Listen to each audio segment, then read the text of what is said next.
The time has arrived. Let's begin. This is the path. This is the path.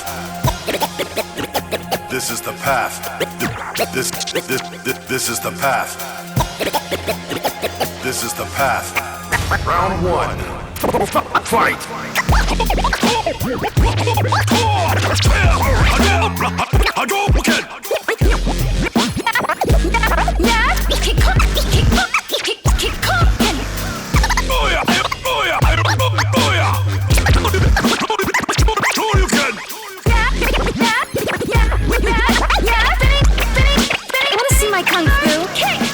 Sonic boom! Tiger! Sonic boom! Tiger! Sonic boom! Tiger!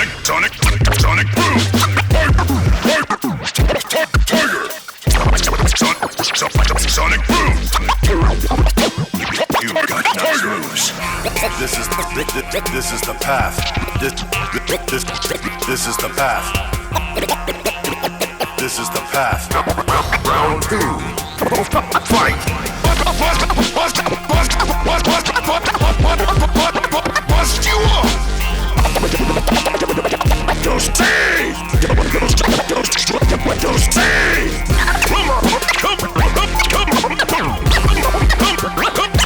Come on!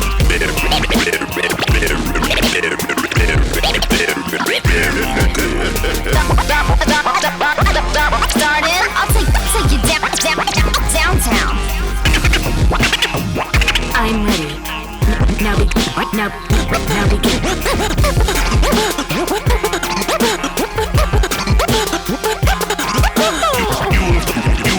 You will feel my wrath. This is the path to achieve enlightenment.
Folks, welcome back to Are You Smarter Than a Pot Monster? The fighting game show brought to you by Look Alive and Combo Breaker. You know, I never tell the guest the name of the show until we get into it because I think it's always funny seeing the sincere reaction. I'm JMPardy, and I'm here with James Chen, today's contestant. How you doing today, James? Look, all I'm just gonna say is that I have been a pot monster my whole entire life, so it's okay.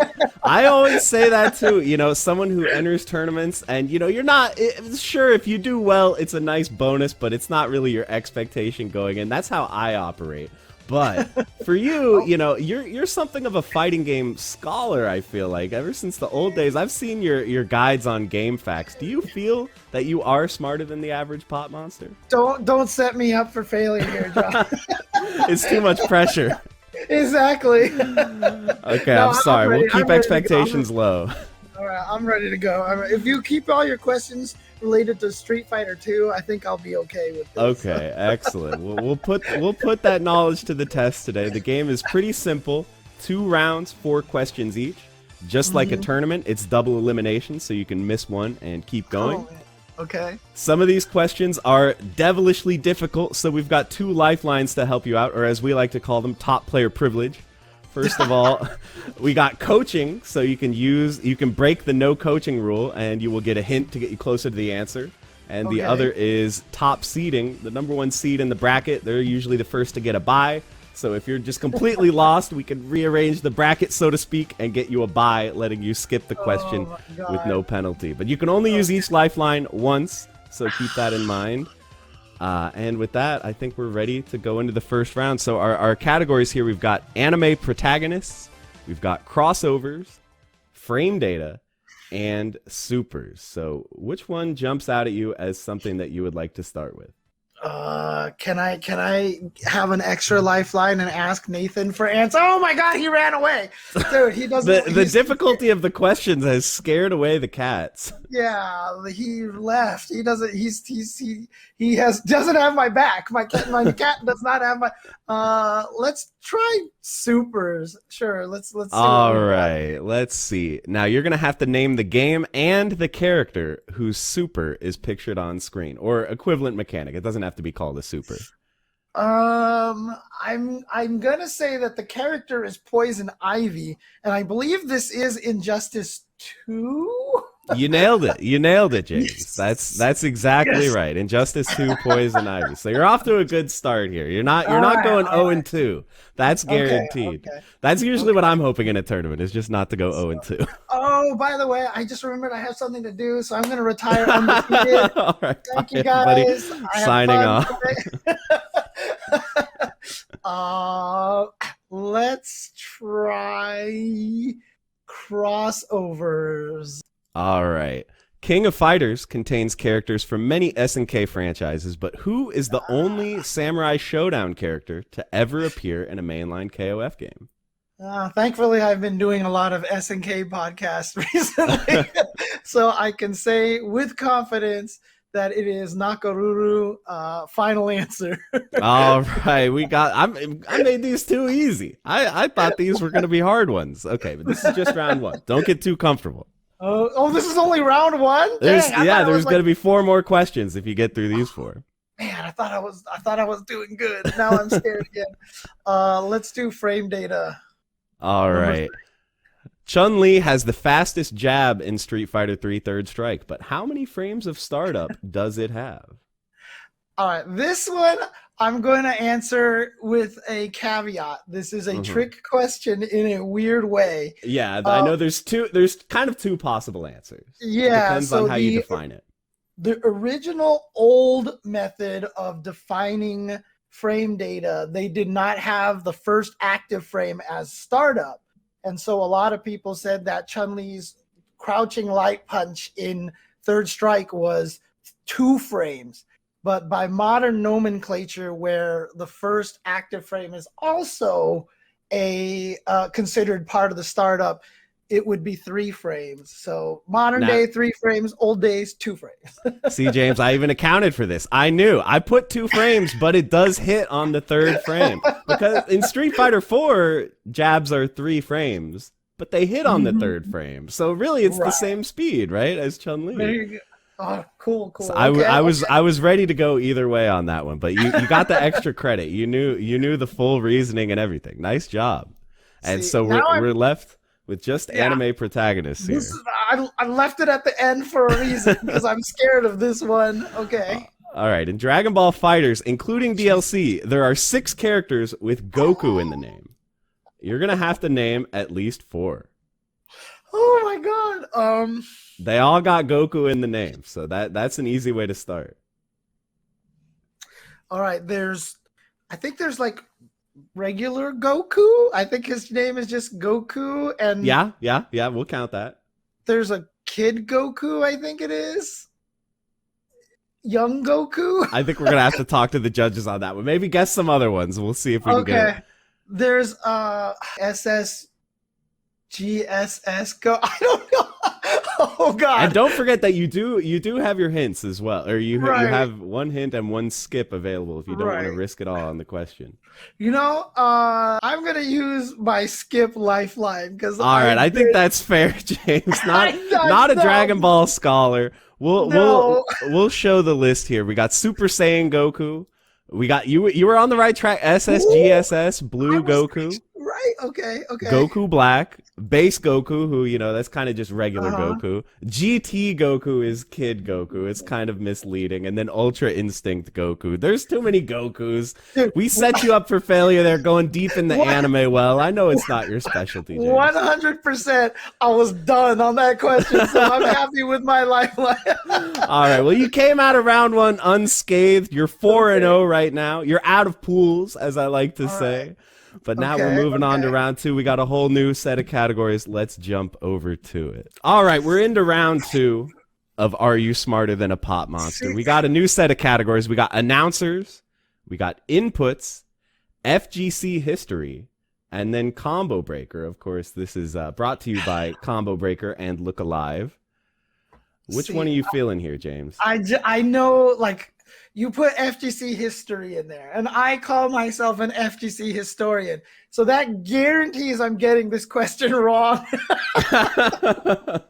And I'm going to look like a fool. So let's get that one out of the way. All right, let's do it. History. All right, the first European to get first place at EVO was a French player named DTN in 2003. Now, which game did he get first place in? So you already know it was at EVO 2003, so that narrows it down somewhat. Right. See, the thing is, I'm pretty sure I know the answer. I just don't remember which one. Okay, I'm just going to say this much. I'm pretty sure this is Soul Calibur as the series. I just can't remember which Soul Calibur. That's the trick. I will neither confirm nor deny your suspicions so as not to influence the answer. But so it's either going to be, I believe it's either going to be 1 or 2, I think. Let me think. And I remember, so 2004, 2005 was like the GameCube, was when the GameCube was out, because I remember at one of the EVOs we had Mario Golf on the GameCube because I remember that because it was my GameCube at EVO and it broke because it never turned off. So I'm gonna go with Soul Calibur 2. Oh my gosh, we took a long road to get there, and you're exactly right. It is Soul Calibur 2. Soul Calibur 1 was never run at EVO, so that helps a little bit. And neither was Soul Calibur 3 also, I'm pretty sure. 2 and 4 both were. Oh my gosh. All right, so you're cruising, James. You're 5-0 right now. Dude, I had to logic that one out so much, dude. You had to go into the Sherlock Holmes mind palace. I understand. Oh my god. Oh, okay. Let's do inputs. Let's do inputs. All right, inputs. What is the input for Akuma's Raging Demon Super? Light punch, forward, light kick, heavy punch. Yeah, that's right. That's an easy one for you. If we got one of those people who know all the Gokus, maybe they would have trouble with that one. Right. You were well suited. All right, since this is Combo Breaker, I'm going to save this for the last. So let's go to announcers. Let's do announcers. All right, so for our semifinals round here, this is going to be an audio question. So I'm going to play you a collage of many intro announcers from fighting games, and you just have to see if you can name 3 of them. So listen up closely here.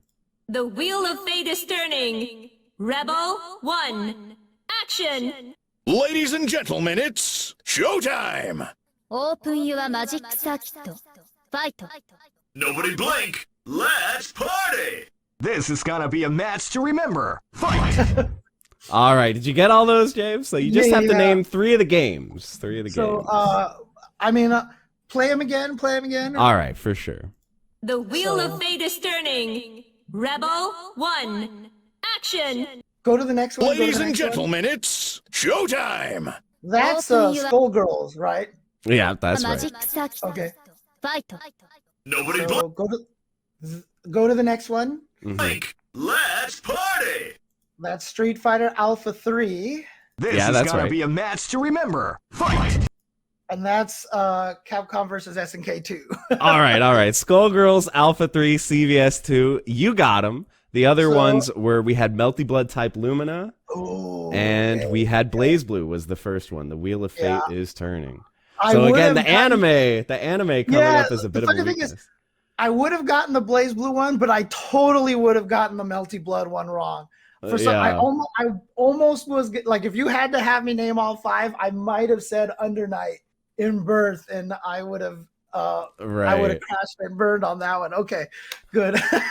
James, I don't know what to say. You're here at the grand finals, and you're still in winner's side. So really, there's nothing that can go wrong here. Even if you get this wrong, you're making it out of this in one piece.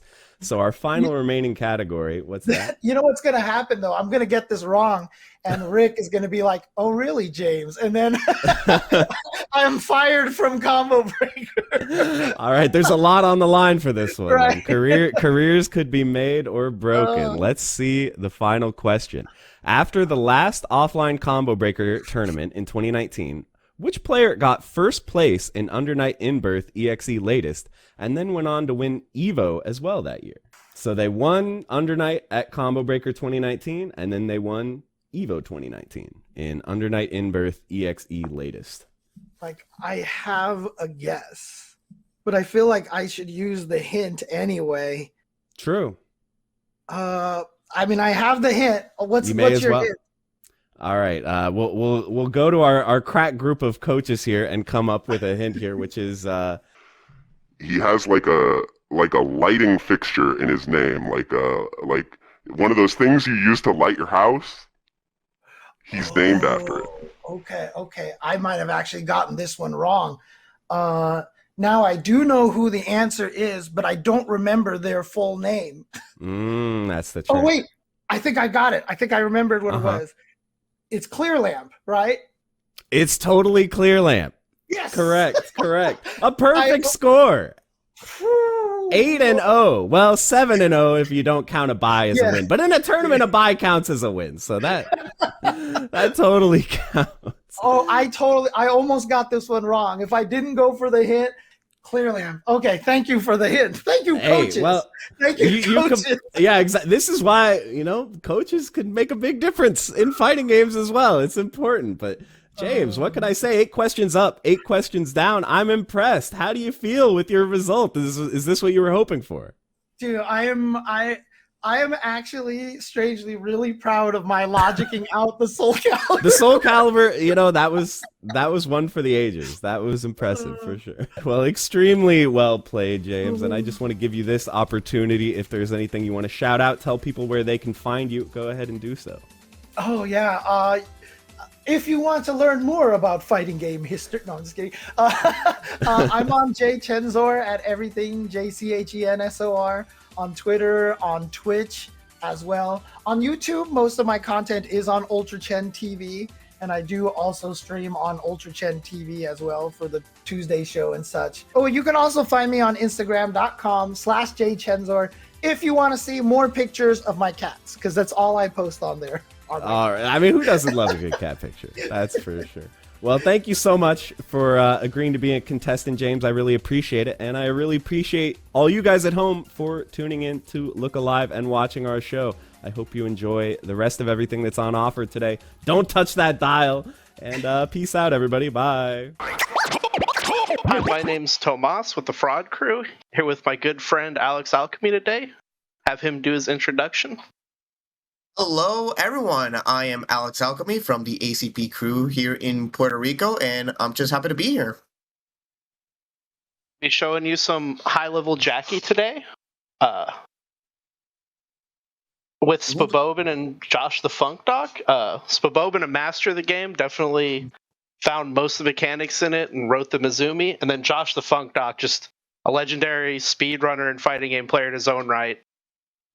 This is going to be interesting because these are essentially like two of the best players that we have for this game, and they're definitely started, so starting off with some fun low tiers. Kim Marie, often considered the worst in the game.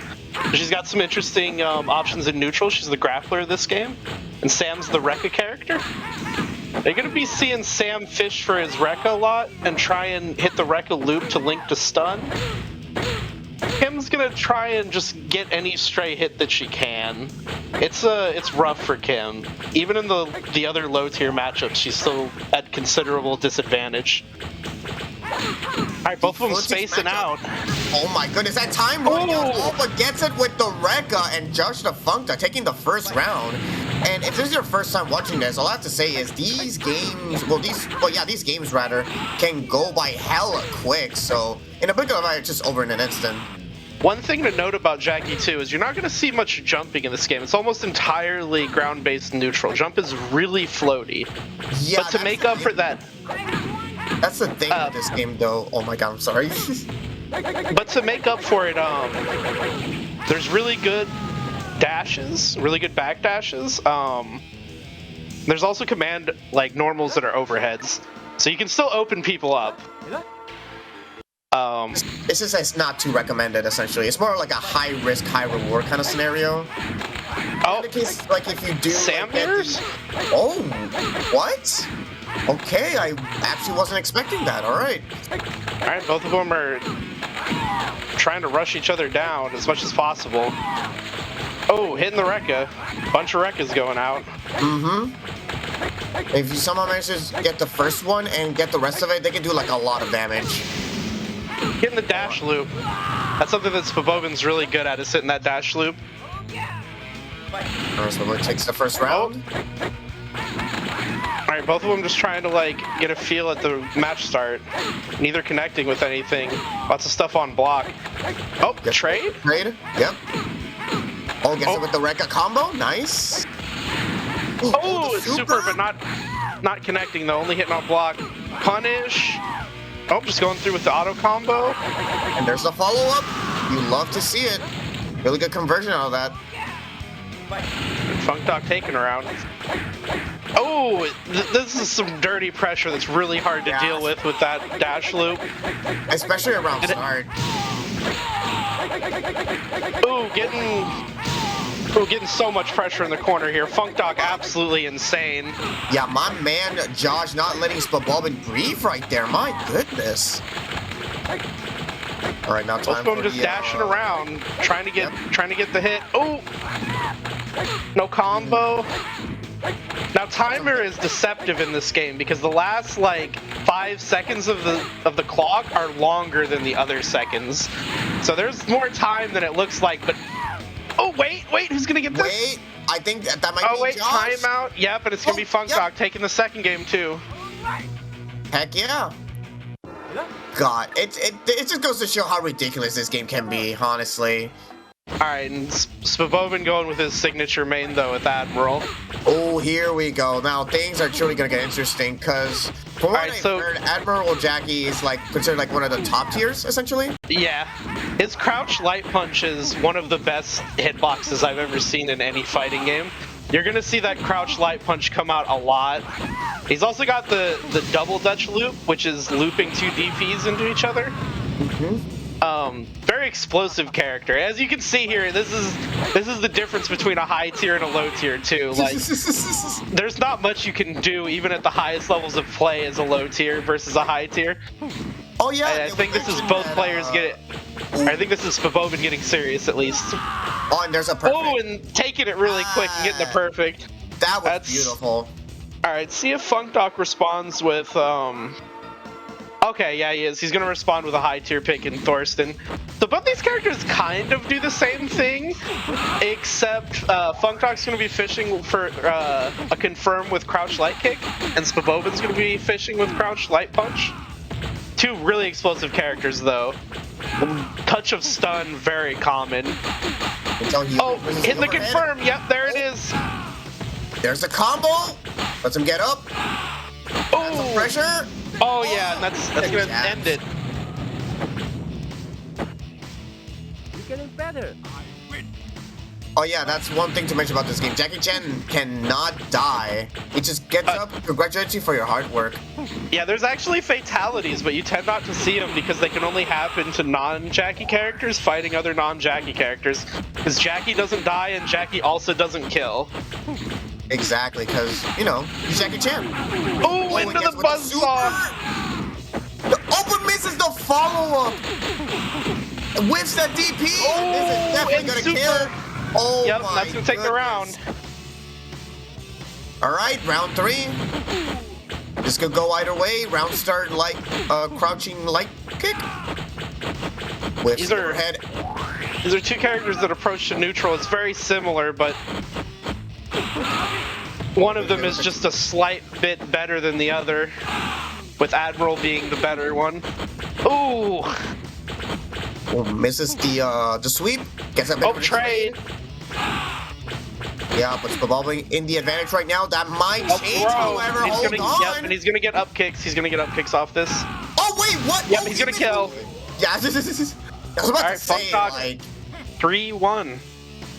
Oh my goodness. All right, I thought he was gonna miss that opportunity there, but looks like he still got it. Oh, changing to Drunky though. Now, Drunky is the undisputed top tier of this game. Or, not undisputed top tier, undisputed number 1.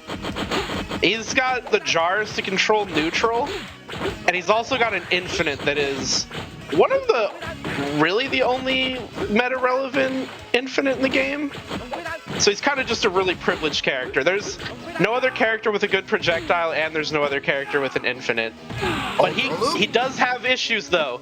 His throw is his throw range is smaller than most characters, so he can be throw looped easier than most other characters. But there is still weaknesses there. There's things to exploit.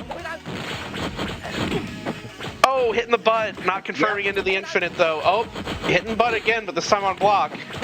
Oh, when he gets overhead, this is going to be a confirm into stun or infinite. I'm not sure which. Okay, maybe not getting it this time. Still doing a lot of damage though. Oh yeah, for sure. Definitely in the driver's seat for this round too. It's going to be tough to approach him as Thorsten and actually get what he needs to. Oh yeah, yeah, you can tell the kicks right there. With Spabobin, with Drunken Jackie, I meant to say, like, you can really zone out your opponent a bit. Oh, and he's going in, getting the butt. Oh no, confirming the infinite though. Oh, but Funkdog's getting double up kicks. He's gonna get max corner damage. What's the mix? No mix. Getting out of there. Oh yeah, doesn't get the overhead. Oh, up kicks. Punish there for Funkdog. This might kill. Oh no, this is gonna kill for sure. This is gonna kill. Yeah, there we go. Good fight. Funkdog taking game 4. Wow, these has been some really fast games, honestly. And this is dominant Thorsten play. Thorsten is a character that sits at number 4 in the game, I believe. So right out of the top 3 range, and the top 3 are considered to have like a tier gap between them and Thorsten. So this is really impressive play from Funkdog right here. Oh, good wake up. Gets it with the sweep into the ground. Oh, wow. Good combo going in. Gets it with the sweep once again. Oh, the wake up DP. Oh, misses up kicks. One. Yep. Time kind of running out. The footage plays there. And the super confirm. That was taking it. Like, beautifully timed right there, honestly. Oh, starting it off with light kicks. Could have probably dashed up to get a little bit more pressure. Choosing to opt for a little more damage instead. Oh, but he's just... Oh, that blocking the mix-up. That's good shit. Okay, so with the sweep. Oh, nice one there for Spabobin. Spabobin trying to play a bit more patiently both of them here. Trying to fill each other out. Oh, wow, and he gets to confirm. Yep. And Spabobin is going to take Game 6. Ooh, Spoboba not giving up so easily. See what character change we see here. Lion? Oh wow, Mysterious Lion. Ooh, Now, this is certainly an interesting character. This is actually Funk Doc's specialty character. This was actually his first main. Really? And yeah, and he actually claimed to everyone, like, Jesus, 3 or 4 years before the game was really taken off that, like, Mysterious Lion was a great character, so...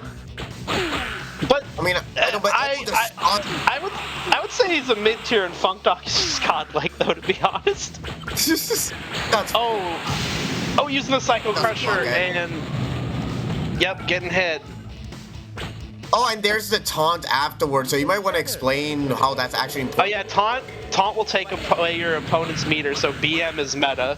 You're encouraged to BM people in this game. I mean, it's just one of the wonderful things that this game has to offer. It's hella wacky, and I'm all here for it.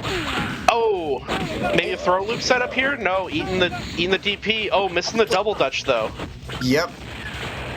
So Vovin trying to stay alive in this set. Doing his best. Just to mention, those CB lines can do a bit of damage here. So definitely getting the double dutch this time though, not missing that. Doesn't get the last hit that you're usually guaranteed on somebody's wake up. Funk Doc must have been mashing his fingers off. And he's gonna take it. CB Lion. And Funk Doc takes it.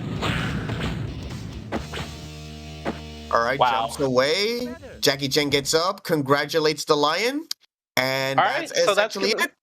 So congratulations to Funk Doc on taking that exhibition first to 5. Once again, I'm Thomas with the Fraud Crew, and this has been Alex Alchemy with the ACP Discord. Yep. Make sure and look up the Mizumi for Jackie Chan Fists of Fire. That's gonna have all the resources that you can find on it. It's also gonna have a link to the Discord on it. The Discord has always got players on it looking to help other people, and yeah, I hope you enjoyed the set.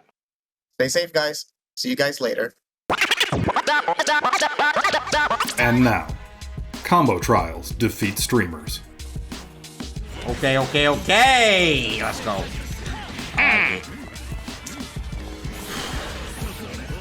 Okay. I understand.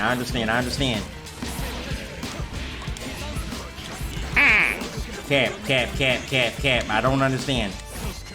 What? Why is this game doing this to me, bro? I promise you that's not supposed to happen. It's a conspiracy out to get me. 3. Only hard part is knowing the timing, since I don't play Slayer. I might not be dandy enough. This combo is so cheesy, bro. 3 hours later. Man, this combo. No wonder Slayer players can't play any other character, bro. Look at the inputs you gotta do. Please. We just want the last active frame. We got this, chat. Trust me. I just need to get through this.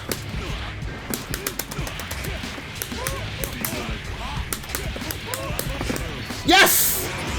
Alright. What's this one now? Bro, that's it?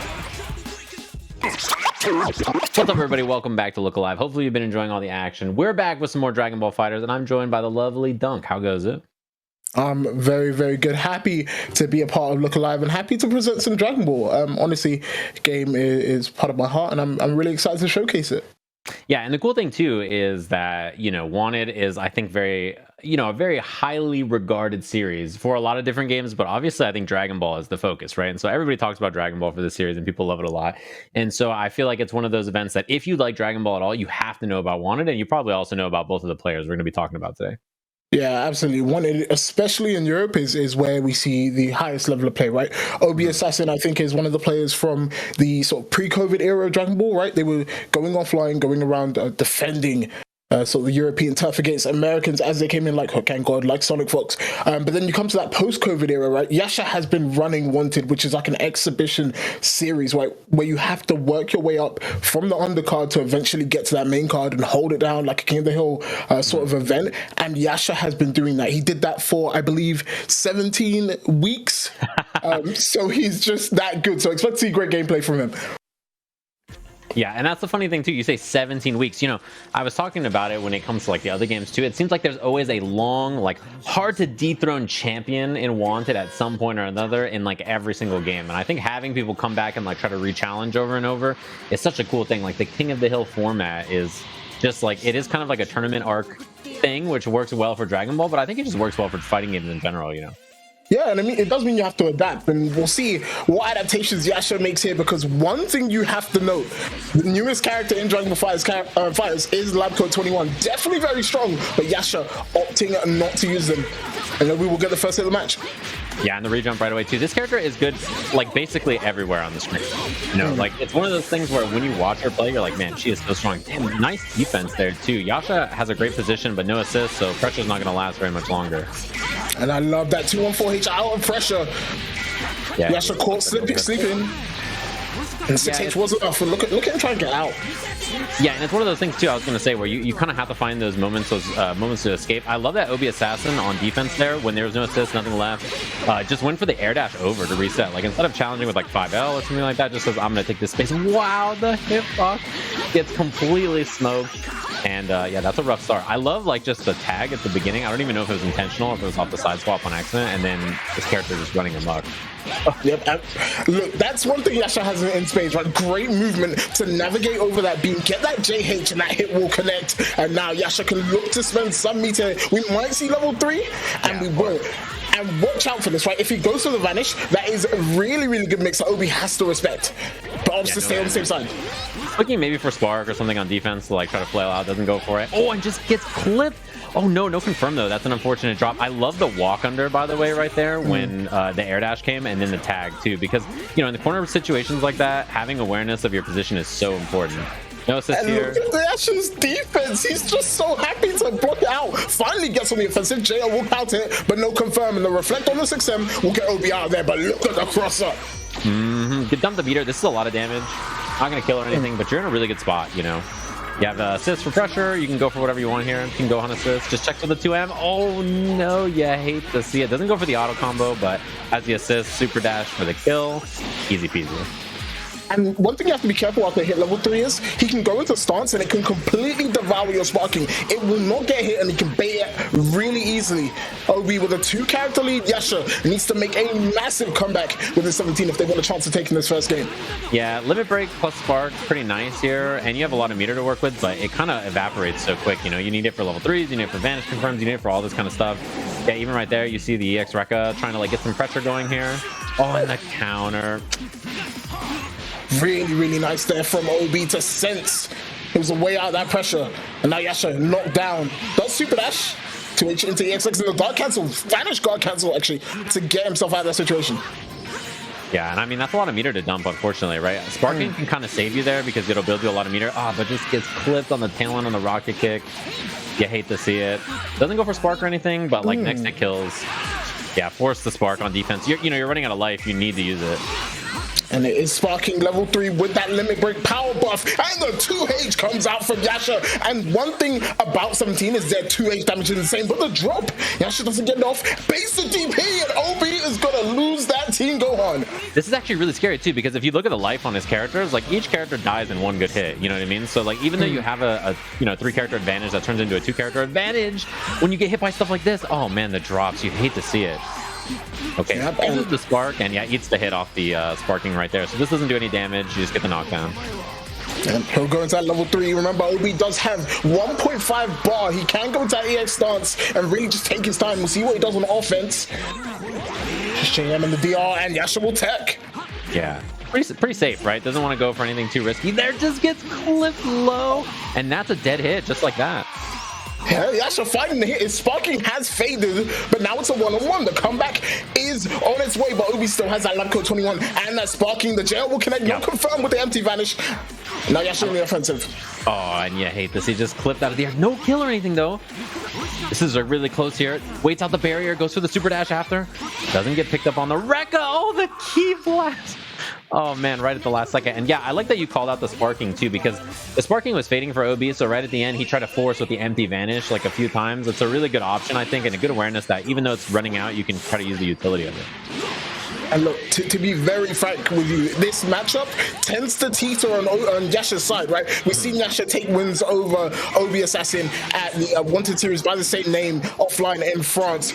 Also at Bun's birthday bash. So the fact that Obi took the first game is massive here, and they get the first real hit of the second game. Yeah, using the 21 assists to extend. Gonna be good damage on this. Oh, just doesn't want any part of the pressure. I like that tech too. You don't want to be in that position and gets tagged out too. Trying to resave some of that character's life. And a couple of weird drops we've seen so far already. I mean, like, both of these guys are sort of keeping each other on their toes. Both of their movement is really, really good. So I can understand when they get a hit, they might be a little bit flustered here and there. But Obi will get another hit, go into that Team Gohan level 3. And we don't see a lot of Team Gohan anymore. But Obi favors it, will run up. Auto combo, M legs, and the guard cancel. Yasha knows, gets himself right out of the situation. Easy peasy. Yeah, I feel like that way about Obi's team in general, especially, I mean, before 21, you know. It was like a really unique team that he played overall, so I kind of like it here. Dagger pressure in the corner. This is really scary, too, because you have both assists up. Barrier with the 17. And, yeah, 6M block. I like the backdash 5M check there, too. Just, like, say, like, hey, are you going to try to swing? You're going to try to go for a spark or something? Oh, yeah, that's not good. The block on the guard cancel means it's an easy 2M punish, and as long as Obi finishes this combo, it should be a kill. And that's a character gifted to Obi, and you can't be asleep at the wall like that if you want to take a game. Yeah, that you hate to see it too, you know what I mean? Like the guard cancel just comes flying in and it's a clean block. I mean, you just get deleted for stuff like that. And now we see Lab Coat 21 come out. One thing we haven't seen a lot of actually is the debuff, right? She does have the level 1 that does 21, takes away 21% of the other character's damage. And we haven't seen Obi go for it a lot. They'll have to find another chance. Yasha on the offensive will connect with that JH. And we'll go all the way to the corner with this one. Oh, no rejump on that. A little bit of a miss. Wow. Hit both for a second there, but it worked out okay. It's the rejump confirmed. And yeah, I mean, this is one of those positions where you have to feel pretty good about this too. You're going to tag in a hit. And has the Team Gohan assist here. Oh, good reflect on 2M. And Obi with the kick. Yasha not ready, and I love this. Uses the fucking try and get the kill. He drops the combo, but the British reset comes out, and Obi will take a character. I mean, you'll take it. It ended up getting you more damage, and just like that, it's gonna be a clean kill here. Damn, it all kind of just like came about. It kind of unraveled at the end there. Just Obi Assassin up 2-0 already. You hate to see like just doesn't hold, like just believes like, oh, you got me, you hit me, and like doesn't block the rest of that there. Like, oh, that's unfortunate. And we see a character switch. Okay, not kind of surprising, down 2-0 here and changing it up. Yeah, I think Yasha's definitely feeling the pressure of this Lab Coat 21. I'm not sure about this team, right? We know S. Broly is a very cool character. I think their assist is great, but generally they can struggle against characters like 21 because they can find easy ways around the projectile. But Yasha does get the first hit. Will look to continue, but the 4L out OB is saying, I'm not holding any fake pressure here. Yeah, just kind of like, it's one of those situations too, you can just hold back and then just hit like 4L or 5L, right? And like in that situation, you know, if you're in block stun, you're fine. If you're not, you just get the button. So you're like, okay, it's not the end of the world. Guard cancel on the legs, doesn't want to deal with the pressure. Oh, look, Broly, and great jump away from the command grab. You can see Obi just tries to tentatively make his way forward, gets clipped out of command grab, and now we get the world's longest combo. Oh, drop! And OB happy to DP out. That's a happy birthday, Sejam. Yeah, both characters, and keep some sandwich. I love the empty vanish confirm right there. Calm there, huh? That character's dead.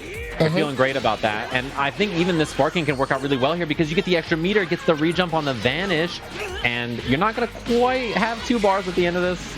Doesn't get the extension either, but yeah, I love the patience too to back up, maybe look for the spark.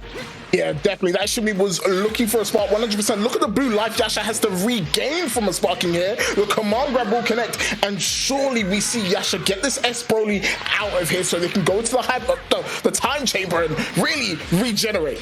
Yeah, this character needs to get out. But you don't really have a safe place to tag. Okay, so then the spark gets forced out because of it. Super dash is in. And that should be a kill, Sejam. Yeah, you feel pretty good about this too. You got all that blue life back and you built so much meter, right? So this game is pretty even at this point since Obi spent the spark earlier to try to get the kill off the happy birthday. And then now you come in with all of this extra meter, all this sparking going on, a level 2 sparking. So actually I think a pretty good spot for Yasha here in this game. You have to be careful. The time assassin always looming at any point. Could open up this Broly. Nice step back. Doesn't want to be anywhere near him, right? Yasha, with this S Broly, does have access to a bunch of like bust out level 3s, level 1s, sorry. Invo level 1 he can use to get out of the situation. Obi knows though, gets himself out of the situation, and the confirm on the 21 hit assist. Obi should go into level 3 here, please. Yeah, level 1. Oh, and that's actually an interesting choice. Yeah, it goes for the extension instead. I get it. It makes sense not to go for the... Oh, this is what you're just talking about. And he uses it to get himself out of that situation. Both characters Yasha has can do that, right? S Broly and 17 can both do that. Obi needs to be aware. And look at that. That's a 14-frame beam, Sajam. It's so fast. And she's so happy to throw it out from any range because of the massive hitbox. And it devours the Ki Blast. But again, no confirm from Obi. Yeah, you hate to see it. There's been a lot of these weird drops. I mean, part of the thing about playing a new character, right? You're just going to have these situations where confirms you normally would hit don't go your way. Oh, the 5L check. Didn't believe on it, though. Okay, super dash in the front, nothing fancy. And, you know, I like that we've seen so much use of the 21 assist, too, with hit, right? Like, he's a character who's great at picking up on those horizontal assists. Air to air, that was clean. Oh, punish by Obi floats into the perfect range to punish that Ki Blast, but again another drop, and Obi is going to regret these, right? You don't get a lot of chances to hit Yasha in neutral. When you get them, you have to take them, and this is why Yasha gets a DR, will look to get this 17 out of him. Maybe go into S Broly level 3. It's really, really good. Yeah, you have level 1, level 3 here, maybe. Oh, just goes for 17 level 3, actually. Maybe wants to mix up here instead. Oh, and just gets clip load, the classic. You see it and you stand up and you're just like, oh, and then it just gets smoked. So it happens like that. Solo hit here with a lot of meter to burn, though. Yeah, just you can see him trying to go into stance, but Obi's being peppered by everything, right? Yasha doesn't want to give him any time to get into that stance. Back to neutral we go. Yeah, cut. And just, oh, goes for the cancel that time, was maybe looking for a super dash or something. Ooh, no punish on the S, and OB nearly punishing that JS one more time, and the slide into the DMs. Yasha should be able to kill him. No, he actually misses. What is happening? These drops. Okay, cleaned up. But yeah, you know, didn't go for the punish on the whiff counter, but I kind of like the patience almost to not overextend, right? Like, because if you try to like swing into it, you miss the punish, you put yourself in a bad position. You know, when you're up on life, sometimes it's okay, I think, to take safer options than that. Yep, and Yasha will take that first game. And this is where it starts to get really tricky, right? We've seen Yasha do this time and time again in the 1-2 series, right? In a long set, if Yasha gets time to download you, that's it. He's ready to take every single advantage that he has. And you can see him now, he understands what he needs to do on defense. Oh, sorry, not on offense, sorry. He's covering all of it with an assist, making sure OB can't get hit, but another drop, Sajam. Yeah, a little bit too much hits on there. Again, you see this 21 assist too, and you got to get hit out here, I think, pretty quick, maybe if this offense doesn't work. And yeah, even if it does, this goes for the tag. Team Gohan coming in. Doesn't try to escape the corner, actually. Yeah, I think was, you know, Obi was just sitting there waiting for it to see. And the DP comes out from Yasha, and that's the Yasha DP, right? You expected a really strong player to never DP. It's like, oh, I don't need to, my offense is amazing. But Yasha, when he knows you're desperate to get a hit, pulls out that DP, and now is on the offense with S Broly. Being very patient, goes for the command grab. Great jump, super dash from OB. Tries to confirm, but another drop. Back to neutral we go. Yeah, and I think it's one of those things where in this game you're trying to cover so many things on offense sometimes that just like wake up DP is not always what you're looking for. You know what I mean? You're like trying to look for everything, see if they're going to up-tech the auto combo starter here. And it has both assists. Yeah, instead just goes for the level 3. Watch out for the stance. That's the most important thing. He can go into stance or command grab, right? And that flash could be the same thing, so you have to be super careful. But OB waits. Yasha raw tags, gets the hit. And I'm not sure if they're able to kill here. Have to be super optimal. Maybe use an assist even. Yeah, we'll see. The tag in. Okay. DR ender. 5 meters, though. At worst, it's 113. Yeah, actually, like, these supers do a lot of damage, right, with these characters. So it should just be 111. And Yasha gets the first kill of this game 80 seconds in, Sejan. Yeah, it was a long time coming, too. But the thing is that Yasha's team did take quite a bit of damage here. Oh, the 2H. Man, that was great awareness, not to just block the legs and then get smoked. Oh, he tried to go for a reach on there. Base the DP with the backdash, but no punish. Yeah, that could have been bad. I mean, Team Gohan could have died there. So, you know, it worked out okay, I think. XM blocked. More and more pressure here. See, after that air block 6M is plus. Yeah. OB with the DP to get himself out of the situation. Not going to be enough to kill because he had to vanish. Meter penalty will stop him. And there's the spark from Yasha. The defense has been excellent here too. You know, it's nothing that's too scary. This is a huge starter though. But the drop, oh, so many of these drops have been on Lab Code 21 too, which is a shame. I'm talking about big starters. This is definitely a lot of damage. Goes for the reset, lockdown. Tries to go for the grab and the sparking force from OB. He has to make something happen here. Try and get rid of this. S Broly, the hit will come through. No confirm. And what a punish on that 236H from Yasha. He'll be rewarded not only with a lot of damage, but all that blue life from the sparking is getting cut because of that EX move. Yeah, and you have all this meter to dump here too. You can just take a hard knockdown off of this, or just take the damage because the sparking runs out. This combo was so long that the sparking didn't matter at all. You're just like, yeah, who cares? Yep, that's the S40 signature, right? Their combos literally last forever. Really, really good to weigh out the sparking time. And Yasha now, with a 2-character lead, it's all up to Team Gohan. But I don't know how he fares in this 3v1 comeback. Yeah, I mean, it's pretty rough there. I love the whiff 2M and then just like call 17 assist anyway and then do it again. They're like, what's the worst that can happen? I got the barrier assist. Oh, and that EX, like, look at how much damage is this doing. Hold on. Is he going to be able to kill it? He can do DR into level 5. Will it be enough? Yeah, you can dump all the meter to get the kill here. Unfortunately, like with no sparking though, your meter build, okay, gonna try to dump it to get the kill. That's enough. You have no meter though, right? Is the only problem here. So even though there's 2 characters left, like you're feeling okay about that. Fighting a character with an assist, especially 17 assists here. Have to be so careful. 6M connects. And look at the dash box. He's waiting for that DP, trying to bait it out. Just relax. The 5S will connect. Great confirm there from Yasha. He tries to go command grab to take it back to the corner. That drop will be expensive though. OB should be able to get this kill on the S Broly, and now we're into a 1v1. Yeah, not only does that drop hurt because you would have got all the damage anyway too, but then your character just immediately dies and you're forcing this 1v1. It does have meter advantage though, right? So that is like a pretty nice thing to have here. You can combo, you can vanish, and you can level 3 still at the end. Like you have so much to work with. Look, OB just trying to float down. Wow, EX Wrecker from the sky. New change for this season. And this should be a kill, right? If he doesn't do too much, he can end the combo here. Go into level 3.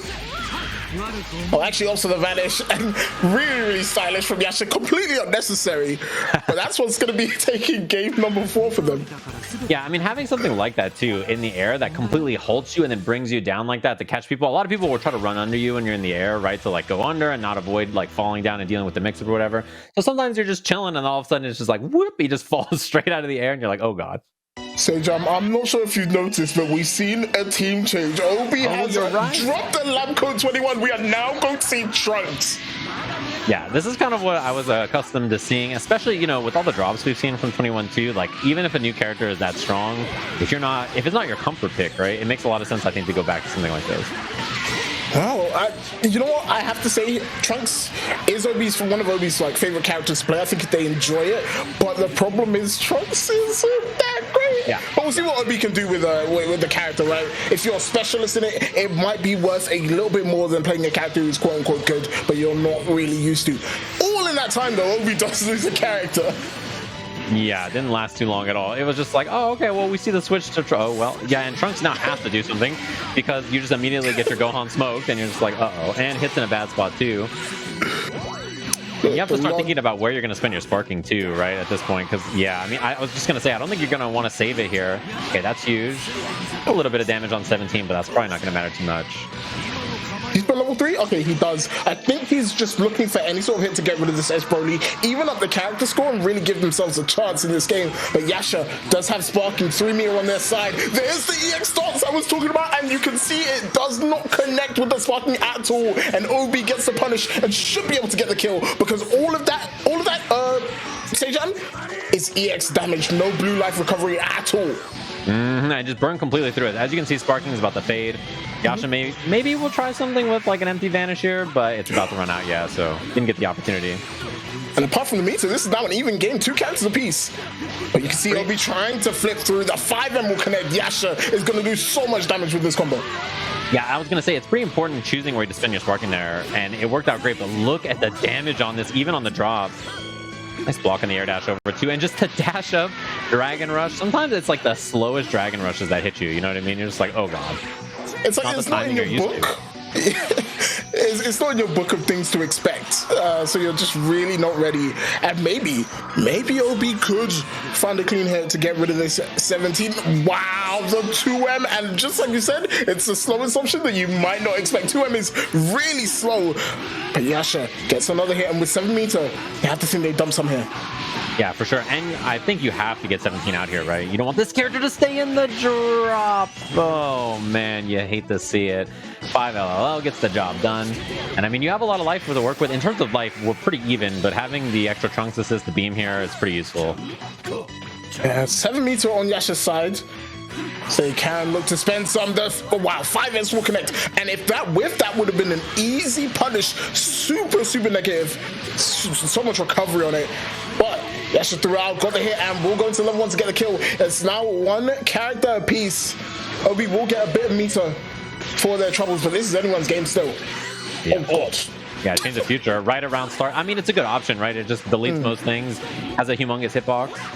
But I mean, even at this point, it's still pretty scary, I think, because of that meter deficit. 5 bars to work with is a ton. Oh, the 2H call out! That's massive. Yeah, especially because you have level 3 in the corner here. Next hit will do it. You have a lot of meter, though, to try to escape this situation.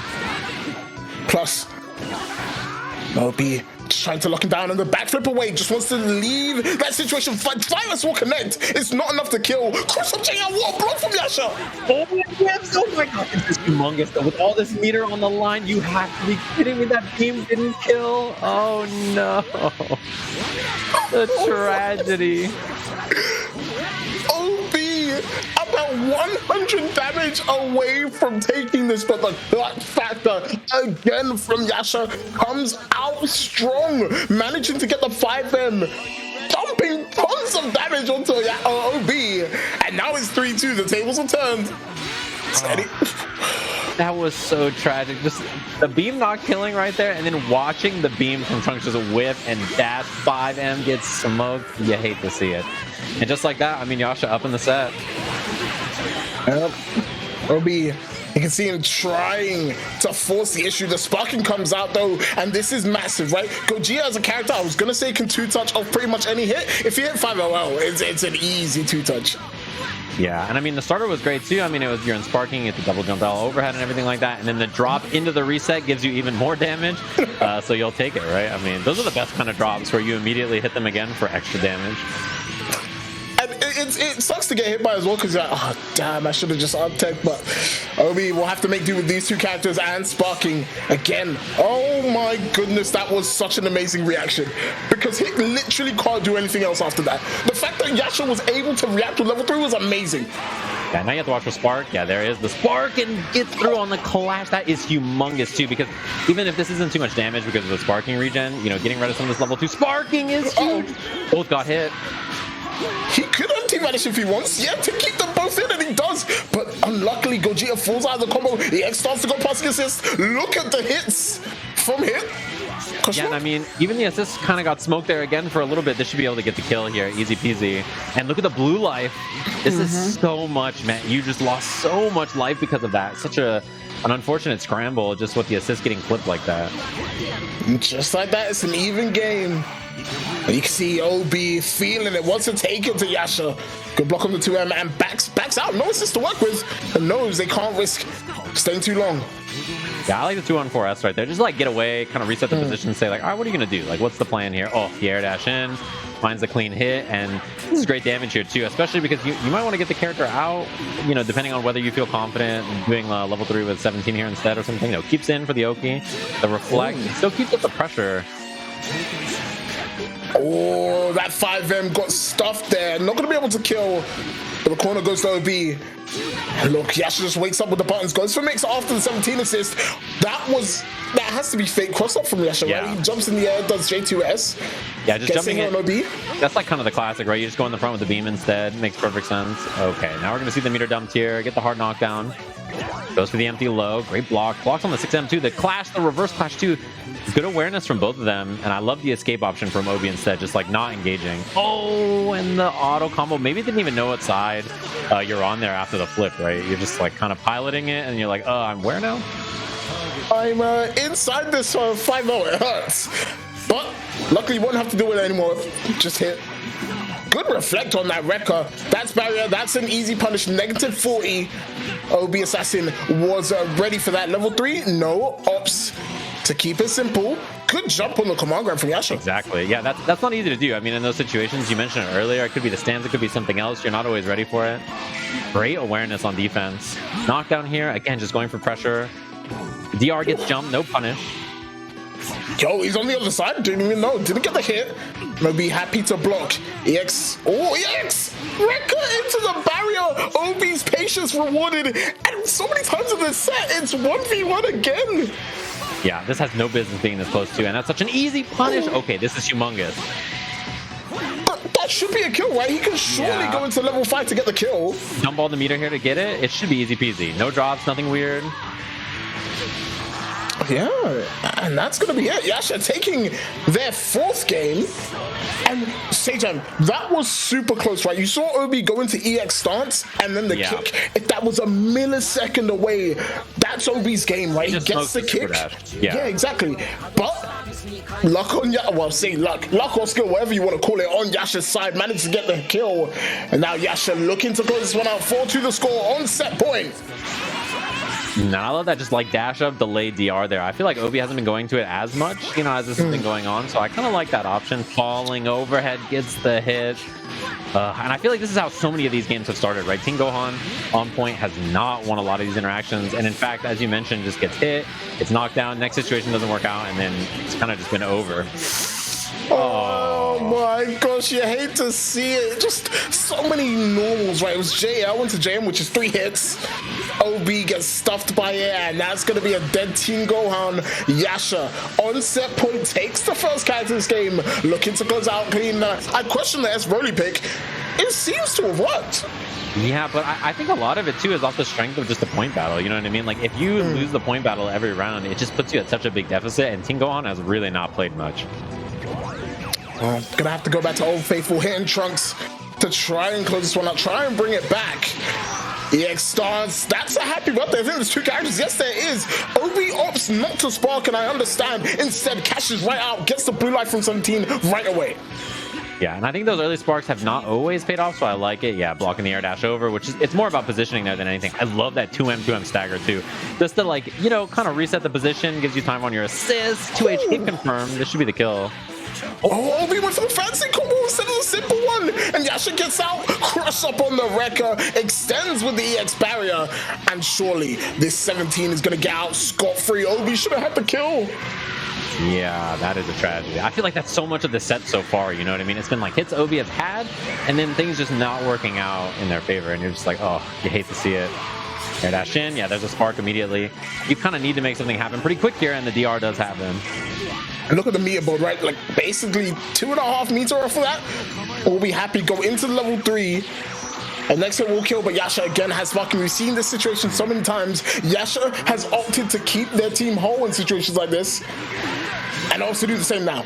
Yeah, very little life on this too. So even though you have the sparking, healing, and everything like that, you cannot get hit or you'll die, right? So I like the slow play there. Air dash cancel, kind of not really that useful because of the reflect. That was so close. Dashes up, look for the barrier.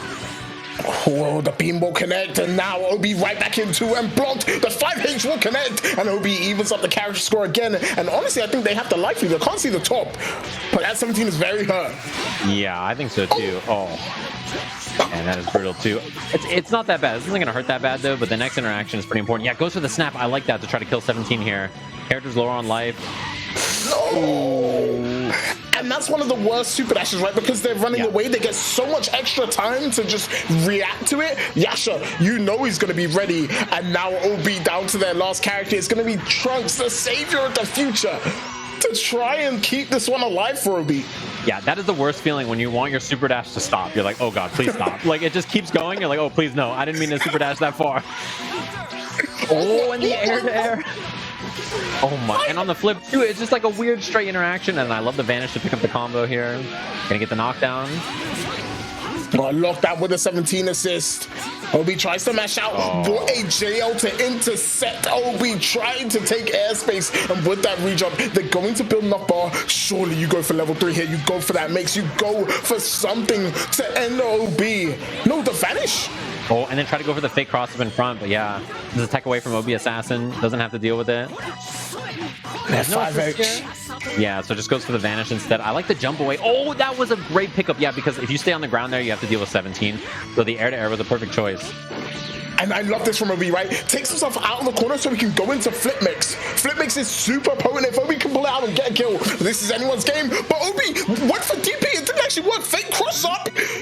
Yeah, but it was unfortunate because you already had the hit. You didn't have to go for the mix. And then now we're on the last character for both of them here on the set point to Yasha. But look at the meter. Yasha with 4, Obi with 1, and you can see the movement from both of these guys. Neither one wants to die. JL will be blocked. EX Wrecker, great block there from Obi. Oh, and the flip out. Yasha, they're just scrambling amongst each other looking for a hit. Yeah, and the normal then auto correct there. Change the future, barely tagged at the tip of the hitbox. Oh, and there it is. Just comes in flying. I love, though, how Yasha played that incredibly well done. Gets the job done. 5-2 here. And I was going to say, in those last few interactions, I love that Yasha's approach was always like jump in and then jump again, right? Try to remain above the character there so you can at least force the interaction first on any of those neutral scrambles. And it was just really well played. Ever since that character swap, actually, things just really seem to come together for Yasha. Yeah, I question both their character changes, but I think they were warranted. We saw both the characters have great flashes, but Yasha will end up taking the end, and great performance from both of these guys. Yeah, that was a really well played set. It's always fun to watch too because, you know, players that play each other all the time, you end up seeing these like really interesting scrambles. And like, yeah, it felt like literally every game was like anchor situations with like scrambles and like people trying to air to air attempt to like bait something and then the fake cross ups hitting and like all this kind of stuff. These little decisions that come down to these sets where like, you know, it could be 5-2 the other direction if just some of those anchor battles worked out the other way. Yep, and I think with Yasha's performance there, excited to see what they have left in the bag. But I think that's all from me and you, Jam. But fantastic games from these guys. Oh, yeah, for sure. I was going to say, if people are interested in watching more Dragon Ball, they are either fans of the game or they're like, hey, I haven't been playing Dragon Ball recently. Where can I learn more about Dragon Ball? Where can people watch the Wanted series that goes on each and every week put on by Damascus? Well, you can catch that at twitch.tv/Z Damascus. It goes on for Dragon Ball, I think, every Tuesday. Make sure you guys tune in. I think right now it's going to be fantastic to watch, I think, because of that Lab Coat 21. Lab Coat 21 has changed everyone's game plan. It's going to be super exciting to watch. Just see people come up with new things to try and take over. But make sure you guys tune into that. It's going to be fantastic. Yeah, and thank you for joining me. It was a pleasure to chit-chat about some Dragon Ball, of course. Hopefully everybody at home has been enjoying all of Look Alive. We'll catch you all with more action in just a little bit.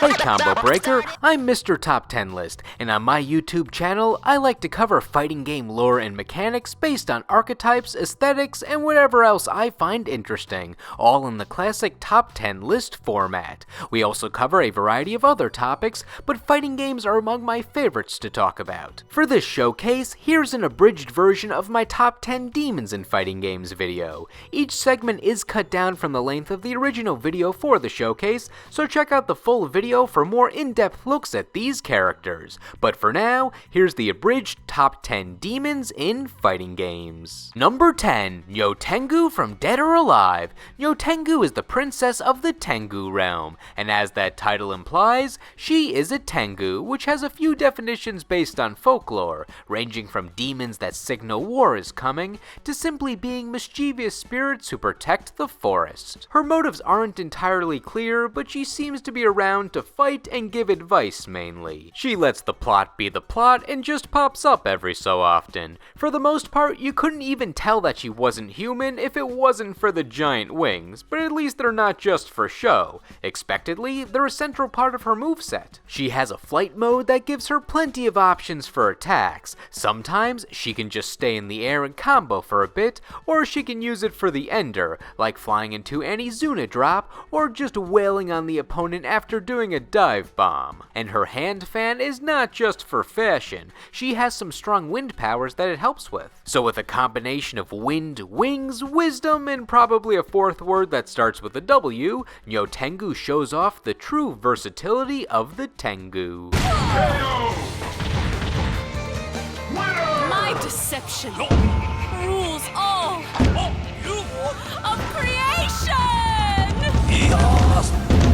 Number 9, Omen from Killer Instinct. Omen is a simple design, but it's effective. He has the build of a standard human, but his body is just made of dark shadow energy, with the exception of his face, which is basically an Oni mask. He works for the demigod Gargos, who just wants to take over the world, and Omen makes it easier for Gargos to track down other strong fighters who could potentially stop him. And it's not just Omen working for Gargos, it's Omens. There are many Omens to fly around the world and possess or incapacitate the strongest fighters, so the Omen that we're playing as is essentially just a random minion of Gargos. It could be Omen number 582 for all we know. His kick attack is my favorite, since it looks like he's trying to do some sort of Chun-Li quick kicks but at a slower pace. It's kinda funny. However, Omen is no laughing matter, since regardless of how strange some of his fighting tactics are, they'll all hurt the same way in the end.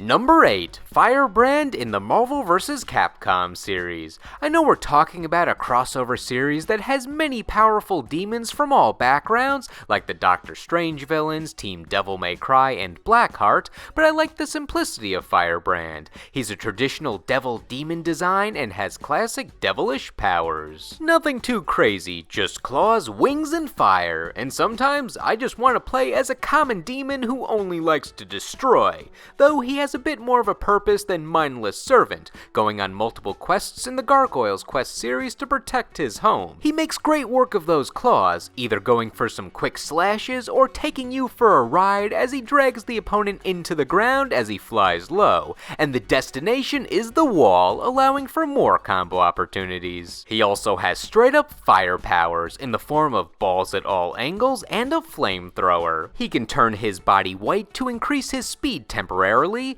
and he can call his little buddy to annoy the opponent and do moves alongside him. It's always good to have a friend. Number 7, Inferno from Soul Calibur. The sword Soul Edge is called many things: cursed, evil, wicked, chaos, but if there's one term I'd like to describe it as, it's demonic. That sword has a sentient eye that's gotta fall under some sort of demon category. The driving force behind Soul Edge is the entity known as Inferno, and the demonic being that helps him is called Nightmare. Once Nightmare gathers enough souls, Inferno can manifest a physical body and show us the true terror of Soul Edge. And then when he does, it's nothing new in the fighting department. Inferno just uses the same movesets as other characters to show off that Soul Edge is the perfected version of all weapons, as in stronger AI. When not in Nightmare's armor, he's made of bones and fire, two aspects that scream demon. I just wish he could be more than a mimic character in future games to cement his legacy in the series. He's a guy on fire. There's plenty of unique things you could do with that. Just look at all the other fighting games that have perfected that sort of moveset. Inferno would be happy to join them. You lose. Number 6, Jeddah from Darkstalkers. Despite this game being about the creatures of the night, the types of monsters on the Darkstalkers roster are usually defined beyond just being a mysterious demon. Like Morgan is a succubus, Dimitri is a vampire, Shenko is a Jiangshi, Rikuo is a strangely attractive fishman, but Jeddah is the only one who is classified as a straight-up demon. Regardless, Jeddah is an excellent demon, being one of the 3 most high-ranking demons of the demon realm in Darkstalkers, and he's the only one of those 3 that's actually playable. He uses his own blood to drag his opponents into life-threatening scenarios that ultimately take part of their soul. I've discussed it before, but his coolest attack to me is when he forcefully makes you sign a blood contract in all of your blood, and then steals a bit of soul for later. And to use his own blood, he'll happily dismember himself to allow him to stretch out his limbs, since it's easy to pull yourself back together when you're a demon, though if all else fails, he's made of blades, he'll just use those. Just poking with those things is gotta hurt. He can go full blender if he wants to, you don't need magical blood powers there.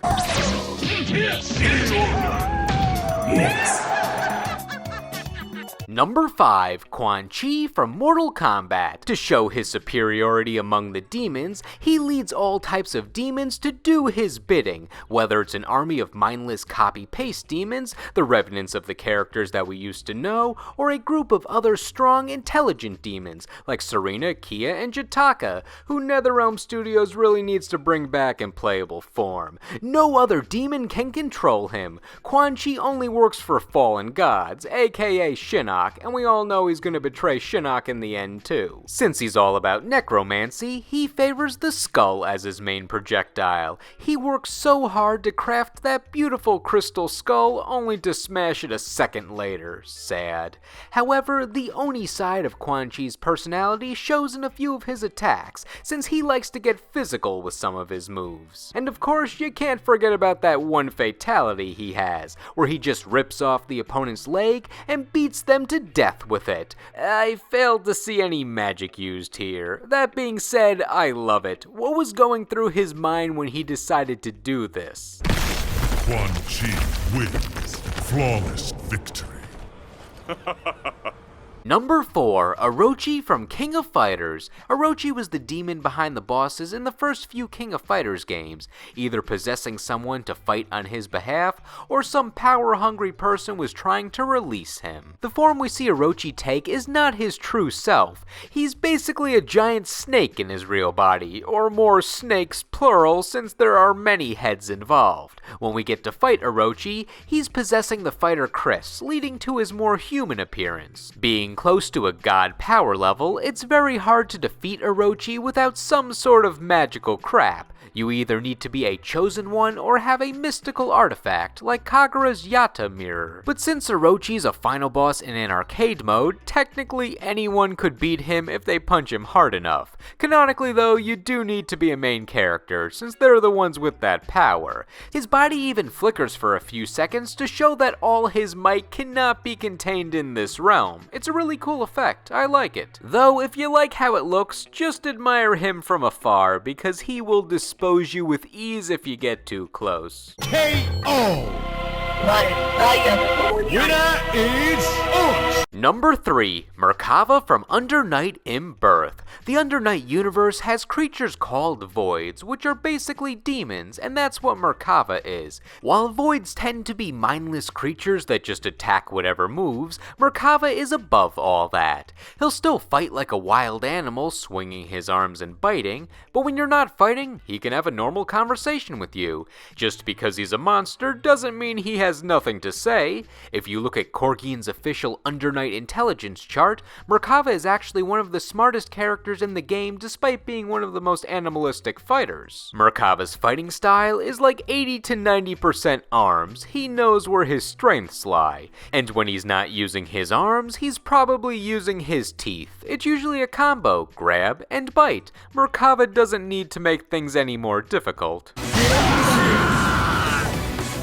Number 2, Akuma from Street Fighter. The power known as Satsui no Hado is a major driving force in the Street Fighter series. It's an evil energy that causes fighters to act more violently and potentially kill their opponent. Akuma is the main fighter in the series who has harnessed this power and embraces it as a show of strength. However, he lost his humanity in the process, showing no emotion other than violence and anger. It also turns his hair red, his eyes black, and his teeth sharp, along with the demonic aura. Besides his aesthetic, look at his name! Akuma just means devil, and his Japanese name Goki means great devil or great demon, so he's really pushing this demon narrative. Plus, the name of his iconic super move translates to Raging Demon. Demon is written all over this guy, except his back, which says 10 or heaven in kanji, meant to represent that he thinks that he's immortal.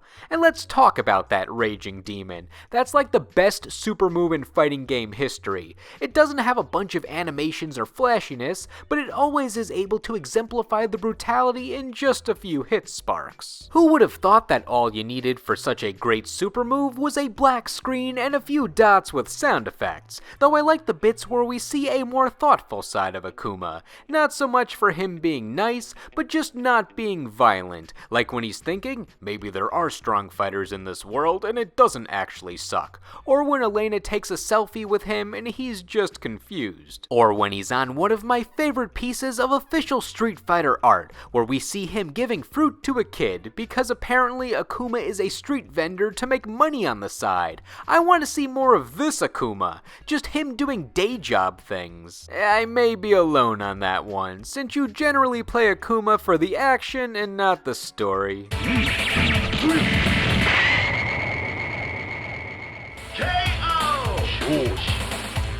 Number 1, Devil from Tekken.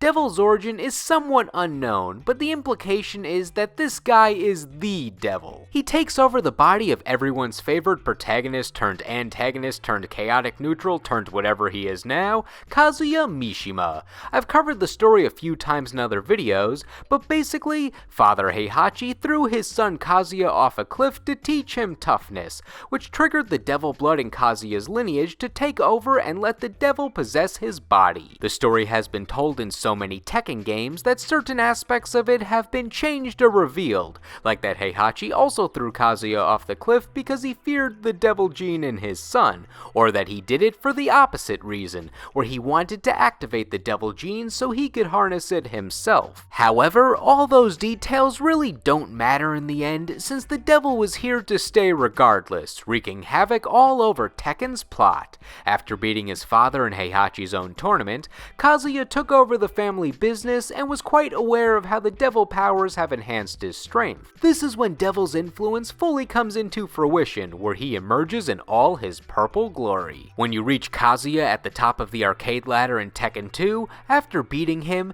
Devil will take over his body for the true boss battle. All seems the same with his moveset at first, using Kazuya's fighting style, but then he pulls out the head lasers.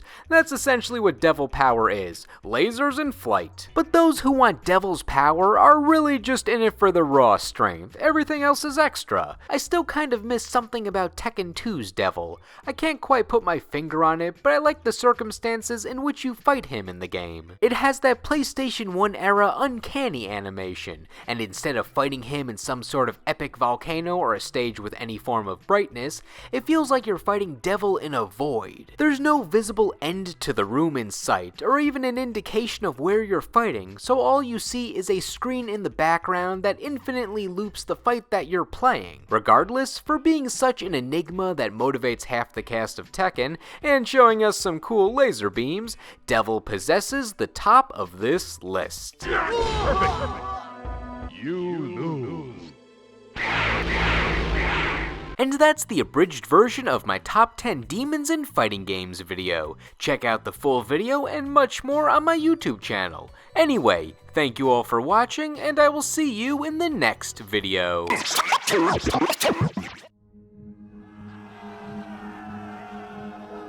yo, no coats, no kings. It's Combo Breaker, yeah.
You think this is esports? You think esports?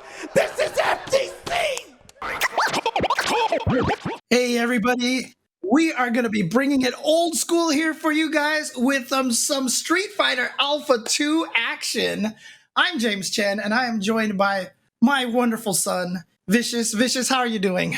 It's going to be a very educational one, not just for the folks at home, but for me as well. I know we've commentated before for Alpha 3, but never have I ever done this with you before for Alpha 2. In fact, we have our matchup lined up. It's going to be 41 versus Leonhard. But before we even get into it, big shout out to Boss, who organized 11 different fighting games in Japan to make this happen for Look Alive. I know, it's so cool. We get to see so many different games. And Alpha 2, it's interesting because, you know, if you're a Street Fighter Alpha fan, you're either an Alpha 2 fan or you're an Alpha 3 fan. It's like there's that kind of divide. But, you know, Alpha 2, definitely a lot more old school Street Fighter style. And interesting, we've got a Gen in the house going up against the Nash. And one of the biggest things about Gen, I feel like, is that he's completely under the radar. And I've talked to MOV about this before. This was years ago, back in like 2010, 2009, where he was like, players started to really develop the playstyle of Gen, but the problem was that he snuck under the radar because nobody even bothered to try to defend against it. So he kind of snuck up in there. So I wouldn't be too surprised if Leonhard actually got a W right now against 41. But as it stands right now, that roundhouse just completely takes it away for at least the first round. Yeah, and this was the game that introduced custom combos, keep in mind. And custom combos are about as degenerate as possible. Like, you just do whatever you want. Look at this. You literally just talked about it and it happened, right? But the cool thing about it is, obviously, you can just mash fierce. This is what I mean by degenerate. You can just go fierce, fierce, fierce, fierce, fierce, fierce. But obviously, you can do a lot better than that. And if we ever have a chance to see Leonhard land Gen's custom combo, his custom combo for just does ridiculous amounts of damage. It is crazy.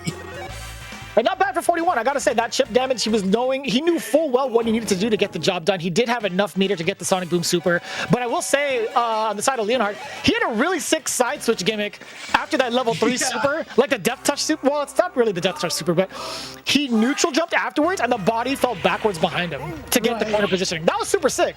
And it's probably one of those things like MOV was talking about, right? You know, the more people play, the more they start to learn this. And yeah, also, you know, for those people who don't know, you know, Gen is like he was in Street Fighter 4. You have the different modes that he can fight in, basically. He's got punch mode and kick mode, basically the stances that you can change between them at any point in time. And then what a crouching fierce! Oh my God, sorry, that was sick. Oh, no worries. And in tricky, ooh, the air super, but that's what you get out of it. That's all you get, though. You get one hit. Yeah, it doesn't lead to any sort of animation. The overhead's there. You tried the alpha counter, and it actually interrupted the super.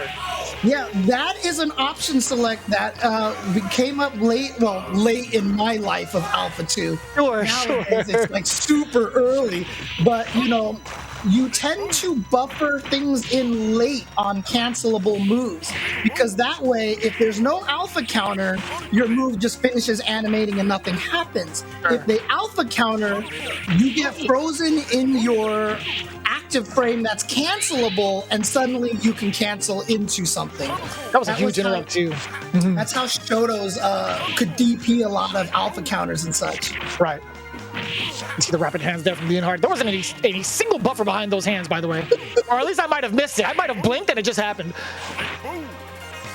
41 just a little bit. Find a way to get in. Oh, yes! That's alpha the thing. Counters kill! They do damage in this game. That's right. They actually do damage in this game. Yeah, so trust me when I say, you know, with chip damage and alpha counters that kill, comebacks in this game are very difficult, but at the same time, the damage that you get from these custom combos is crazy. Now, you can see 41, he's completely content too against playing Leonhard in the way that he wants to play. He's been laming it out so much. They're both sitting on full meters now, so one custom combo will kill. You're actually hella dead. Yeah, he's gonna go for the full level 3 to get the kill right there. Nice and easy too, little jump in, getting the light confirms into the level 3 super. I gotta gotta say, 41's been controlling the pace quite well against Leonhard. There hasn't been really any significance in neutral going against the side of Nash, right? You're seeing the anti-airs coming into play, him actually just charging down back. One of the scariest things you could possibly see. If it's not Guile, it's coming from Nash. It's still just as scary. Yeah, I mean, you can actually air block his flash kicks and then like try to roll at him. That is one of the different things because it counts as, quote, airborne. Airborne moves can be air blocked. But again, he still has a lot of control of zoning you out. And as much as like that pretty much takes into effect, you're thinking about this air approach, Leonhard is still getting hit by it, but okay, this is the time right now to strike. He is low on life, he's chasing down. Great nice block, cross under, but he knew. Wake up super, damage! And one of the things to remember too about this game is that level 1 supers are really fast in this game. So if I level 1 super in your face and you're not blocking before the super, you can get hit. So it's not like a lot of other games where you have the 3 levels of super and like the 1 and 2 ones are really slow. Oh, look at this! Oh my god, the damage! Oh, that was so ambiguous too. It was the crane kicks? Or the crane dive kicks, I think. I can't remember which stance is which anymore, to be honest with you. It's been so long. Yeah, Crane is the kick modes. You know what? No, Mantis is kick modes. Crane is punch. That makes sense. He does look like a Mantis. It does make sense. Kung Fu movies have not failed me. Yep, and see, trying to drain all that too far away for that alpha counter to connect. And that was definitely a walk-up alpha counter right there. He wanted to get the knockdown, but wasn't able to get it. And so 41 right now, taking a 3-0 lead over Leonhard right now. That makes sense too, right? He did have at least one bar to get that alpha counter going. It would have dealt a decent amount of damage, does score the knockdown, and then it would have been up to the jump in. Just like this, right? Yeah, he doesn't want to continue with the rest of the uppercut, like those up kicks, because he wants the knockdown situation, right? Right, exactly. And, there is a really, really specific timing to get all 8 hits of that up kicks, but a lot of times you don't need it. In fact, his custom combo is just DP, quickly follow up, DP, quickly follow up, DP, quickly follow up, and it just drains a lot of health. But we haven't seen Leonhard actually have a chance to use that yet, but because he's actually in kick mode a lot. He could cancel it to... Oh, no. Yeah, the dive kick super mid-air. Yeah. Even if you try to block that, you get chipped, don't you? No, you can't air block that one. You can't air block supers, right? I'm pretty sure that one's going to hit you. Again, it's been a long time. I apologize if any of my information is incorrect. It has been a long time. But one thing's for certain, right? Nash has done a great job for 41. He's just been controlling the pace. No matter what part of the screen he's at, the Sonic Boom still keeping Leonhard away. And look at how much damage he's already taken. There's not an open. Okay, this actually might be the opening. Oh, no. No cancel into the super off the crouching heavy punch. I'm pretty sure in this game, there is, Gen has the ability, with his chain combos, I'm pretty sure you can cancel crouching heavy punch into standing heavy kick and Kara cancel the heavy kick into a super. I'm not 100% sure if that is something he could do in this game. I'm pretty sure you could. Oh, I might be thinking of Alpha 3, to be honest with you, so. Oh, giant jump in. Custom combo, you do not have a gap in between that. Nice to make it safe. And a good amount of chip damage as well. Leonhard could do the same thing if he gets confirmed. He does not off with a jump in, but he gets under the Sonic Boom. That was sick. Oh, yeah, just draining little bits of his health, little by little. Yeah, oh, no. You hit up. That was sick. Yeah, that's a punish. You saw. Yeah. And keep in mind, this game is also the game with the infamous Via CC. Even if that wasn't a punish, I'm not 100% sure. Gen was standing up when the custom combo was activated. And the infamous Via CC, created and popularized by Mr. Alex Vi himself, he found out that you can sweep with almost every character before the opponent can crouch. You could actually act before the opponent could after activating custom combo. So if they were standing, you could hit them low automatically. And there was nothing they could do about it. Yep. Oh boy. Ooh, a trade. Again, level 1, not a lot of invincibility. And I haven't seen Leonhard, air block any of the flash kicks. It might be if you do it late enough that it is considered still grounded, so you can't air block it. Oh, nice! It makes sense. It makes a lot of sense, and nice and easy. The Sonic Boom just keeping Leonhard away, right? There's a lot of pokes coming in from Gen. The crouching heavy punches majority of the time against Nash, but it just does not compete against something like a Sonic Boom, right? Yeah, and that was risky from 41 as well, because Leonhard did have the alpha counter available to himself, and I think that's one of the reasons why he stays in kick mode, because the kick mode alpha counter is that lunging kick that has more range, if I'm not mistaken. Oh. Oh, no, actually, it looks like punch mode still has it, perhaps. You might have the same custom combos in both modes. Again, I'm really sorry to all the Sonic Booms. The Alpha 2 fans out there. How dare you, James? How dare you? Oh, nice. Yeah, longer roll. That was smart. No anti-air. Oh, okay, so you can be blocked. It can be blocked. I was going to say, like, there was an opportunity to get that punish, and there you go. 41 ends up taking it 5-0 over Leonhard. Actually, pretty convincingly, I got to say. Yeah, I mean, unfortunately for Leonhard, not really able to do much with that Gen. Like I said, I was surprised to see it. You know, obviously the game has changed very much since you know I've been playing it, and Gen obviously is a character that some players have done well with, but you know it's just a lot of the other characters have so many other very, very strong tools.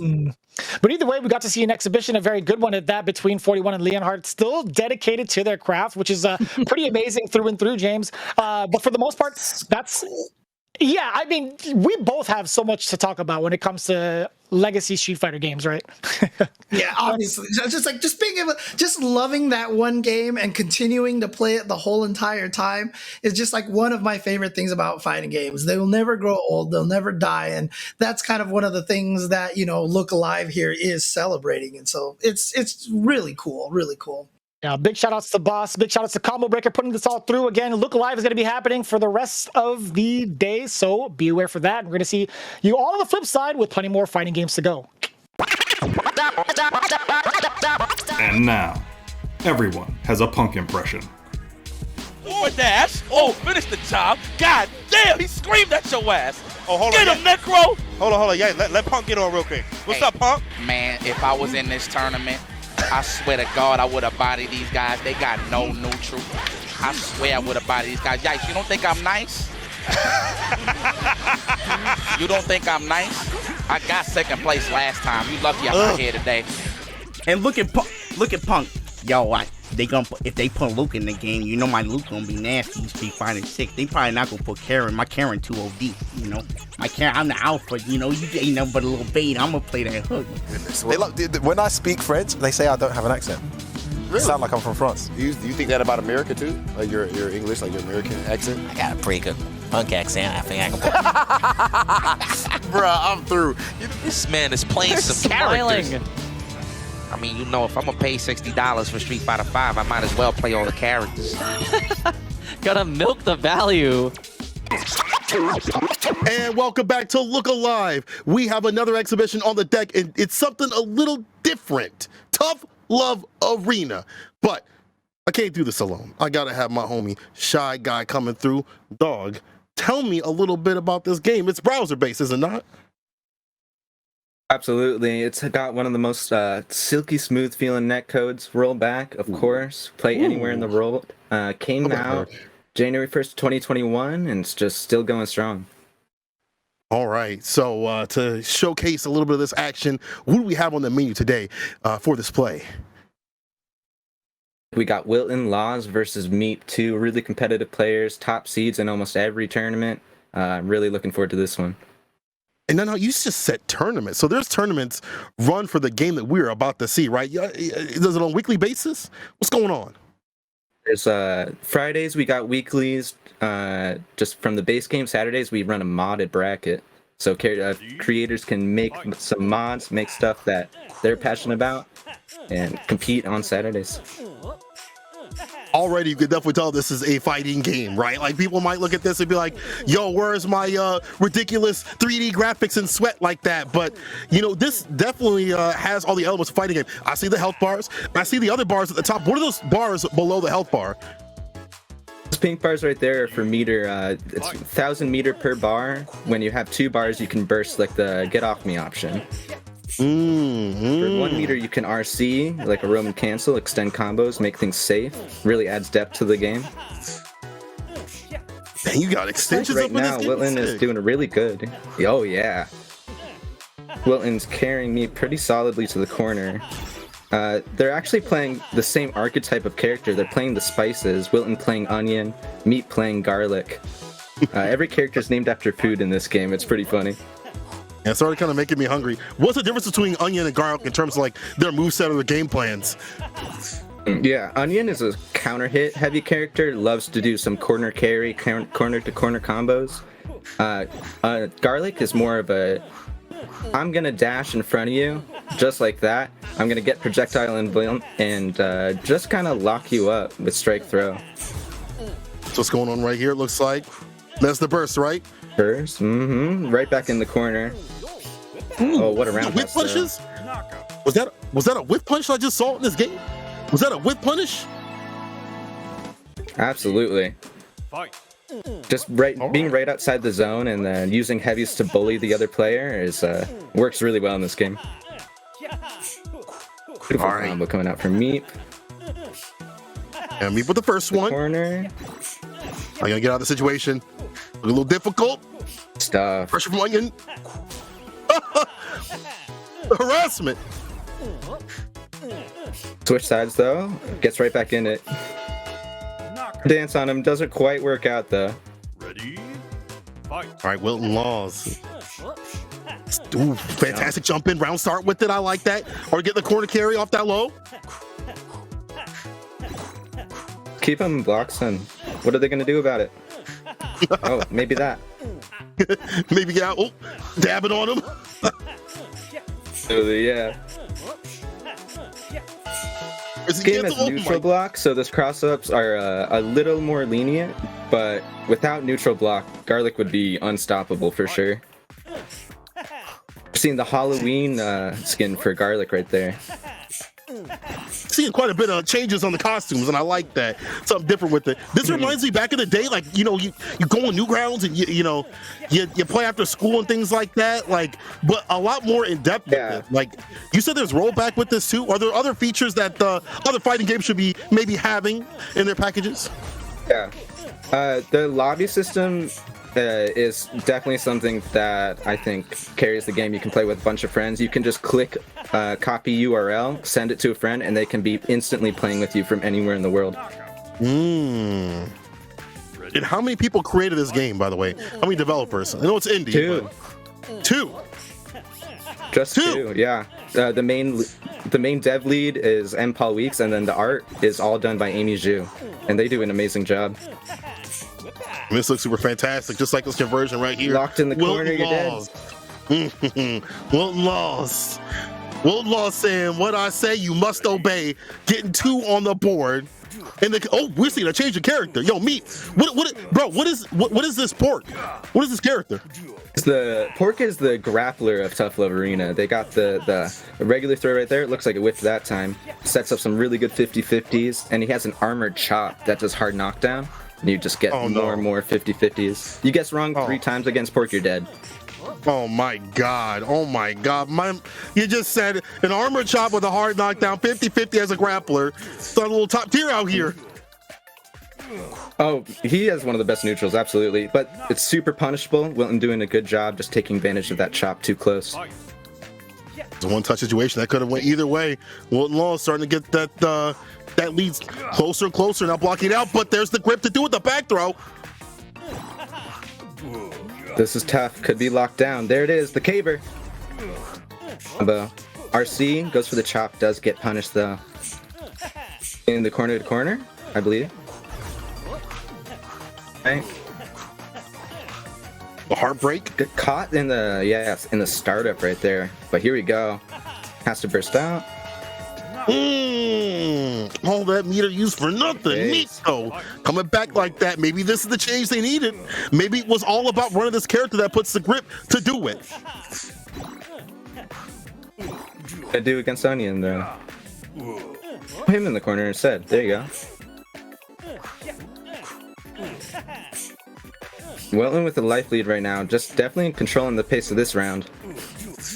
Oh man, Meat woke up with Chop, violence. Oh. Punish. Is he gonna kill? Oh my god. It's like that. You know, you said he was a grappler, but I only saw a few grips to do it. You know, I didn't see that many. And we're seeing. Wait, what? Another switch? Beef versus pork? That's beef. Beef is so good. They throw a lemon as their projectile, the only character with projectile, and they also have a move called flex, where if you hit them when they're in the flex, it just gets countered. It feels really bad to be hit by that. And you got zoning. It's gonna be real difficult for a grappler, but Mans is in to pick up in the finish. That was a tick throw. Oh my god. Meep unfazed by the switch. Tin's known for playing their onion, but anytime they pull out the beef, you feel kind of threatened. Looks like Meep's doing a good job holding it down right now. That was the onion was the first form. This is like the second or third. Like, this is my true form. This is my, you forced my real character to come out. Up. Oh, nice rush down. RC's it's gonna be big. RC's it again. Oh, try to get something more. Regular throw. The neutral, hold on the neutral. The biggest chop of all time. Oh. Meep is up. Meep is up. Meep is up. Meep is up. Meep even switching the costume. Halloween skin. I like how they have it stuck with the costume. Usually in fighting games, you got like 1 or 2 colors of costumes that you stick with. I've seen them switch every single round, or match, I should say. Anytime there's a major held by the dev team, they always make some amazing event skins. And that's the event skin from Halloween that Wilton's using right now for beef. Bloody beef. Bloody beef. Uh-oh. Oh, this should be good. Has to burst, yeah. Probably would have killed right there. Next kill will do it. Next hit. The whip punish. Yo, Meep going up and not deterred by the beef. Because I'm vegan. From Wilton there. Yeah. Really good from Wilton there just to try to bait something on that jump, but yeah, it has to take control here. How about the extension, the pickup? Come on, Will, give me more games. Lemon. Bait a jump in, but doesn't need the bait. Wow. Into the gut punch so fast. Nice call right on that over normal. The round start. So smart with it. Knew he was going to overextend. Now puts him in the corner position. We still fighting back. Swinging it. Look at that. My gosh. They're going and crazy out here. Okay. I mean, look at where they're at. They're in the parking lot of a 7-Eleven. Of course they're going to be swinging out. That's how you know it's personal. When you fight now in a 7-Eleven parking lot and Wilton put Meat right back in the corner. That's it. Very nice. Tied up. We're both at 3-3. Franken pork. It's the costumes and also like the backgrounds. It's just such a sudden switch in quality, like of where they're at. I love it. Well, let's tie things up. That reject, you can use 1 meter to do like kind of a dead angle get off me and block stun, which is really good for disrupting strike throw, but it can be super punished if it's baited. So what would you compare this game to if you're completely new? What game would you compare this to? Like anime genre, more the Street Fighter genre with footsies? What would you compare, or is it really its own thing? Feels like its own thing. There definitely takes influence from a lot of things. I think the beef was modeled after Ryu originally, just used Ryu's sprites. But something about it is, it's like footsies 2022, you know? It definitely has that easy to learn, hard to master aspect that I just love it. And the fact that it's portable means it's easy to get people to play, right? You just pop up your laptop, you say, see me right now. You said you were nice at fighting games. See me in Tough Love Arena. Right now, I'm seeing click this URL. Yeah, just click the URL. That's all you got to do. Easy. Wilton definitely making the most out of that round. Gonna have to make something happen here. Already at a leg deficit. Beep is the iron wall right now. Oh, man. Yet, walking forward out of that caber. Back to mid screens. Back to aisle 2. Wilton lost. Whiff punish right there. Let me get close. Oh!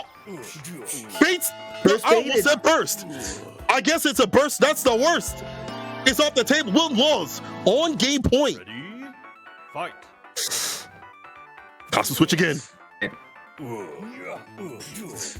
Like, go for it.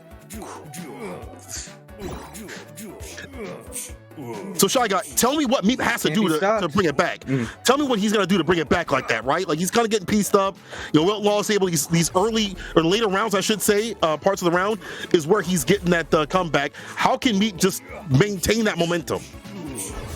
Something that Meep's trying to do already is switch up when they use their heavy moves. They're so punishable, and it's definitely easy to kind of read what your opponent's trying to do, especially as Pork.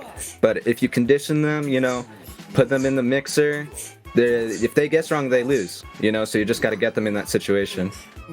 House always wins. It's hard to do that. It's going to be hard to do that with this pressure. Uh-oh. Ooh. Ready? Showing, and we see Wilton Laws showing his ass like the FGC on Twitter, on set point, about to seal it. Meep in the back position here, gonna get punished again. That step back heavy, so effective. Trying to make something happen. Hard knockdown. Gar sees it. Oh no, that clash. And Wilton Laws. There it is. Gonna take this exhibition. Wilton Laws. Again, what he says is yeah. Look, I don't. Okay, man, I won't make the joke. But what I will make y'all do is go and play this game. Tough Love Arena is super sick with it. I actually had fun time watching it. I got to test it out a little bit because it's just browser based, right? You just go into it, you play. It's easy. You can get into it today. Like you simply just click on a URL. Damn near everything runs it. You don't need a next gen console. But you had mentioned previously that there are, tournaments that are run. There are brackets and things like that. Talk to me about the scene.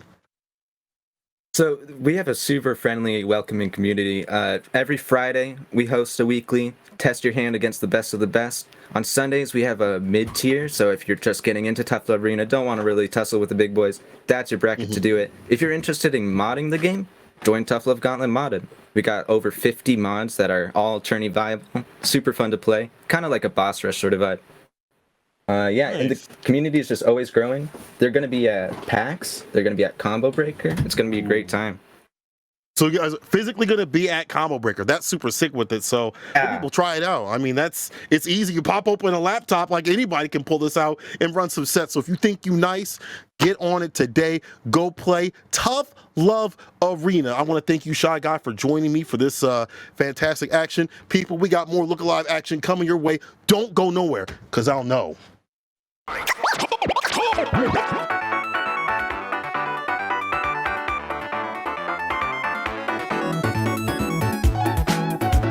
So at the time that I started, I felt that the beginner fighting game niche was relatively untapped. We had Fantasy Strike, Footsies was still in a very early state at that point, and I feel like the scene has expanded a lot since, but the way I play fighting games is I just find someone that wants to play a game and I play whatever game they want to play.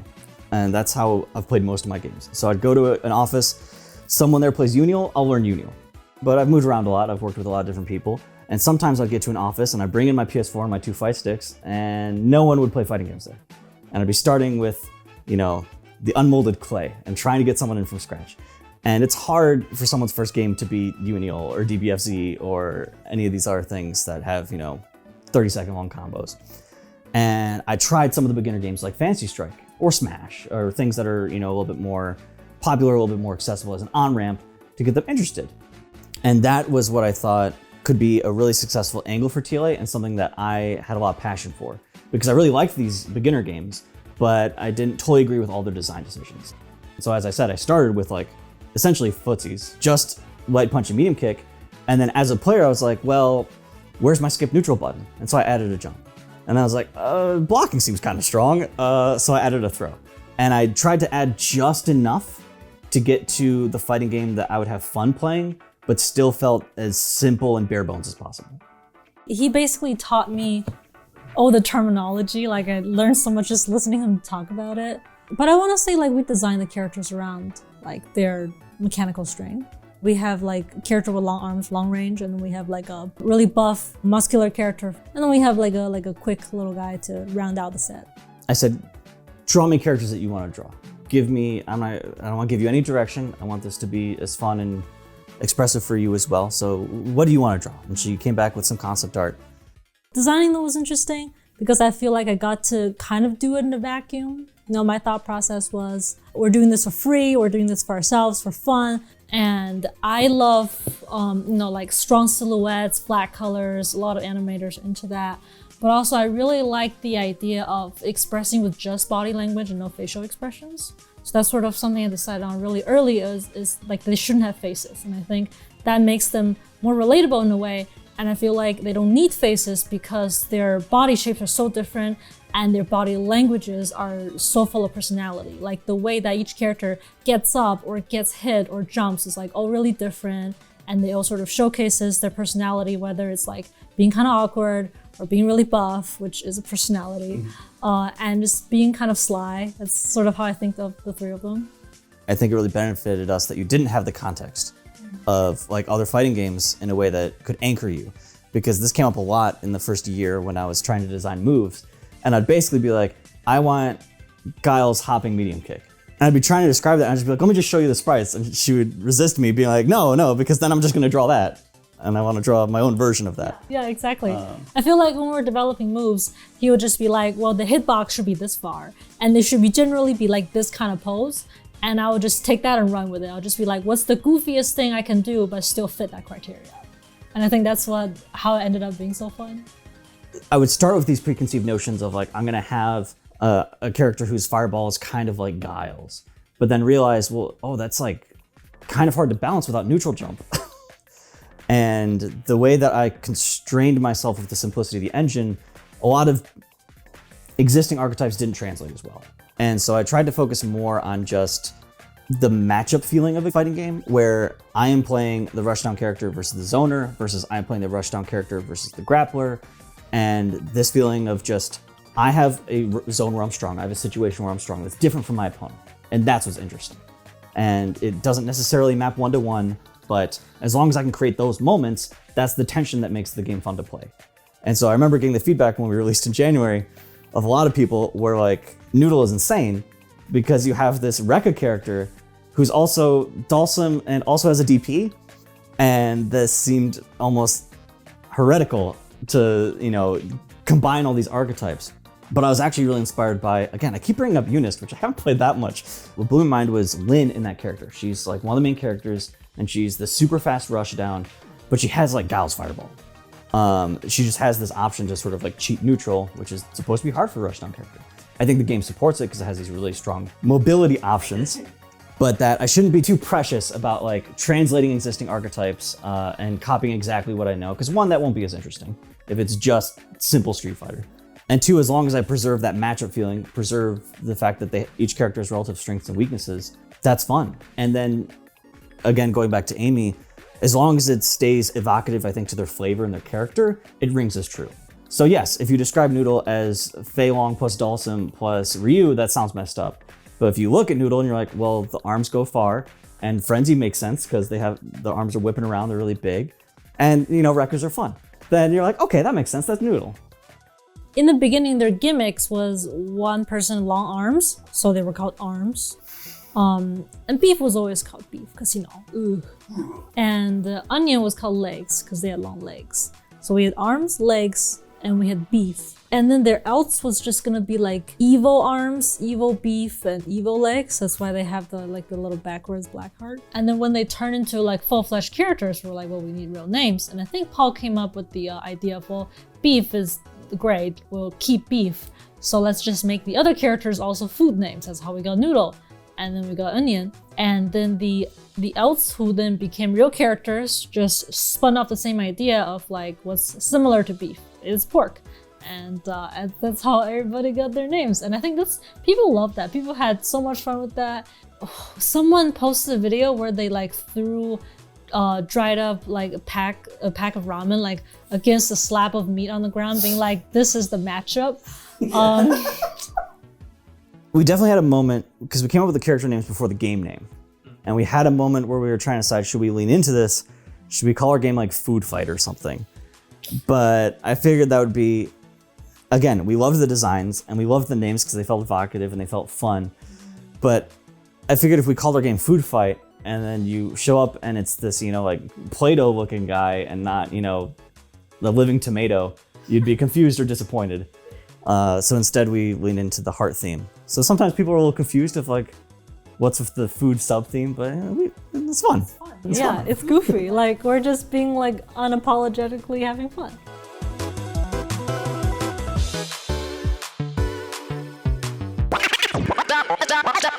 Yeah, dude, I know. It's not that serious, man. It's just an online tournament, dude. Yeah, I know the bracket starts in 40 minutes, but this Garfield documentary's got me hooked. Look, I'll make it on time. I'm not gonna like fall asleep or anything. I'll be there.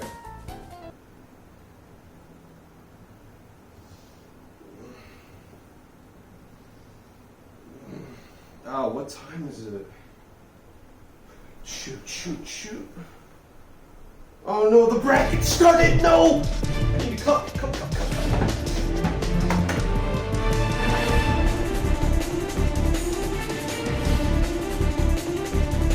Alright guys, welcome back to the tournament. Week 22, up on stream first, we're gonna have XX Forgotten Soul XX versus Onion Ring Lover 86. No, am I late?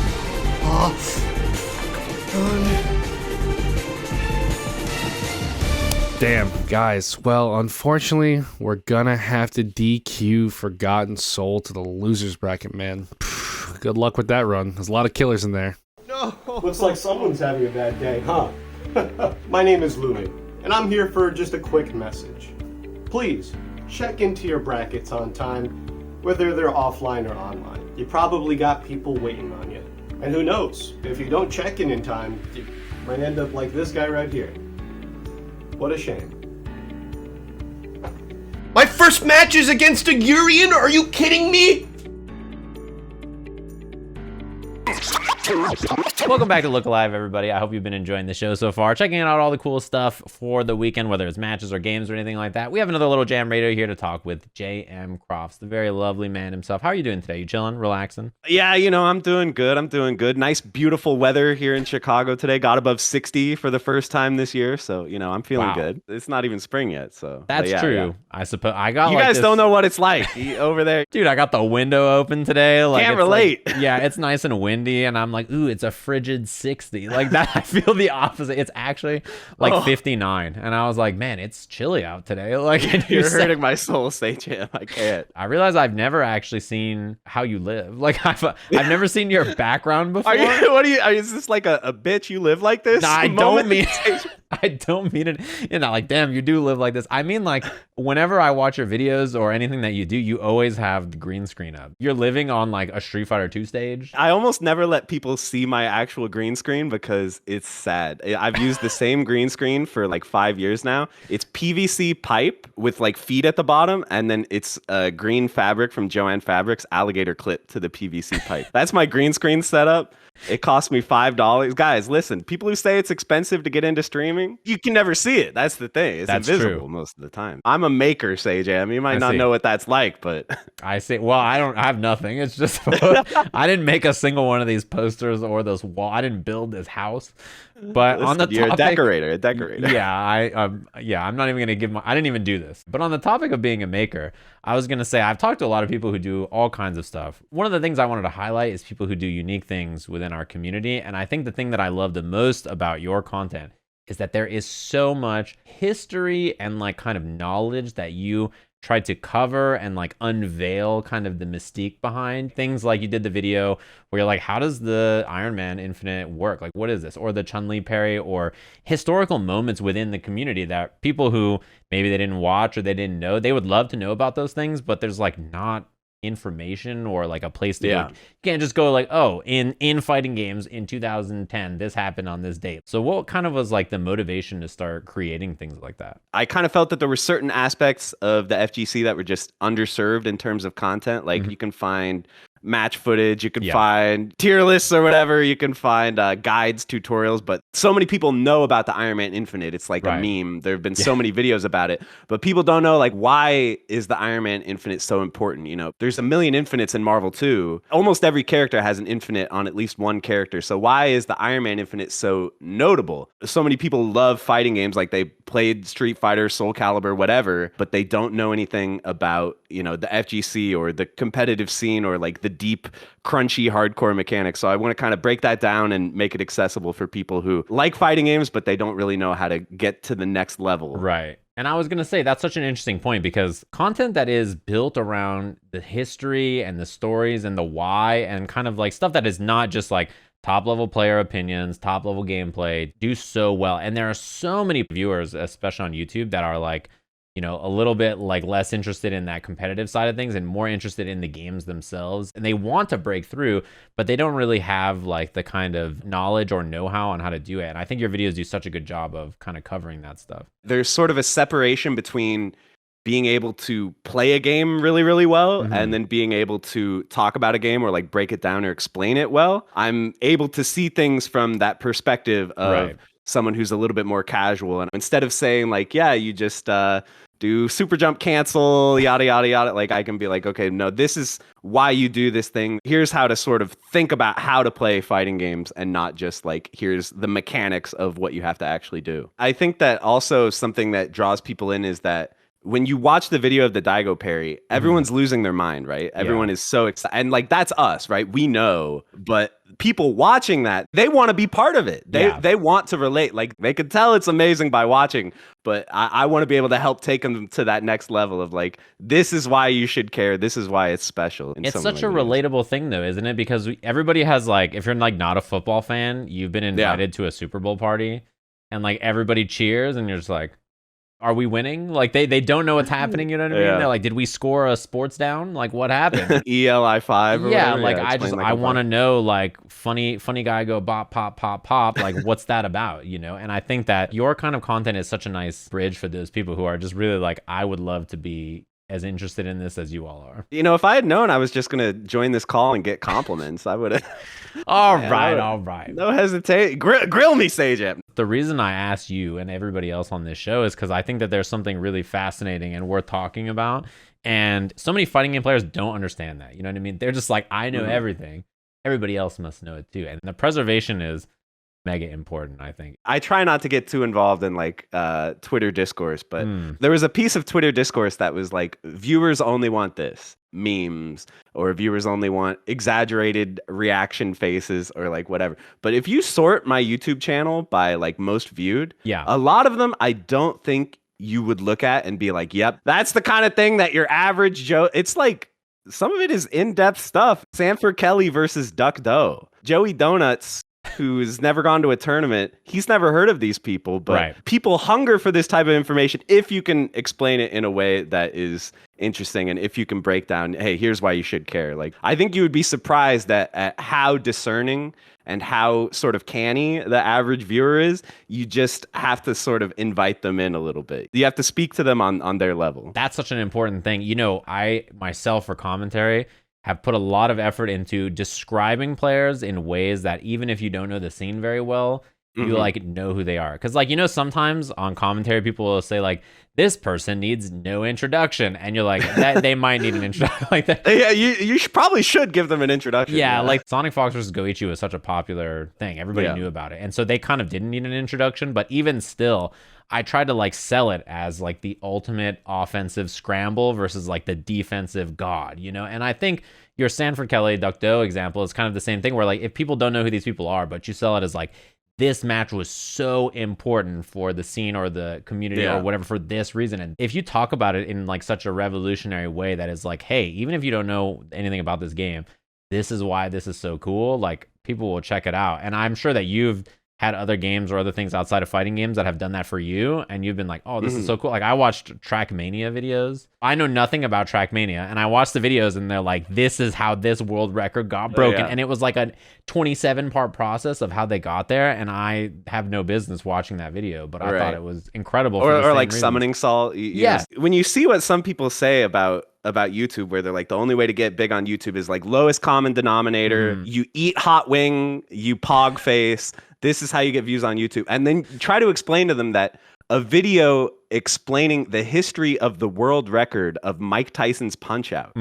Millions of people watch and love this video. Most of them probably have never even played Mike Tyson's Punch-Out. But it's because people recognize good content that engages them, and they want to watch it. So I think, I'm not trying to preach to people out there, but if you're an aspiring content creator, give the viewer more credit than I think a lot of people do, because people can smell good content. They can identify it. Yeah, and I'm a firm believer in that. If you're a great teacher and you can present something that people care to learn about in a way that's like fun, it's like a story or like something really memorable, then people will love that. And I think your content really does that so often. Also, I'm not really a fan of the argument of like fighting games are inherently inaccessible. I know you've talked about this a lot as well. Like people say a fighting game is never going to be as big as this other genre because there's no one to blame but yourself for like whatever reason, which I don't think is true. I think, look at Smash Brothers Melee. That's a hard game.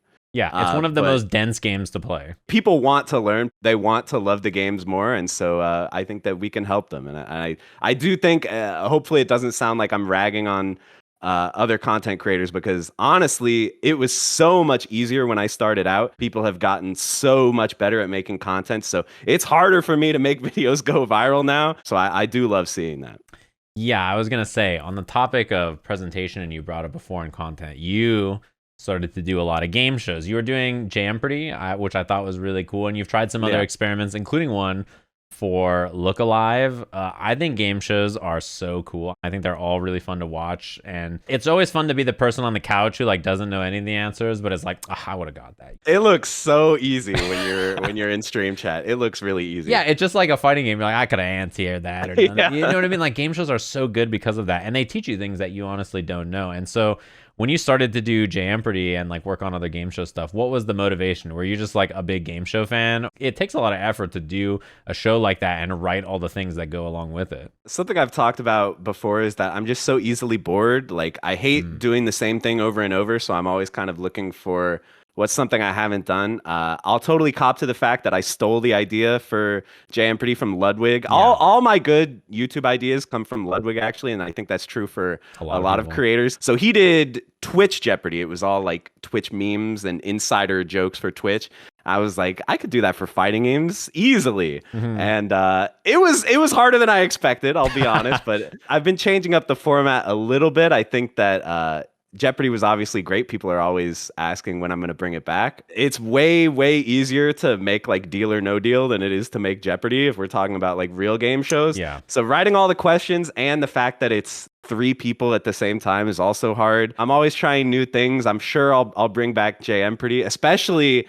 This is a call out to any TOs out there. If you guys ever want to have real life JMpardy at an in-person tournament, I would do that without question. You know, it's funny you brought up stealing content ideas from people. Like, I mean, Ludwig himself has talked about the old yoink and twist. The yoink and twist? That's what I'm saying. The yoink and twist, for those of you who don't know, is to like take an idea or like a thing that someone's doing and then twist it or shape it towards your audience or what makes it unique, right? Like, how do you take some idea that somebody else did, like Jeopardy for Twitch, and then just take it and make it fighting game focused or whatever?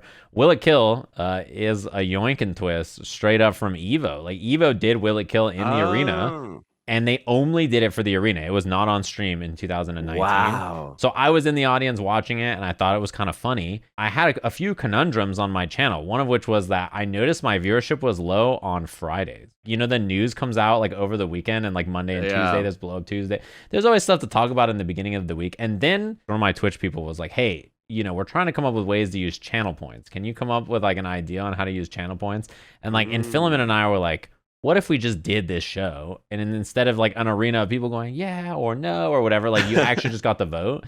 And we put it on Friday because I need viewership on Fridays. And like, it was so funny because, you know, that kind of a thing, as you mentioned with JMpardy, is like, you just see someone else do it and you're like, can I make that happen? And it's like a lot of work to do these kinds of shows. And I don't know if people were helping you write the questions or not. But I had a couple friends helping me write questions for sure. But yeah, it's still, it's a lot. In Filament and I work like absurdly long weeks to do Will It Kill. And we're always like, all right, there's not going to be another one for a whole month. We'll be okay. And then like I can't believe you're able to make one of those every month. That seems very, very hard. It is a lot of work, yeah. But they're always so fun to do that it's like I'm kind of okay with it. And I think, as you mentioned, the creative need to do something unique all the time is like especially hard when so many creators are now, they're ahead of me. Sometimes I'll see someone do something and I'm like, damn, that was what I was going to do. What we're saying with like the whole yoink and twist thing, I think, to me, that's one of the most fun things. It's sort of like an ongoing conversation. It's like, okay, like Brian F did like a speed run where he's like, how long does it take me to learn it for the first time? And then other people were like,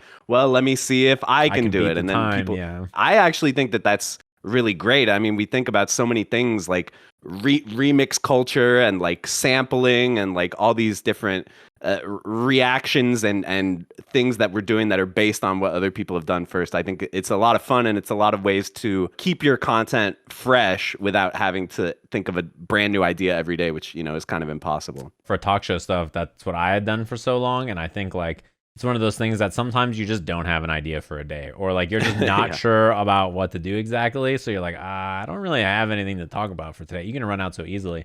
And on that topic of like having people do different variations of things, I mean, in fighting games, it's kind of hard to collaborate sometimes, you know, unless you're like playing someone, you know, you have to come up with a unique idea to get people to do stuff together. It's not like you just are like, hey, we both played the same game, we're on the same team. Isn't that cool? You know, in fighting games, it's like, how do I work with like all these other creators to do a thing? Which is why I like JMpardy so much. It's so funny that it's well, I'll try to get the show back. You still have to defend the title. You're still undefeated. Yeah. You know, when you said I was calling TOs, I thought you were going to do a TO only episode, which I was like, that would be sick. That would also be very funny. That would be pretty funny. But I do appreciate you taking the time to sit here and chat with me on your very busy schedule with Look Alive stuff and all your normal duties that you have to do. Do you have any place where people can check you out? Anything you want to plug? You can say literally whatever you like and send people in any direction. Subscribe to me on YouTube, JM Crofts on YouTube. And if you want, you can follow me on Twitter at Crofts, CROFTS. And that's pretty much it.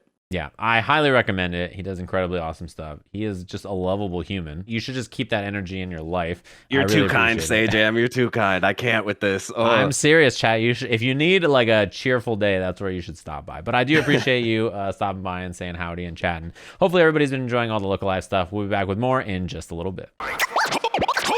What's going on, guys? I am Dr. Science.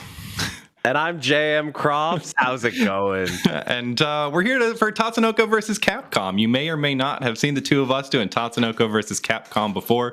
We got an extra special exhibition for you two today. We got K-Beast versus Penguin. And Crofts, I know we've seen these two before. What do you think about this matchup? I think you really couldn't ask for a better set of players to check out, because to me, this really represents like the past of the game. You know, this game's pretty old, from 2008, but it's still being developed. New tech is still being found. And I think Penguin is a good example of someone who kind of came into the scene and really found some unique tech and some unique ways of making the game his own. And he's had some major success with it in tournament. Yeah, and we're getting right into it here. Penguin is going to be on the left with Soki Saki, and K-Beast on the right with the slightly modded Yatter 1 and Batsu. But as you were saying, K-Beast has been on top of this game for a decade now, and Penguin recently came in and has been able to put in some really good work against him in just 6 months, a year of learning the game, and it's been extremely impressive to see. Yeah, and what strong start here though. It's such like a seeming mismatch, because Yatter 1, the tired meme that I always say is the Yatter 1 is like the Magneto of Tatsunoko. He's so fast, so mobile, incredible normals. So, just the way he zips around the screen and changes his trajectory. And then we got Kaijin no Soki, who this man is slow. This man can barely move, but it turns out... Ooh. Definitely got to spend the burst there, because that was going to kill 100%. That's one of the things about Penguin's team that's so scary, is almost any hit will kill you. He has so many combo routes and tricks that can go here. Oh no, that has to be activating Oni mode by accident. Early? Yeah, I think he got his inputs crossed up there on the East Sen. Yeah, now we get to see the slow draining of his meter here. Yeah, a lot of the install supers. Oh, wow. Bad tag, though, from K-Beast. Going to eat some damage here. Oni mode, though, actually makes the combo extensions worse. Yeah, he's losing slowly out on all his meter here, back to normal. Yeah, and one of the problems with this and other install supers in this game is that they don't just burn your 3 bars for using your level 3, they burn 100% of your meter, which means you have to build back 2 meters before you can burst again. Yeah, of course, meter management is an essential part of this game. Now we're seeing that meter get used to almost kill Soki. Is he going to try to look for an escape here? Ooh, a little bit of chunk there, but yeah, the target counter into the DP. Oh, the double overhead too. KB stop, like looking really good here. Penguin 0 meters left after that burst. Yeah, Baroque definitely one of the unique aspects of this game, utilizing your red life as a resource to do like Roman cancels. It's not something you see in a lot of games. Oh wow, he had to confirm there. Oh, Penguin must have missed a push block there. This is definitely doable for Saki, though. You know, 2v1 situation, not ideal, but she's got plenty of health to work with as long as she doesn't get hit. Yeah, she's a character who can do it. Some of the strongest zoning in Tatsunoko versus Capcom, and some little tricks too. There's the cross under. KB's bursting, but now he's at pixel health. Oh, tags onto the fireball. So yeah, Batsu going to be gaining a little bit of red health here. Yatter1 coming in. Has to get in on this Saki, though. Are we with the jump being a really strong burst? Baits the bird! Very nice. Just when it looked like Penguin was making that comeback happen, KB says, no thank you. Yeah, you can really see like the different ways that you can use Baroque. You can use it for anything, for combo extensions, for making things safe, for baiting bursts, and of course for Baroque unblockables as well. Which we might see. I don't feel like we saw any of them first round. Yeah, it didn't quite happen, but Soki, one of the best characters in the game at utilizing the Baroque unblockable glitch. That right there is why Yatterman 1 is such a problem. Drops the combo, but the Yatter spin is just such a strong neutral tool anyways that he gets a mix-up off of it in the corner. Okay, blocks it all out. No fear. Yeah, Penguin down about half health. Oh, didn't believe that. That was a deep cross-up. Baroque into the extension. He's going to have to burst this here, I think, if he wants to stay alive. Yeah, there's the VAR. 1, 2, 3, 4 dive kicks. He's just going to let Soki die here. Oh, he's just letting it rock. Yeah, saving the 4 meters for Saki. Not ready for that to hit on the other side. Almost had the air-to-air conversion. There's the burst. Yeah, Saki, I always, this is another thing that I always say is that you can never really count Saki out. It looks like such a bad situation. Yeah, she's getting smothered by Yatterman 1 so far, though, and there's the VAR again. Yeah. Oof, I'm surprised. Okay, yeah, the level 1 wouldn't have killed there, I guess. But I don't think you need to hold on to 4 meters in that case. You could have spent 2 to save some of your life. Yeah. Now he's at pixel health. Got to avoid this chip. No, can't do it. KB's the quick 2-0. Yeah, we're really seeing the experience level of K-Beast. Like you said, you know, he's been dominating this game for over a decade now. Yeah, absolutely. But will Penguin, the new blood, be able to utilize some of the hype anti-air crouch jab? Yeah, the normals, the hitboxes are unbelievable. Man. What a confirm as well. The execution on that is so hard. Off of the DP assist into the corner loops from Yatter1. Yeah, what's the knockdown? Again, not gonna kill. Baroque's just to stay alive, but now your red life's gone. Okay, nice punish. Yeah, manages to catch the non-invincible frames on the tardy counter there. Okay, so yeah, here we can see some of that big damage that Soki's capable of. Yeah, not gonna spend any meter on it. No. Bursting on very low health, maybe a questionable decision. Oh, doesn't get the combo off the burst in the corner. Wouldn't have been too much damage anyways, but you'd like to get it. Yeah, burst is such a game-deciding mechanic in this game. Costs 2 bars, and oftentimes in the corner you can combo off it. It gives you red life so you can Baroque with it. We're going right into level 3, but it gets blocked. Not the right timing there. Oof, a little bit of chug. Oh, nice. Okay. Instant overhead. Yeah, and the jump a really strong normal for a zoning character like her.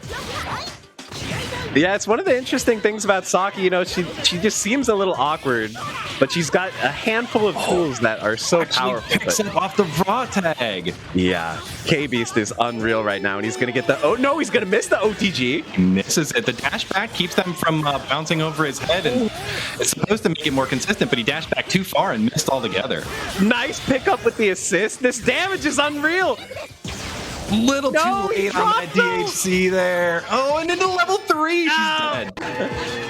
I'm sorry, Penguin. Commentator's curse. Unfortunate punish. I think he thought the Soki super was going to hit there at first. Oh, and there's the unblockable. Doesn't finish the combo, though. Yeah, Penguin was just holding up because he knew he was about to be put into some grime. Oh, and there it is. Yeah, so hard to get in on Yatter 1. He's got just such a great suite of neutral tools between the spin and the Kenda Magic, and then obviously just his dash normals. It's really hard to approach. Yeah, Penguin's going to have to figure something out here. Okay, round start, gets a clean hit. Goes for mix-up. Shenanigans? There we go. Reversal throw. Reversal throw again. Okay, trying to cross up with the assist. Ugh! Big overhead. Jumps out with the launcher cancel, though. Nice. All right, bursting immediately. So the meter economy not looking great for Penguin right now. It definitely can be a problem when you fall behind on meters. The opponent's got a bunch of bursts and you got none. Yeah. Ooh. Can't punch the launcher. Well, broke unblockable. Right, oh, and now he's got more red life, so he can Baroque again. Yeah. Using the assist for pressure. Oh, actually catches with the stand C. Not letting him jump out. He's just pressure, but the Yatterman one is dead. Batsu coming in solo now. Oh, the other side. I'm guessing we're going to see... Oh, okay. I think that was a little early in the assist call.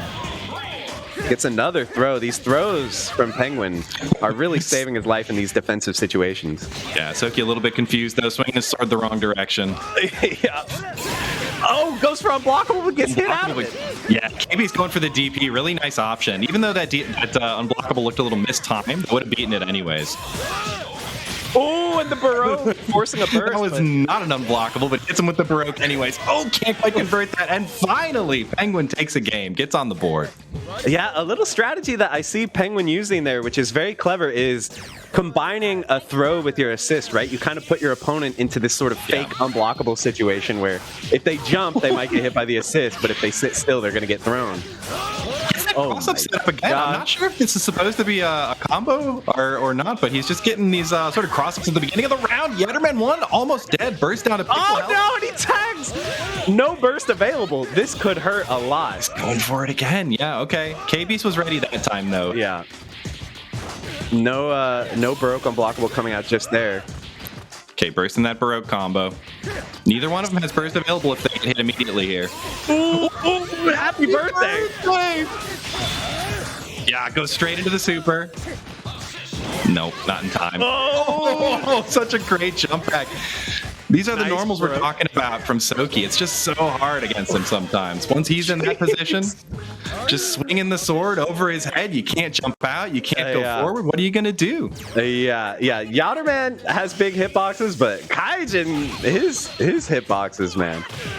Oh, yeah. Oh, there's the overhead. Yeah, that raw launcher from Yatter 1, also another one of his really incredible normals. Yeah, it's extremely fast. Huge hitbox on it. Oh, catches with the anti-air jabs. Relaunch. Oh, drops the combo. That was an input mistake there. Ooh, yeah. Forcing a burst there is very huge. And I have to imagine that Penguin's going to want to take some damage just like that, so now he has another Baroque available with no burst. Oh, no, he wasn't ready to confirm there. Oh, yeah, you can't jump out. Another reversal throw, though, and he goes overhead. Baroque unblockable again. KB has the burst if he wants it. It looks like he's going to let it rock, though. Okay, there's a combo that time. And Batsu coming in solo again. Oh, stays in the front. Level He's got 1. so much meter to work with as well. This is gonna hurt. Yeah, you gotta burst that to keep Soki alive. Oh my god, he's just pressing buttons. Full screen? You think you can up back? Oh, wait a minute. Okay, he's gonna roll forward. Rolls forward, gets the punish, uses the Baroque to prevent the meter gain. It causes less meter to be gained by your opponent when you're hitting them, so that prevents the burst there at the end, and Penguin ties it up. Yeah, that's a great point. Yet another use of Baroque. And we saw there, Baroque does scale up and get stronger the more red life you have. But even if you have just the tiniest sliver of it, like what Penguin has right now, you can use that to create mix-ups, to create unblockables. Oh, almost had him there. All right, looks like he's going to go for it right here. Oh, he actually lands the counter. Yeah, he thought the unblockable was coming, so he tried to mash out, but he just let the counter rock and get the hit. Cool 30% for 0 meter. No, I feel like that's a rare move we don't see too much, is actually connecting with the counter. But nice combo from KBeast. Ooh, yeah, he's safe. Pipes. Uses the Baroque a little bit early there. Yeah, you can see how scary the defensive situation is against Soki. You know, the moves are slow to come out, but you don't ever want to press a button. The threat of armor is so real.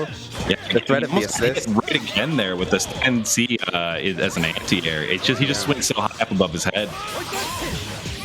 Nice. The conversion. Meters if he wants it. Ooh, weird hit. Yeah, he didn't end up getting launched by that.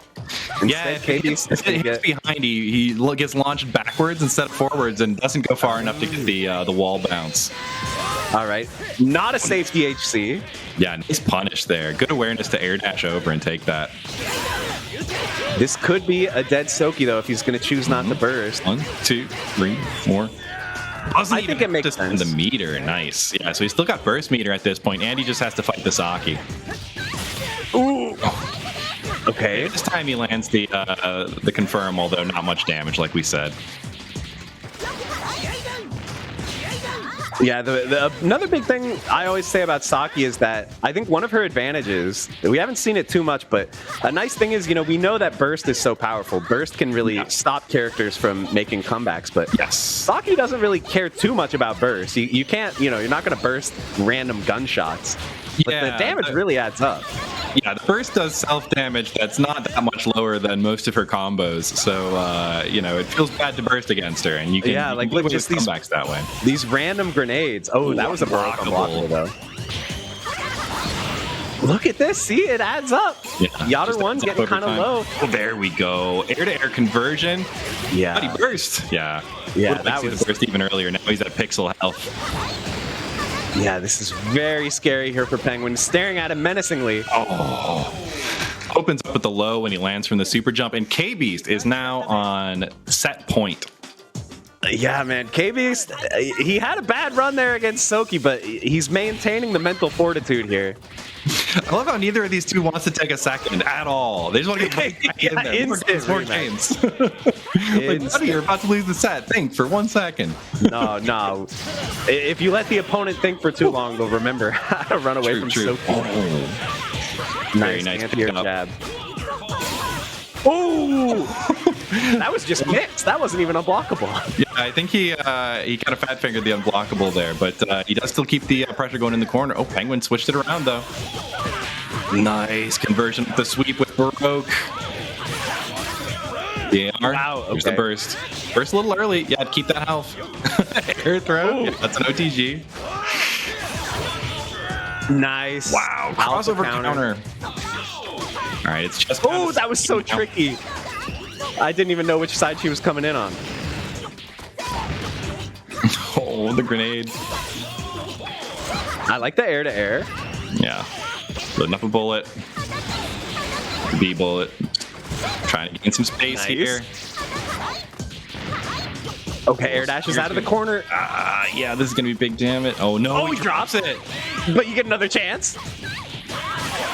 Bro, for sure. KBeast is too much right now. The burst right at the end here, but this seems like an unsurmountable hill to climb here. I'm not gonna lie. He burned all his red life to get some extra damage. 3.5 meters, character and a half worth of life. Run, Penguin, run! Oh my god, he can't even block a single fireball. Yeah, this is so hard. Here's the super fireball. Full screen. Okay. Here's Yatterwan. Yep. Here's another super fireball. Throw grenades. Stay above it. Okay, he's alive.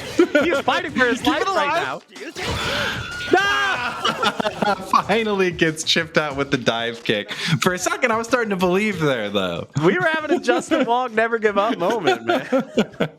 It can happen. And we've said, you know, if there's any character who can do it, it is Saki. We've seen her do it so many times in the past at our tournaments. But great set from those two. It was cool seeing them back out there. The two of them got to play at Frosty Faustings as one. It was a heck of a set that you can go check out on YouTube too if you want. Yeah, K-Beast showing the old guard, coming into play, saying this is my game. You newcomers, you whippersnappers with all the unblockable tech. Well played by Penguin, but K-Beast held it down. Yeah, I hope people enjoyed checking out this set. We've got a lot of new stuff. If you played Tatsunoko versus Capcom back in the day, maybe you didn't know that you could just unblockable people with your Baroque. But I hope you enjoyed a little bit of look into it here. So yeah, thanks everybody who checked it out. Thanks Combo Breaker, Look Alive for doing this, and thanks to my man JMCrofts for being here and commentating with me. Yeah, thanks a lot, Dr. Science. Hope you guys enjoy the rest of the show. Thanks for stopping by. Thanks. And now, Jaywong keeps finding new moment 37s. Oh, what? My man. That's crazy, bro. 2022 is just L's for me. Like, why am I so scared of that, right? Oh my god, no. Oh, okay, that doesn't count. That doesn't count. That doesn't count. Right? That doesn't count. Bro, it's over. You don't got it, bro. Why are you walking at me like that? You don't got it. I don't believe in you. No, that's because I don't.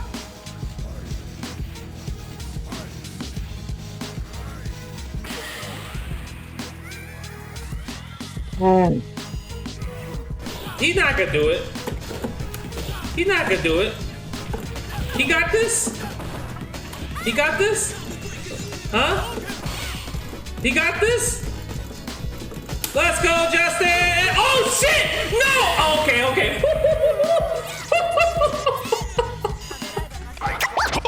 Yo, Look Alive, what up? It's your boy Jonyfraze. I just got the call from Rick, the Hotto himself, to do the intro trailer for Combo Breaker 2022. Yo, we're about to hit the studio right now and make some fire. Let's go.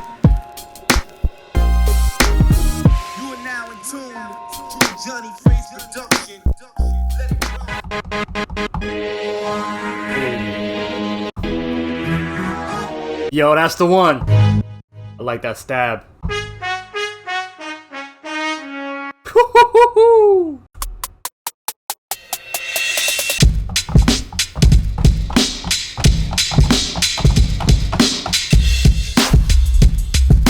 Funky bassline time.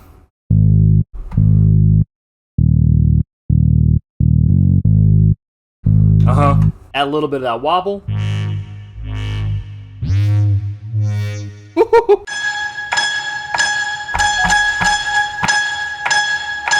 Storm samples, some risers.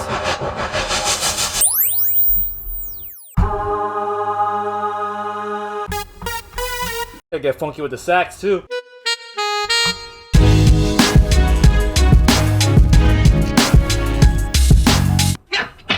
Gotta get the kung fu sounds in there. Yo, what's up, Tonio? Alright, look. So I need you to say, on some MOP type vibes, Combo Breaker. So you want some like MOP, so here we go, stand by. It's Combo Breaker, yeah! Yeah! Perfect, man, perfect. Alright, next, I need you to say, in like some DJ Clue voice, New York mixtape vibe, no coast, no kings, alright? Alright, here we go. DJ Clue voice. Check it out. No coast, no kings! Get your game up, motherfuckers! I don't know if you can curse. Sorry about that. That just came out of nowhere. It's all good, But I'll do this one too. Yeah! What y'all know about this right here? No coast, no kings! Perfect. Yo, Tonio, thank you so much, bro. Oh my god. Alright, I'm gonna chop it up into turntables. I'll send you what I got. No coast, no kings! It's Combo Breaker, yeah!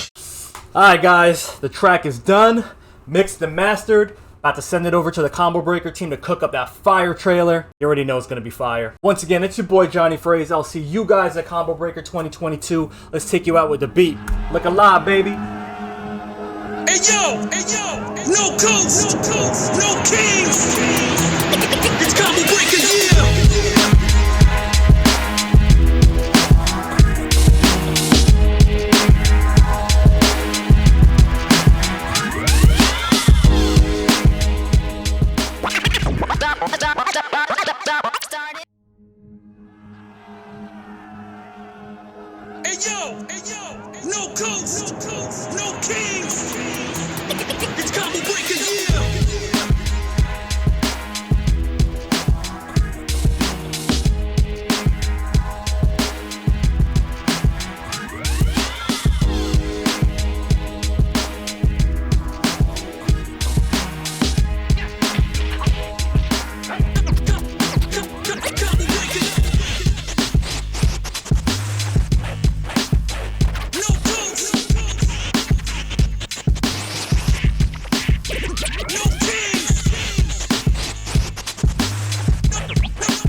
You think this is esports? You think esports?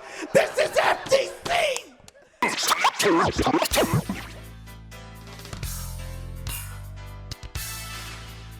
Virtua Fighter. What you need to know. Considered the granddaddy of 3D fighting games, Virtua Fighter is about as pure and undiluted as a fighting game can get. Even now, almost 30 years and several iterations later, the core recipe of the game remains relatively unchanged. 45 seconds on the clock, 3 buttons to press, 2 characters, 2 life bars, and that's about it. No meters, no fireballs, no weapons, just hit them better than they hit you. The rules are simple too. As usual, you'll win rounds by having the most life when the time runs out, or depleting all of their life first. But there's also the added win condition of a ring out if you can get them off the stage, over the fence, or even by smashing them through the wall when the time is right. Be careful though, the house rules are sumo rules, so make sure that you touch the floor last if you both go over the edge. So if it's so simple, what's so special about it? For starters, every character is very different in design and mechanics, often equipped with something unique that sets them apart from the rest of the cast.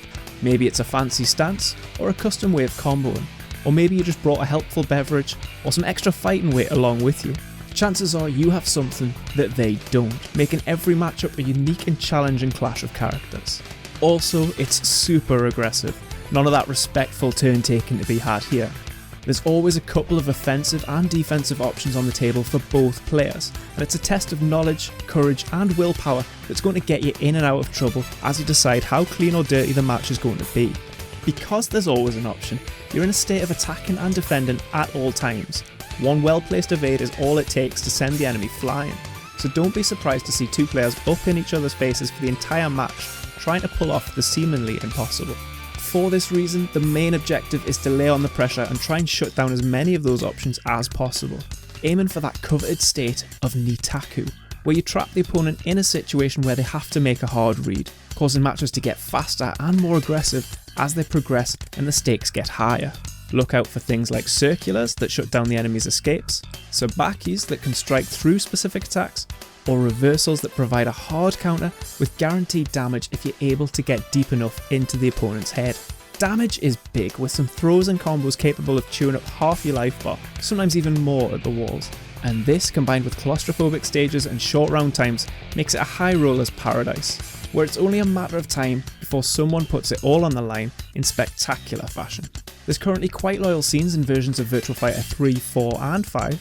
If you're looking for the most recent one, it's Virtua Fighter 5 Ultimate Showdown, which was released in 2021 on the PlayStation 4, with all new glorious visuals from RGG Studios, known best for the Yakuza and Judgment series of games, as well as the mighty Dragon engine that all of these titles run on.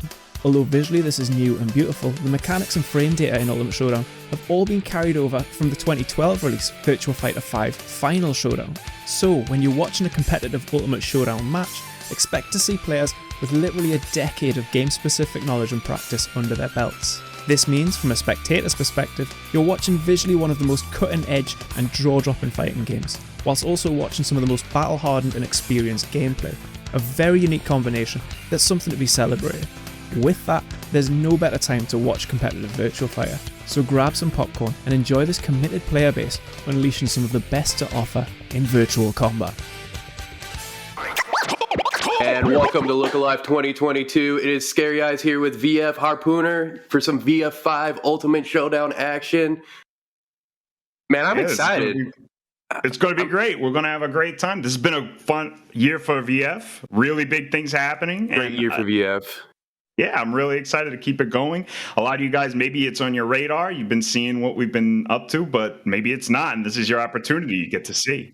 And shout out to WireMan setting this up. We got some international action going for you today from the EU scene. We got Marley J and Blessy throwing it down for some Versa 5 action. So that's right.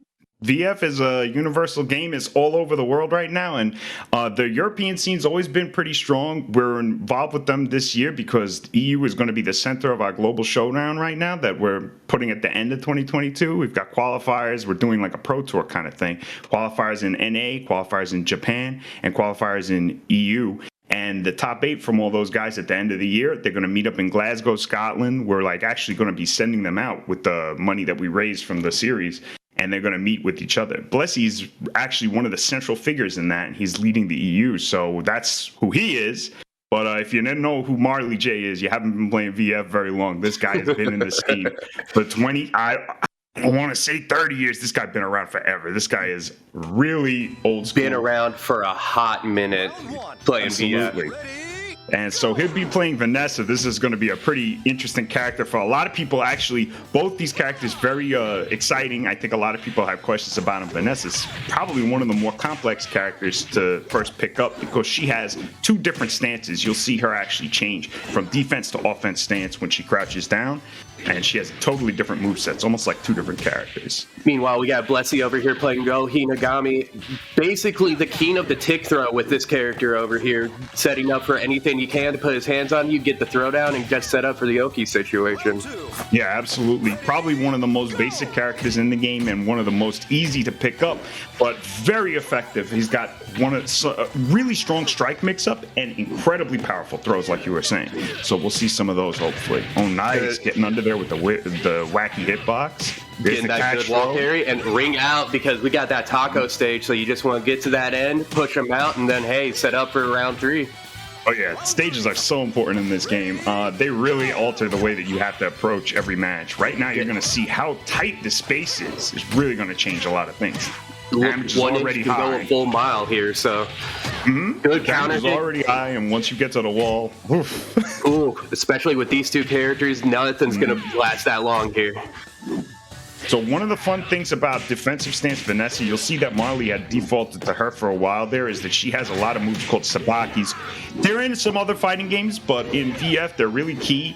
What they are is moves that will deflect a certain type of move, maybe a one-handed punch, maybe a one-armed move of any kind, maybe a kick, mid or high kick. You know, it's specific, but Vanessa has a ton of them in defensive stance, so we may see a few of those. Lets her go back right into the offense and keep onto it. And there's that high knee. That's going to be going all the way to downtown. Absolutely. We'll see how far the characters move just from one combo. Carry is huge. Ooh, wall conversion. Very nice. Oh, nice stuff. Good throw break. And just like that, Marley J taking it up 1-0 right now. Showing that offensive and defensive stance mix-up game versus Go is going to be a killer. So Blessy's definitely going to have to play around that. Yeah. Oh, okay, great. So we're already on the next stage here. This is Shrine. This is a huge difference because this has what we call in the community the baby wall. This little tiny wall on the end. Depending on your character's weight class, it might actually save you from getting wrung out. But at Vanessa, the same time, you get one throw over there. Yeah, that's true. It's also a larger stage too. Vanessa in general, her weight class is going to cause her all kinds of problems. Between her weight and her height, I say that she really gets, she kind of gets the short end of the stick when it comes to taking damage. But Go might actually be saved by that wall.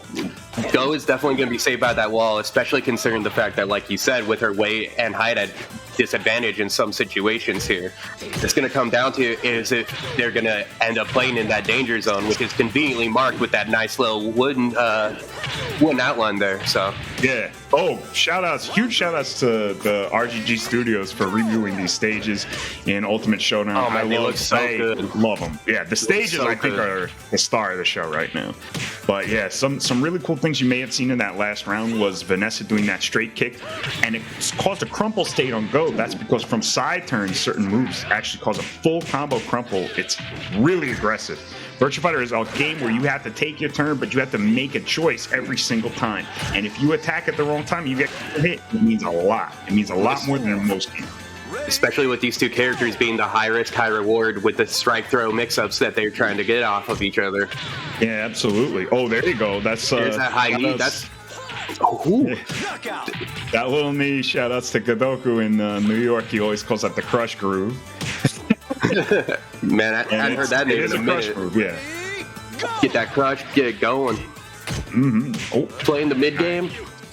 Now you'll notice a lot of them are checking each other with 2P. The nice thing is 2P is a universal 8 frame in Virtua Fighter and can be used to check a lot of situations.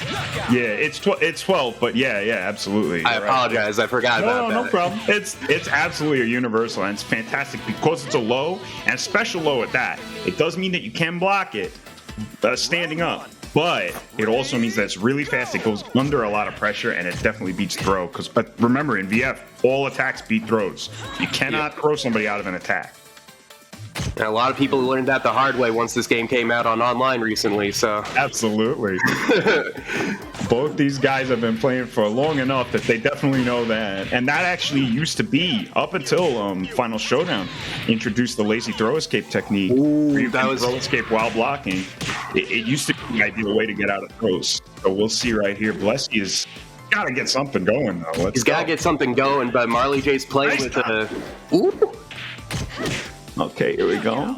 2P. There we go. Stare down 2P. 2P How many times has the round ended like that? Too many and too much. Yeah, every time. Let's go. Let's go. Nice. That should be a throw punish, but you notice how Marley is not doing a throw punish there? It's because Go actually has a throw sabaki. He has a move that deflects throws. So Marley knows Blessy loves doing that. He's delaying on purpose to try and bait that out. God bless, he's got to play real smart right here. Oh, nice stagger. And he, unfortunately, when you do stagger, you are pretty vulnerable to throws if you block out of it. Oh, baby. Which can lead to some pretty nasty scenarios, especially with Vanessa, considering how much damage those throws do just any time. Absolutely. If he puts hands on you, you're going to feel it. Oh yeah, and remember, throws are also they're not reaction breaks. You have to guess the direction that they're doing to break the throw. You can't push a button on when you see your character getting grabbed. You actually have to. You have like a 33% chance of breaking that throw, provided that they're really mixing it. But most people prefer one or two throws. As a Wolf player, I know which ones I like to go for. So. Oh yeah. I'm sure anytime anyone gets grabbed by the neutral throw by you, they look at you with shock. Like, you really did this to me right now? Okay. All right, Blessy's still not on the board, so Marley, that experience is really showing. Oh, this time he did go for the grab. Nice though. Smart. Oh, now we're in offensive stance. Offensive stance is fantastic for pressure when you have them by the wall like that. Especially once you start making advantage of the sidewall situation and Blessy. It could all turn around. BF. Oh no! Oh no! Woo! BF is all about momentum. It could really all turn around off of one knockdown. 1-2P, that's all it takes. Very good punch. Nice. Oh, he tried to get a setup. Now, Blessy and Marley got to play smart here because training stage actually changes between rounds, between caged and uncaged. So all it takes is one. Go ahead. The size changes a lot. Yeah, the size actually changes too. It becomes one of the smaller stages when the walls are down. But then becomes a traditional 16x16 once those go away. Yeah, absolutely. Okay, here we are. Walls are down. This should favor Blessy, but he's really having a hard time making anything go. Marley is blocking all his mid counter hit launch setups. That big red blast is a counter hit indicator. They really are trying to make it clear to you, hey, you got a counter hit. Take advantage. Oh, Make the situation work. And then there's the stagger on the wall, and that's it. 4-0 right now for Marley. My homie, he needs to get something going. He needs some momentum going. He needs to stop getting caught on that wall. But here we go. Genesis, you're on a 3x1 stage, and next thing you know, this could favor Blessy very heavily here if he can get towards that back wall. Absolutely, or even floater for an easy ring out. Exactly. Oh, here we go. Speaking of. There we go. Come on, Blessy. Now, you know I love seeing Go getting beat up because he is on my tier list of degenerate characters. But I will tell you, I feel for my buddy here. I want to see Blessy gets good switch, but can't get anything off of it. See, Marley tried to get cute there. Oh, he was like, I'm gonna take you out. You're going downstairs. Absolutely. Going right into it. Ooh. Nice. Just catching every wake-up option right now. Yeah, so tech roll, it can... Oh, is he going to that was so close. Oh, it didn't even matter. Oh, that was so close. I wasn't looking at the life bar because I was just thinking, oh, I know why they sent this clip in. Okay, there we go. Smack him down. All right, we're going towards... Oh, into the that throws. danger zone. Now the throws are coming out because Throsbaki has not been showing up. But here we go, Blessy. That's right. A lot of damage and an excellent. That's the momentum change you need right there. Yep. We got 40 golden letters on the screen over there. Time to go. We stand. Going right in. Oh. There you go. Break that leg. Love that throw. Her throws are really cool looking. And she gets different ones in each dance. Oh, here we go. The clinch. So the clinch is a little... It might be familiar to Tekken players. If you play with Marduk, you do have different options to break it. The only trouble is it's actually just like throws. You have to be holding that down the whole time. You can't break it on reaction. So no, you cannot. You have to... Everything in play the VF guessing is... Yeah, everything in VF is based on reads. That's it. Nice. Good. Oof, man, he is just not letting the hits happen. But that's the trick. You have to throw as soon as you start seeing that they're just blocking everything you do. Oof, big damage too. Oh, this should be enough. Almost. Oh no, wait. Didn't go for the roll afterwards though for the Oki, and there we go. Blessing finally on the board. Let's do it, 4-1 right now. Getting really close here. And honestly, this might be the momentum shift that Blessing needs, especially going back to River right now. All right, here we are. Shout out to VirtuaFighter.com as well. I see they have the VFDC regular tag on their online profile. That's so cool because that's a community. That is a community-owned website and community updated, and Sega put them in the game. We really appreciate. They have been a wide resource for anybody trying to learn the game. I know when I started picking the game up back years ago, it was one of the first places I checked out for anything I needed. Oh yeah, in the Virtua Fighter Discord, I have a bingo card that I made where 2 of the squares are how do you do X, and the answer is on the wiki. Ooh, nice. Look at Marley. Blessy was trying to get cute there with the ring out, but Marley, just knowing that situational awareness, made the good sidestep and got out of it. He's trying to seal this first to 5. I mean, we haven't even concentrated on the pressure aspect of this for Blessy, but I mean, he's only got 1 life to live. He's out here just showing everything with his chest right now. Yeah, here we go. Okay, this is good. Nice 50% right here, almost. Oh no, he's not looking for the laydown. Okay, there it is. Laydown is a huge risk for Vanessa to take. It's nice when it pays off, but you saw what happens when it doesn't. You just get that soccer kick, and then next thing you know, that's all your life gone. Absolutely. There are very specific categories of moves that will catch her out of that. We call them ground scrape moves, and they're any kind of move that you can hit OTG with. Very few that you can hit OTG in the game, but every character has at least one. Oh, nice. He gets him into Sakami. Nice. That's a 5-way throw mix-up, unlike most characters who have 3-way. Ooh, very nice. And it's hit for sad at this point with the throws. Yeah, I feel like, oh, that's it. 100%. Marley got it. Wow.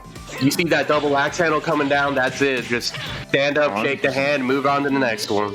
That's it. Quick, making quick work of Blessy, the EU organizer over here. But hey, we shout out. He did a really great job. He did. Marley just has that experience. What are you going to do in VF, a game where experience really matters? Marley showing his strength as a Vanessa player, knowing what he can do, especially with the high-low mix-up there, the offense-defense stance mix-ups.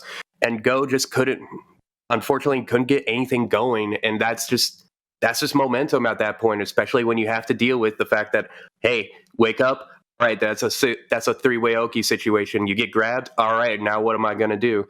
So shout out to both of them, Blessy and Marley. Killing it, showing why the EU is going to be such a dominant force, especially going towards the Virtua Fighter 5 tournament going into the end of the year in Glasgow. So, yeah, absolutely. They're all looking to school everybody in Scotland, but at the end of Global Showdown, I don't know. I'm pretty confident NA has got some tricks up there. NA's got some solid players going. I'm not going to say nothing, but I think NA can take it. But shout out to WireMan though for throwing this our way, so that way, and that's another EU connection. That wonderful EU scene that doesn't get enough love, in my opinion. So I agree. I'm glad that they've been coming out a lot with the release of Ultimate Showdown, and that they've really been getting into more of the forefront.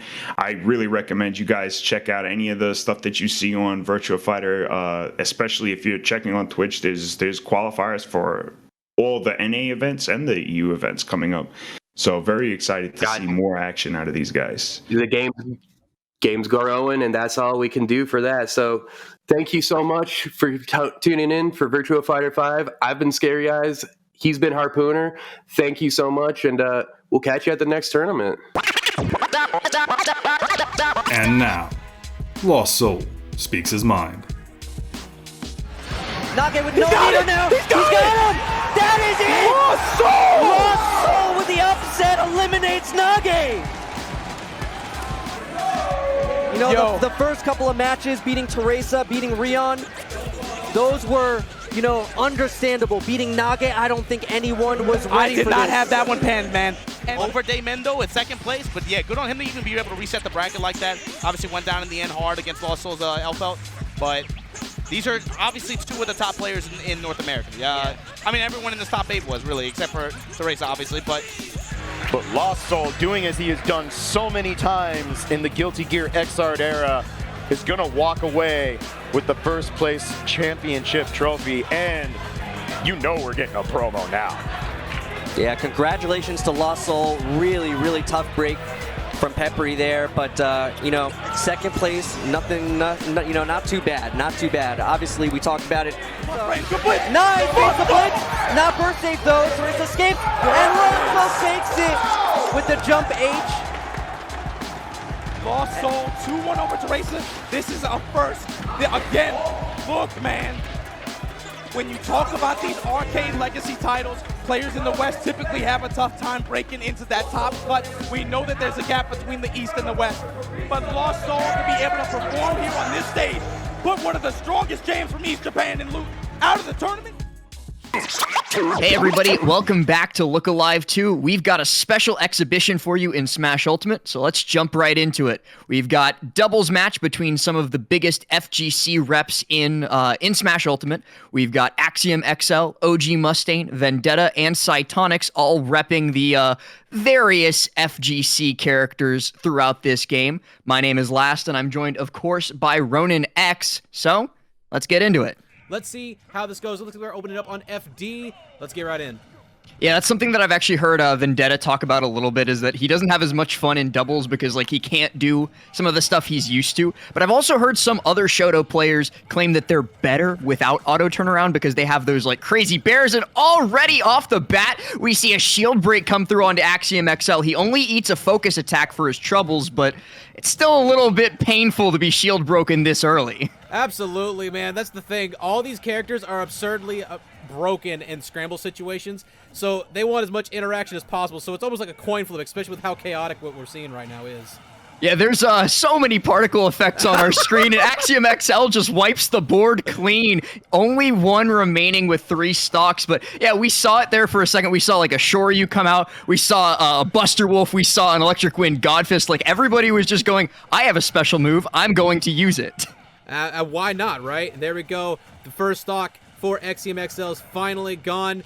But this is one thing that's so amazing about Ryu's fireballs and doubles. It's such a good interruption tool with very little commitment. There we go. Gonna blow him off the top, but we're gonna take that trade, and they're just gonna forward smash Vendetta right in the mouth for the punish. That's the scary thing, man. Once one person gets opened up, if the other one is not occupied by having to fight the other person, they can always come in for the secured the ability to just be able to, like, open them up as soon as they leave an opening. Right, and that's why I think, especially in this type of doubles match, stock leads are so very important, because if it does come down to a 2v1 situation, you're not going to be having the best time. Somebody's just going to come in behind and get a huge punish while you try and focus on the other opponent. Speaking of which, a 1v1 did develop over on the left side there, and Vendetta's going to be able to get that Shoryu to close out the stock, bringing Axiom XL down to his final stock, but a Buster Wolf from OG Mustaine means that they're not going to let the lead get too big. Yeah, Axiom's going to go over there and try to help him get out of the corner. There's an unsafe Tatsumaki on block, and here we go. Mustang is trying so hard to get out of here, and there's the power dunk. gonna go ahead and take that next stock. This is scary. Right now, Vendetta has got Exium in the corner. Man, Mustang's gonna have to figure out how he's gonna get his buddy out of this situation because now he's in between two Shodos. There we go. DP is gonna be let rip from Cytonics. Can he keep the pressure on Mustang? No, the laser's gonna keep interrupting them. That move might not be that great in singles, but as a disruption tool in doubles, it's very useful. Yeah, because it is a transcendent projectile, so it does come through and just say, hey, everything that you guys are doing over there, stop that right now. Vendetta tries for the Tatsumaki there and actually gets another Shaku off the stage. He's keeping XL occupied. He's not letting XL get involved, but once XL does get involved, he gets that big hit, and they're actually able to take out Cytonics. That brings it down to a 2v1, and in very, very short order, they're able to close it out on Vendetta as well. Fantastically played, and as a result, that's going to be OG Mustang and Axiom XL taking game number 1. This team genuinely looks super deadly if you have full control of it. This is scary. Yes. Because not only do you have like that rage drive coming through, but Kazuya has so many invincible moves that he can use like that extra armor on while he's going through with them. So you can just kind of see like him serving as like a frontline tank almost, while Mustang can just stay in the back and serve as a disruption, or they can just swap it up. It's really both players can play both roles, and that's something that's terrifying in doubles. Yeah, the thing is about both these teams, there's a lot of tools for handoff situations, right? Shodos can just do empty hard down tilt and pass it. If they like ping pong you between the two, it could be a nightmare. And at the same time, a lot of the angles of things like Terry's throws and stuff like this can set up for some nasty stuff as well. So like, there's a lot of team synergy possibilities for both of these teams. Laser coming through from off stage. XL is trying to get Mustang out of danger, but he's actually guarded off by Vendetta. Mustang could have found himself in trouble there, but he's actually going to be able to get the Buster Wolf off, though. Fun fact, everybody should know this, Buster Wolf, not safe on shield. Just shield that, and you can hit him with a huge F-smash, something else along those lines right after it. Get a big punish, but speaking of big punishes, Vendetta on the other side of the stage takes out the first stock of this game. Oof, the team kill coming from Exium. The one thing that's really great about that dash attack is that it actually high model shifts over a lot of lows. So he can literally punish you for just constantly mashing low like hitboxes, which is actually one of the main ways of beating Electric Wind Godfist. You can actually just interrupt it if you mash lows. So you have to have those counters on deck, and Exium is definitely awake right now, ready for that counterplay. Using the Shaku back onto the stage, though, Vendetta kind of just says, get off the ledge, let me get back on, and then Mustang comes crashing in with a dash attack.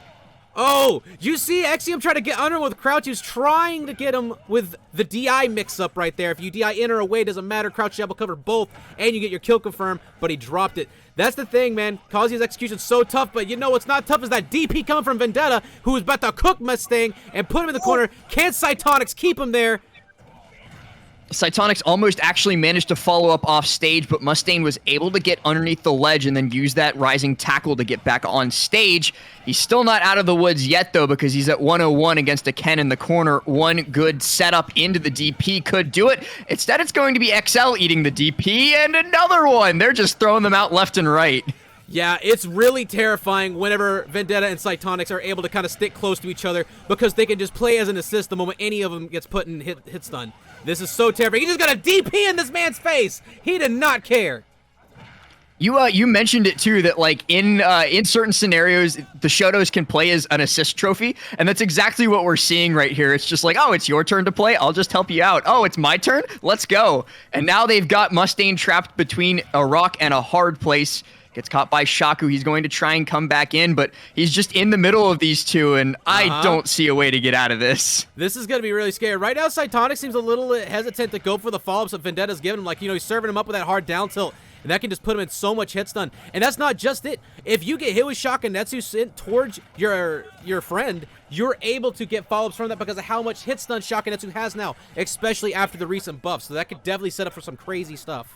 Right, I remember Vendetta talking quite a bit on Twitter after those buffs came through. He was like, guys, Shaku is busted now. It's so good, and we're seeing some pretty good examples of why here. They've already gotten OG Mustang up to 114%, and the Tatsu is going to take it. I wasn't 100% sure there. I thought he might have been able to DI through that, but that is going to be game 2, falling to the double Shodos, both rocking those white gis as well. We're tied up 1-1 here. So we're going to have to go into this game 3, like you said, looking to make sure that those 2v1 situations don't happen. On Smashville, too, an interesting stage choice here. This is Small stage, lots of hard-hitting characters, usually is a recipe for chaos. Absolutely. This is Interaction Station right here, man. They just want to go in and they want to box. And right now, Mustang's already fighting to land. That's just a really... Oh, God. Here we go. Oh, no. Pushing in. God, dude, I don't know how this is going to happen. I just saw Vendetta's shield turn into a Skittle. I genuinely was afraid.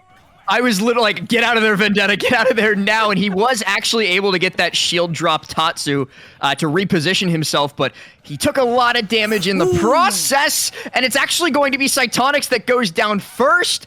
And then Axiom gets a team kill. Okay, this is absurdly close. This is exactly what I was hoping to see right now. Vendetta just trying to control center stage, but immediately eats a spot dodge attack. Axiom's like, oh, I got this rage drive on deck. I swear, Vendetta has been holding these L's to this rage drive. He always gets targeted by Axiom. Axiom's just kind of going, hey, you've got black hair, I've got black hair, I'm after you. It's kind of the, it's one guy with black hair, one guy with blonde hair versus one guy with black hair, one guy with blonde hair. And it's weird that we're seeing, like, that's the 1v1s that most of them are picking, too. Absolutely. Oh, I thought Axiom was going to go for the suicide there for a second, but decides to play it safe, trying to keep Cytonix to the corner, but hard commits to the side B, and now Mustang has got the ledge trap going, but there goes Cytonix with the assist to break it up. And here we go. Everyone's on the left side. This is so scary right now, man. This is so scary. Cytonix tries to chase out deep, goes for the dare, but doesn't find it. Is going to be able to get up tilt Shoryu, but he's immediately punished by XL. Fantastic positioning on that platform to be able to follow up after his teammate lost his stock. Bro, they are scrapping. Bro, there's no neutral. No fundamentals. We going in right now, bro. Axiom is going to forward smash him in the face, and you see Vendetta just going in with a down tilt the moment it connects. If you have any cooldown on anything you are punishing Cytonix with, you best believe Vendetta's going to be right on top of you. Vendetta now has XL stuck off the stage. Cytonix is going to follow up.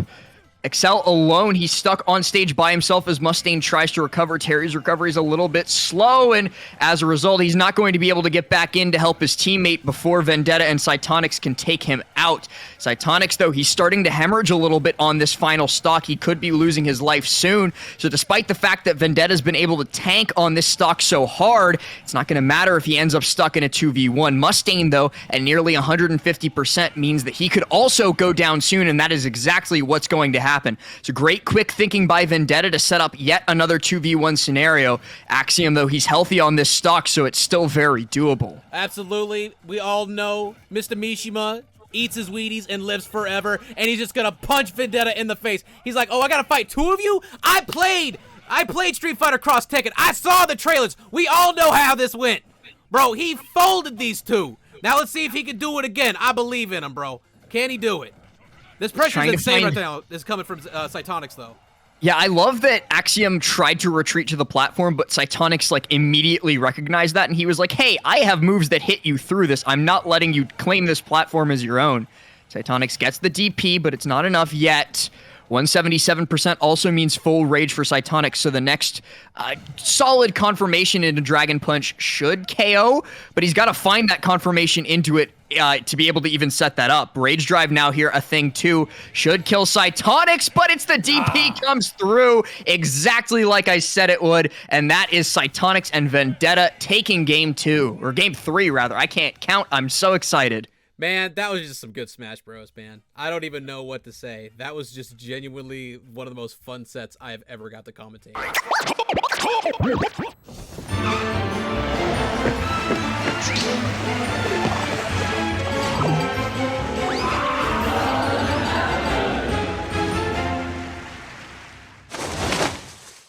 Hello and welcome to another episode of What Happun, a show that answers the question, when's the What Happun on Clayfighters?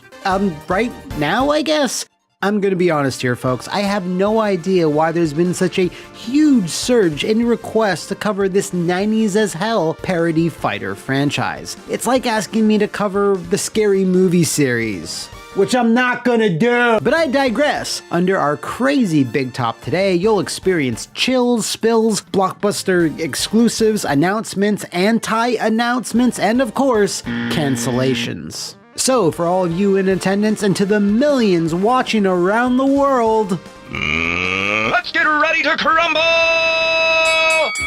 To tell the wacky story of Clayfighter, you gotta start with the games that inspired it. Street Fighter II blew up the fighting genre, which was quickly exploding into something like a phenomenon, and that then led to Mortal Kombat.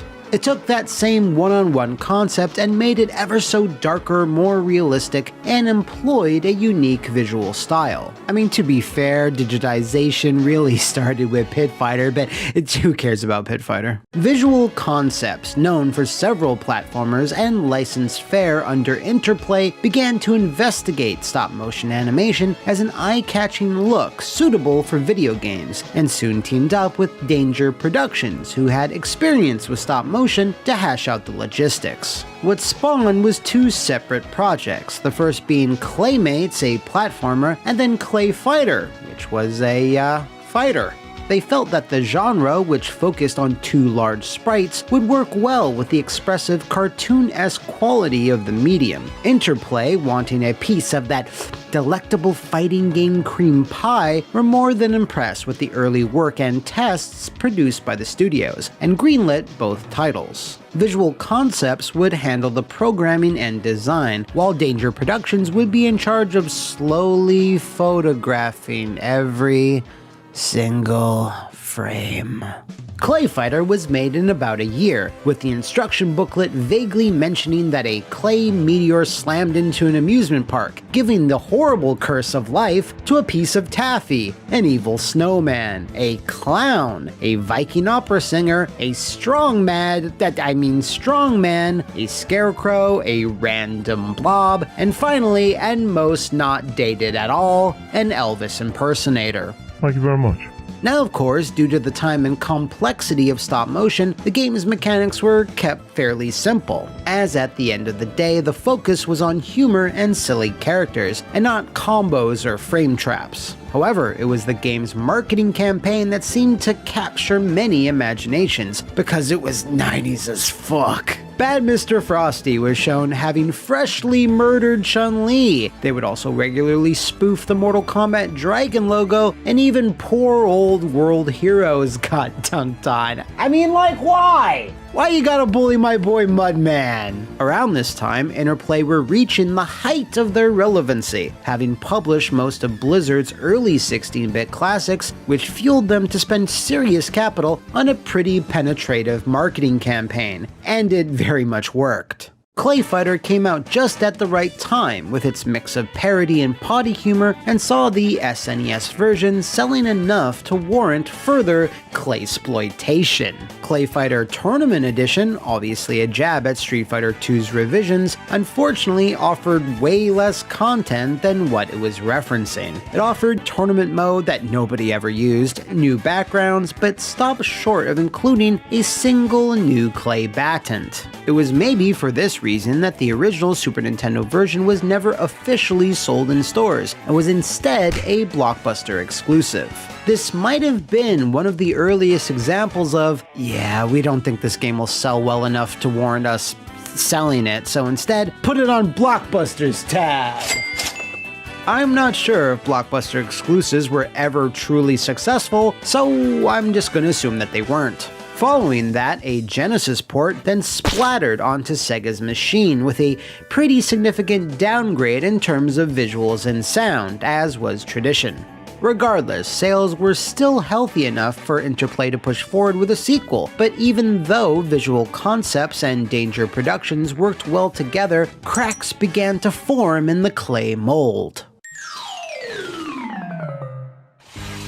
Interplay Productions took over the reins on Clayfighter 2 Judgment Clay, moving it from VC and Danger to be more of an in-house project. Fortunately, several key staff members at Visual Concepts hopped over to Interplay during this transition, but Danger Productions, for whatever reason, were cut out altogether, and another unnamed company supposedly specializing in stop motion was hired instead.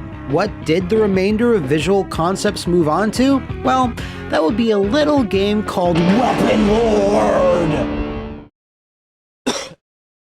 Weapon Lord! Anyway, in a late 90s interview with IGN, Clayfighter alum Jeremy Airy revealed that, The engine we used for Clayfighter 1 was very primitive. We scrapped that tool and went into production on Clayfighter 2, developing new processing tools, scripting, etc. In less than 6 months, we were able to complete that game, start to finish. Well, needless to say, the tools did not have time to go through the ringer and get the little tweaks that they needed. Another bad thing about Clay 2 was the quality of the actual clay work that was done. I won't say who did the work on Clay 2, but let's just say it was horrendous. Total crap.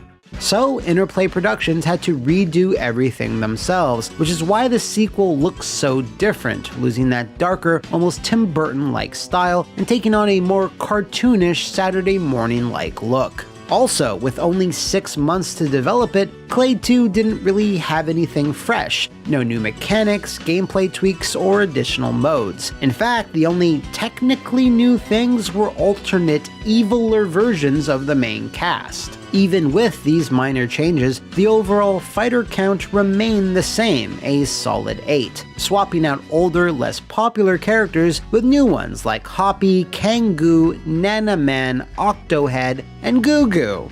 So yeah, it's pretty clear that Judgment Clay was rushed out the door to make a deadline, as Interplay wasn't known for their strong business acumen, which we haven't even scratched the surface of yet. Clay 2 released in the late 16-bit era, in the fourth quarter of 1995 if you want to be specific, and by then, the fighting game genre had gotten more complex, and hell, was even embracing the fad known as 3D, so Judgment Clay's lack of innovation, small roster, and reused jokes and humor didn't quite hit the funny bone the same way that its predecessor did.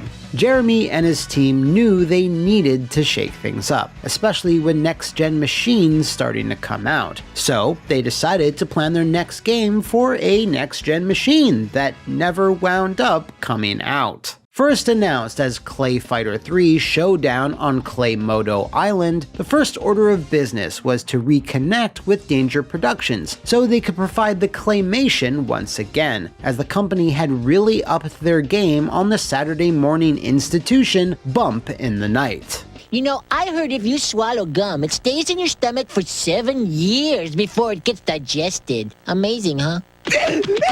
Is that true? As I cleverly foreshadowed, Clayfighter 3 was planned for 3DO's ill-fated and never released M2 console, and as a launch game no less, but those plans obviously didn't pan out. A few months before the M2 was officially cancelled, Clay 3 was moved on to the N64 and PlayStation and redubbed as Clayfighter Extreme. When the team sat down and looked hard at the architectures of both machines though, they found neither was 100% suited for what they had in mind. The N64 had middling sound capabilities and little storage space, while the PlayStation would struggle with general loading and rendering 3D arenas that could change on the fly. The team eventually decided to focus on the N64, with a smaller group plugging away at the PlayStation version. By the time 1997 rolled around, that smaller team was lagging behind, and as progress on the N64 version pushed ahead, it was also decided via a stroke of genius to lampoon Nintendo's 64 branding with Clayfighter 63 1/3. Mwah!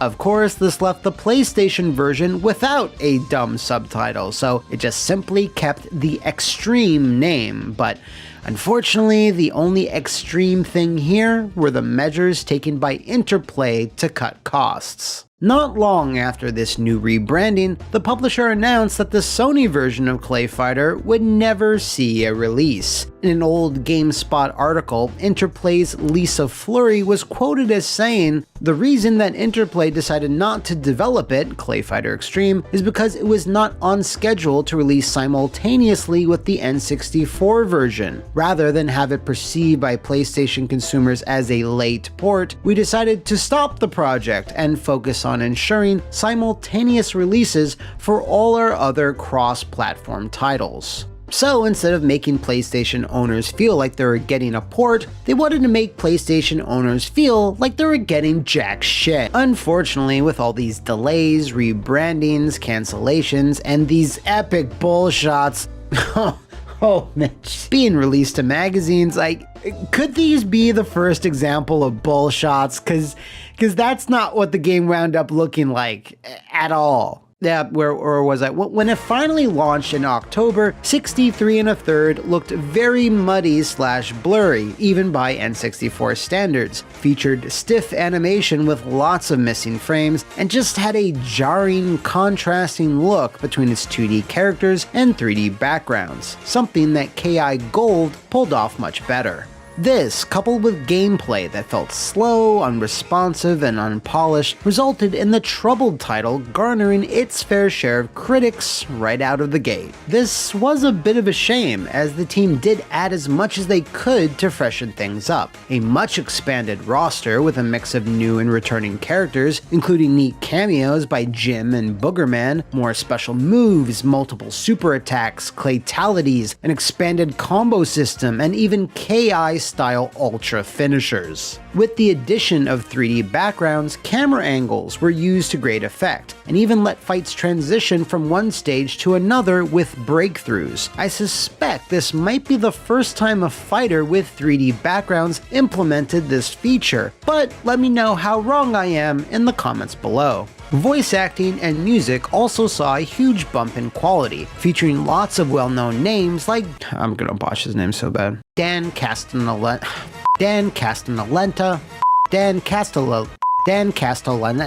fuck it, Dan Castellaneta, Frank Welker, and Rob Paulson. And hey, even Michael Buffer showed up to do the one thing he's known for. Let's get ready to crumble! Despite all this though, Clayfighter was still seen by many publications as a joke that was no longer as funny or as entertaining, despite it having more depth than previous entries. The PlayStation cancellation also left a sour, goo-filled taste in many fans' mouths, especially since the reasoning for throwing out the PlayStation build to be, well, pretty damn baffling.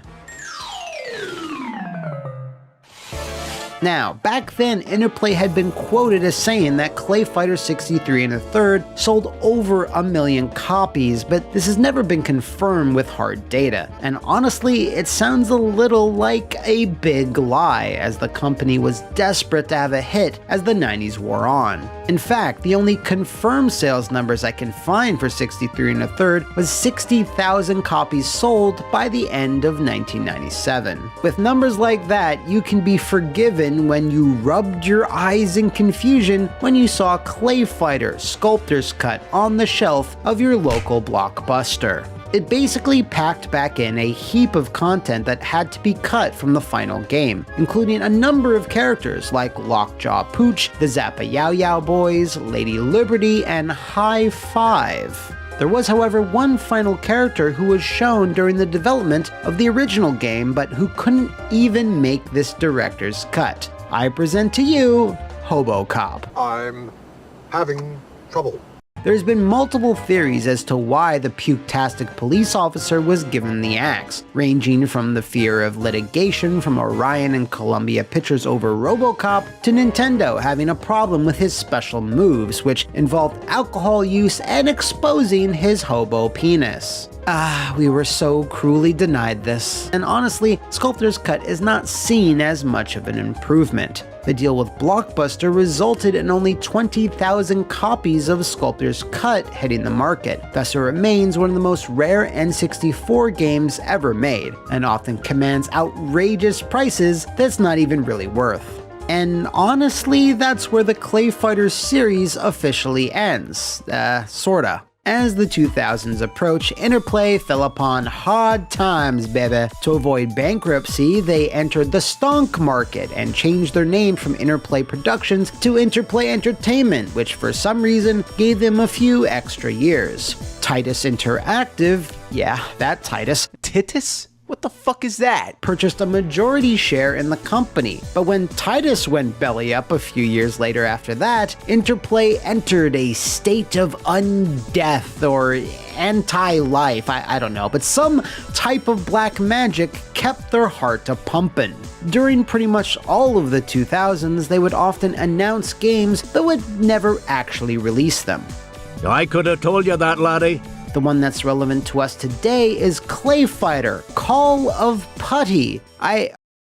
Oh, I get it. Strangely, this release was slated for WiiWare and DSiWare of all things, but when you consider the pretty incredible ports of MDK on WiiWare, which had a 40 meg limit, I guess it was possible? The game was slated to be a remixed version of previous material with new features and fighters, including content from Sculptor's Cut, presumably Hobocop. After numerous delays, though, Interplay just stopped talking about it altogether and never even officially cancelled it. While it's not confirmed, the most likely reason is that the technical hurdles of getting the game under DSi and WiiWare's size limits proved to be insurmountable. Fortunately, we can end on some good news. In 2015, Interplay announced Clayfighter was getting a full remake, along with its sequels. The Clay was back, baby! There's gonna be over 20 characters, fatalities, combos, air dashing, reversals, and be running in glorious HD. And after several years of never showing a single screenshot or video, Interplay stopped talking about it altogether. Again. Their website, which at one point did contain the announcement, has since been deleted. If it did exist, you would see that a studio by the name of Drip Drop Games was the developer, and a quick search on them yields absolutely nothing. Right. Of all the games I've covered on this channel, I don't think I've ever seen two completely separate attempts to revive a franchise fail so spectacularly, and until I hear otherwise, the blame has to fall on Interplay's last 20 years of shady, vague announcements and cancellations. I did promise some good news though. If you consider yourself a Clay fanatic and want to relive those memories with a slightly newer coat of paint, I highly recommend checking out the fan hack Ultra Clayfighter Tournament Edition. It uses the first game as a base, adding new moves and UI, reduced lag, fixed bugs and exploits, and making the game as polished and as competitive as possible. They also have plans to meticulously retouch sprites and backgrounds to look better than ever, to create a bridge between the first two games and 63 1/3. Link in the description below. While Interplay kind of exists, Visual Concepts would go on, of course, to great success making WWE 2K20. Wow, okay, so the Clayfighter franchise on the whole seemed like it was always kneecapped by its own publisher, either by rushed sequels or botched releases that never really materialized. A sad story to be sure, as it's unlikely we're ever going to see an official brand new revival anytime soon. Wait, when did I say that before? It's up for debate if the Birdman will ever fly again on video game consoles, but probably not. Okay, yeah, so maybe I just said the magic words, and bad Mr. Frosty is gonna be snowballing into our faces any day now. I mean, weirder shit has happened. This is FGC Tank, where hopeful entrepreneurs seek approval from the sharks. Will your fighting game get greenlit or drown in pools? Hello Sharks, I have a brand new fighting game idea that is gonna take the market by storm. Imagine you and your friends sitting on the couch playing the cutting board. The cutting board takes everyday kitchen utensils and turns them into fierce warriors. I mean, just imagine a fork and spork finally battling it out on who's superior. It's definitely the spork. No contact. Alright man, look, you got a cool concept, but use some numbers. Sure, so we currently have 4 stages at the moment. We have the cupboard, kitchen top, the fridge, and the microwave. Wow, impressive. Alright, what exactly is the style of this game? This is a platform fighter, 2D, 3D. Also, what exactly are the graphics going to look like? The art direction we're taking this in is insanely realistic, like CryEngine level graphics. Also, the gameplay style is going to be 3D. Kitchen Tekken. Alright, I'm going to make you an offer, but I need to know one thing. Are you going to have rollback connectivity? I'm sorry, Sharks. I'm not exactly sure what that is. Get out. You need to leave. Hello guys and welcome to Combo Breaker Look Alive. We're going to be talking about some Dragon Ball Z gameplay. Maybe not the game you're expecting, but it's a real hype one nonetheless. Damascus, what's going on, man? What's up, man? It is the real hype one, I can't lie. I know that obviously Dragon Ball FighterZ is the hype of the moment in terms of fighting game on Dragon Ball. And I know that if you ask most people who like Dragon Ball, what's your favorite Dragon Ball fighting game before Dragon Ball FighterZ, the general answer that comes out is Budokai 3, the Budokai series, Tarrant, maybe? Yeah. I would say the Budokai games for sure. That is the one. And this game we have today is a release from 2005. It is going to be none other than Super Dragon Ball Z, not Dragon Ball Super. Super Dragon Ball Z. Okay, don't get them confused because they're very, very different. And this game is a bit of a rarity, actually. This is the only the recording we have today is from the two best Japanese players currently playing this game, and it recorded at the only arcade that has cabinets for Super Dragon Ball Z, and it's going to be Kabe versus Nyaki. This is the two finest guys out of Japan for this game, so this is going to be very exciting. We're going to be seeing some man, this is going to be crazy. Like, I've never commentated this game before. Like, I don't know how familiar you are with Super Dragon All Z. This is a game that I kind of brushed over when I was younger growing up because, you know, I was like, yo, Budokai 3's got like all these crazy characters, and I saw this game and I was a bit like, all right, you know, like I was too young to appreciate in-depth fighting games at the time, so you know, I kind of brushed over this one.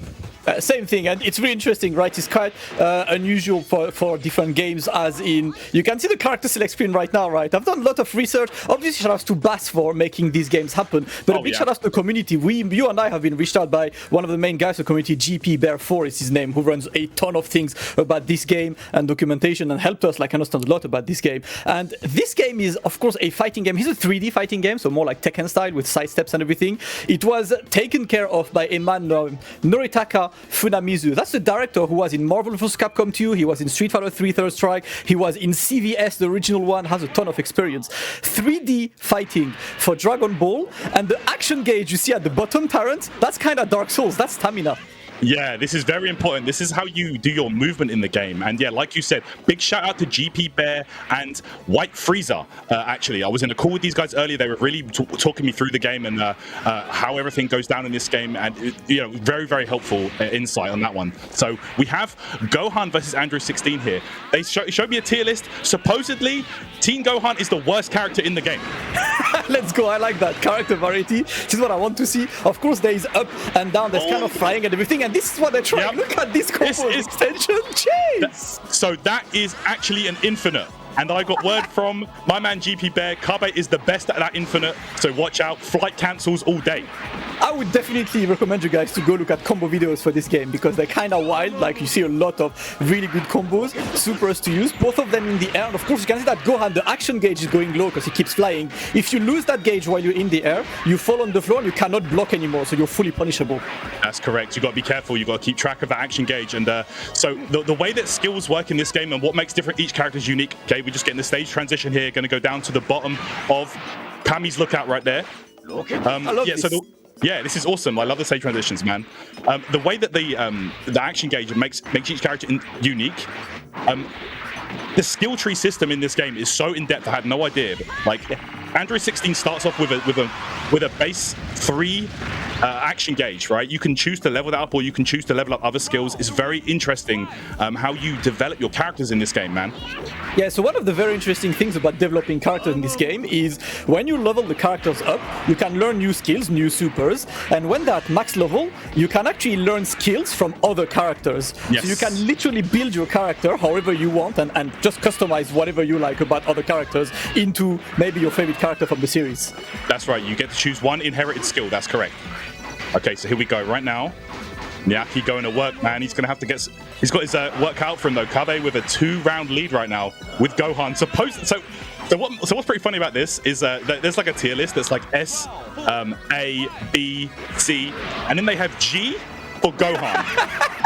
So Gohan is G tier. Like, he's the absolute worst, apparently. Kabe is showcasing some pretty good things so far with him. And one of the interesting things, combos again, I love these re-jumps, man. That looks clean. One thing I really actually liked about the game, like I was learning with GP there, is that the way the guard system works, you got a block button, of course, but the idea is that when you're blocking, your character cannot switch sides, right? So when you're blocking, you can get hit on your back, which is why, oh my god, infinite again, that should be done, Kabe. Yes. getting this one, and you can see these conversions, right? But something we've seen in this game, and we'll see a lot, Terrence, is you will see them trying to go up right above and then drop down to try and bait a cross up, because the only way to guard against this is to stop blocking and then block at the right time. So you're forcing your opponent to stop blocking and to eat the mix-up, and that's the kind of thing you'll see. And look, you can see the skill card on that Gohan. These are the skills that have been learned by the Gohan. That's the skill tree we were mentioning earlier. Yeah, that's right. And what is the most interesting aspect about this game that I had no idea? It's actually kind of crazy. This game, technically, for the arcade version, does have a shelf life. So the only way to develop your characters is to have one of these cards. You know the cards you take to the arcade in Japan, right? Yes. So you have one character per card. Each card has 500 plays, and there's only a certain amount of these cards left in the wild. So once all these cards are used up, it could be rip. Like, it's crazy. When they told me that, I was like, no way, that's so crazy. Yeah, the arcade culture is absolutely amazing for this, man.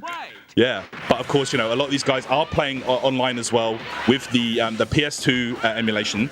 So, you know, the game will live on regardless. Yep, this has been one of the answers as well, because there are a lot of characters to unlock. One of the final characters to unlock in this game is actually King Piccolo. You can fight with King Piccolo in this game. Yes. And it takes a while to unlock him, man. So he is a PS2 exclusive. They added a bunch of characters for the PS2 version. The arcade build only has the 12 characters. So I think that's what we're going to be seeing here. So I also got word that we're going to have different... These guys plan on showing us the whole range of characters, so they're going to be switching it up. We're going to see the whole cast. And this is exactly what we want, you know, from a showcase. Where in the first to 5, these players can both play a variety of character and making sure that they showcase what the game is about. We see a lot of movement, sidestepping, a lot of offense on both sides. There is no more action gauge on that Goku, so he can't really move fast now. Yeah, he has to chill out for a bit. Just going to send out those projectiles and go. So Teen Gohan actually has 3 different installs. He has the Super Saiyan 2 install, and then he's got 2 others that buff his other stats. So you can actually be very scary with this character, regardless of him, you know, being very limited otherwise. Yeah, G tier, but he's for real. At the moment, getting scolded by his dad, in fact, his Goku. He's looking kind of superior. That's right. So right, let's go. So Nyaki is kind of known as a guy that just does the meta combos, and on the other side of things, Kabe is more of a guy that, you know, likes to do flashy combos. Maybe not the most optimal, but he likes to show off and really just he's a bit of a showman in the game, you know. Yeah.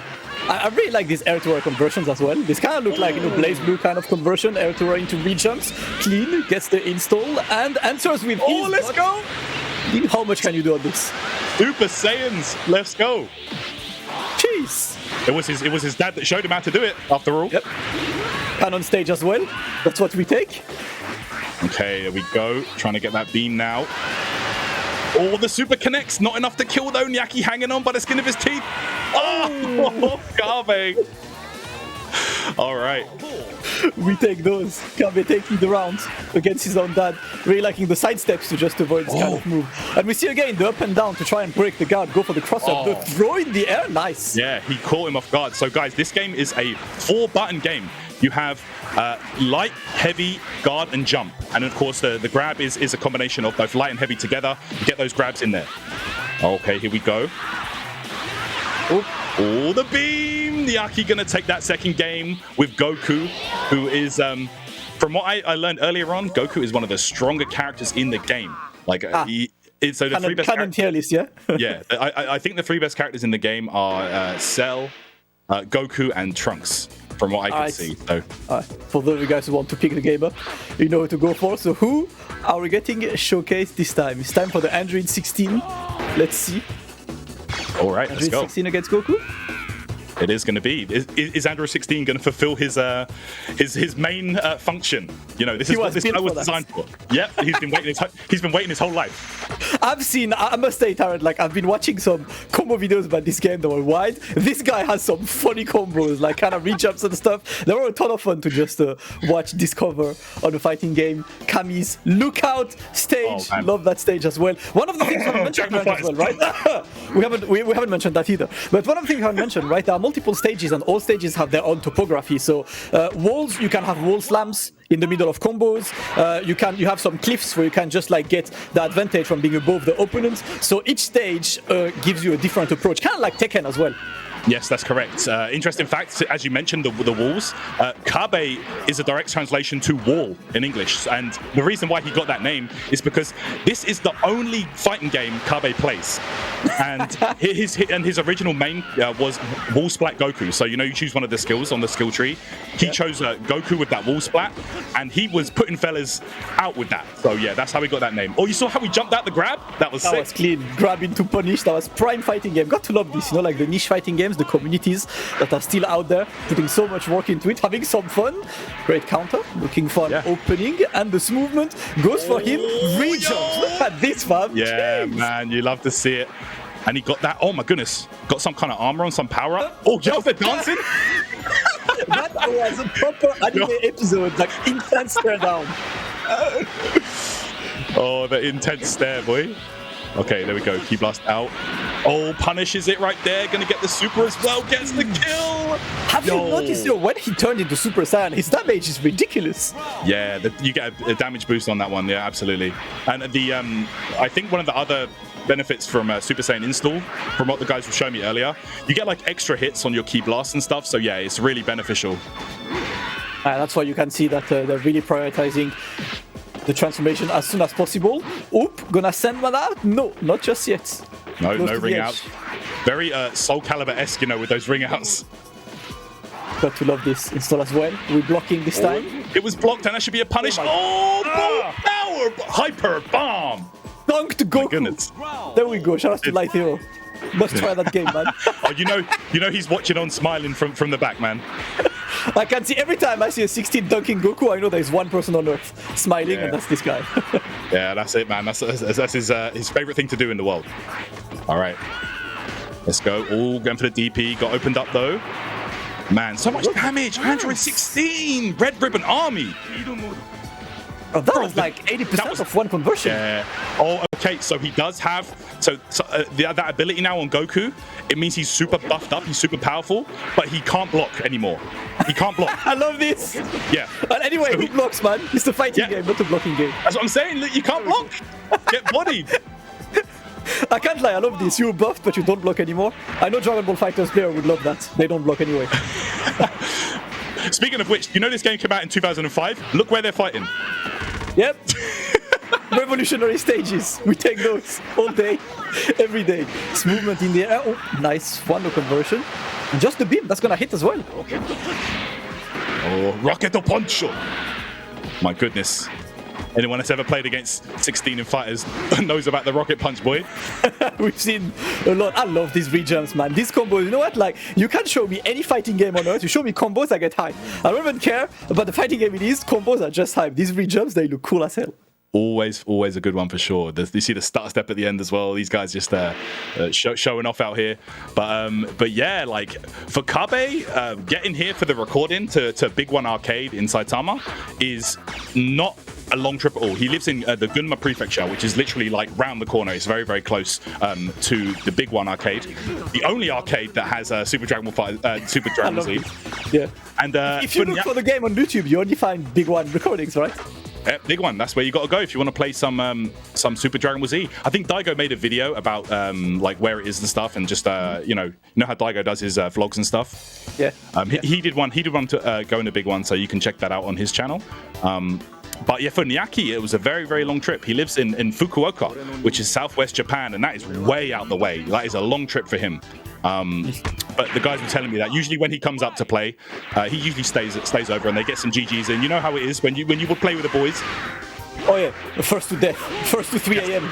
That's the usual. That's the usual format everyone plays with. So we're going for Vegeta now on Nyaki's side. As you said, right, they want to showcase a lot of the characters, and they go for these saucy rejumps again, and we go Super Saiyan. That's right, and this is another one of Nyaki's main characters. He does main Cell, but he's also very, very proficient with Frieza and Vegeta as well. Oh my Flash can convert, not that much. Not on the ground, I guess, but going to block. Got to love the movement. Gets the knee, and that's gonna be dead. Man, Kabe going to Speedo mode. I love that walk is the most menacing walk I've seen in a while, man. The way he walks towards you, I am running out. Bro, also you have different weight classes in this game. So the characters, the heavier they are, the harder to combo. Similar to like Marvel 3. with the different weight classes. And yeah, 16 is one of the 2 heaviest in the game. So yeah, so I guess you get less juggle points on this, regardless. Yeah, it just becomes it just becomes harder. You know, you need to time your stuff, and it becomes really difficult. But man, Niaki going to work, Garikahol. Let's go. The Vegeta putting in work. That's it. Niaki looking good. By the way, another revolutionary stage. By the way, like I love this. just saying, this game came out in 2005. We're still waiting. Who would have thought, Tarrant? You can't actually play on the Snake Way, the Welcome to Hell kind of issue. The man is stamping visas right behind, but for now we're fighting. Zoning, I like the projectile game as well. There is a, despite it being a 3D game, you know, usually when it's 3D, there are a lot of sidestepping for like key blast and stuff. There's a lot of projectiles being used. Yeah, like it's really interesting the way the way this game is played. The neutral, you really use the arena to your advantage. It's not one of those arena brawler games, you know, like oh wow, that's going to be a huge punish. Beat the model. Nah, man, the walk is too much. I'm scared. Step back. Oh my goodness. Yo, let's go. Okay, he's powered up right now. Vegeta. Oh, trying to stay alive in this. Speed the model. Walk. Oh my goodness. Just hold forward, man. That's the win condition. Nah, I'm shook. If Android 16 is moving at me like that, I'm out of here, boy. Okay, we get the stage transition. All right. We're going down to the home for infinite losers. Let's go. Bro, Vegeta flooding the screen, by the way. Yep. Prime zoning, but we go back into the air, but all the way down. Yep. So he ran out of action gauge. That's why he fell. Yeah, you have to. You fall down. You don't have a choice there.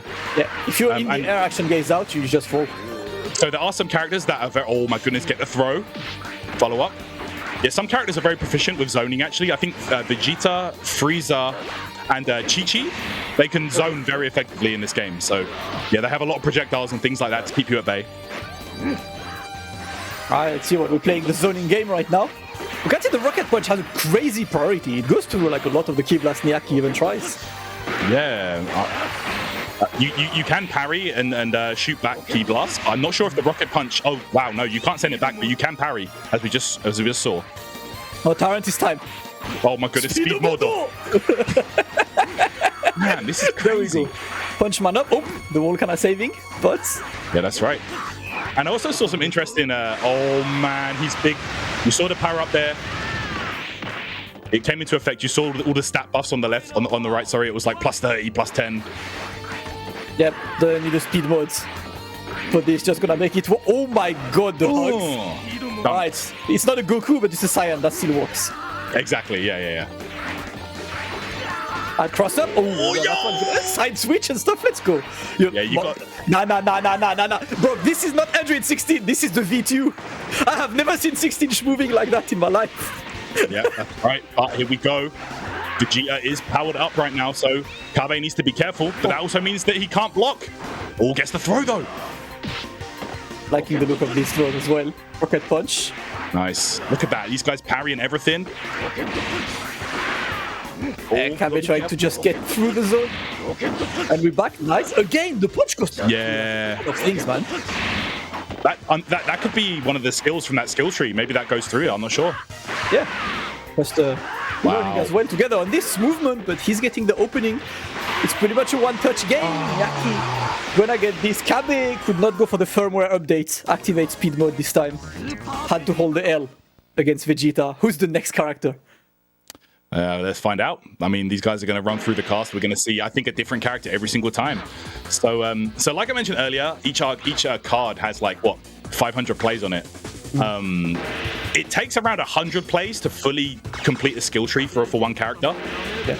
So, man, you have to be dedicated to this game. If you want to like really put in the work and level up your character to the max, man, you got to put in work. Yep, and so, these guys definitely have been putting the work.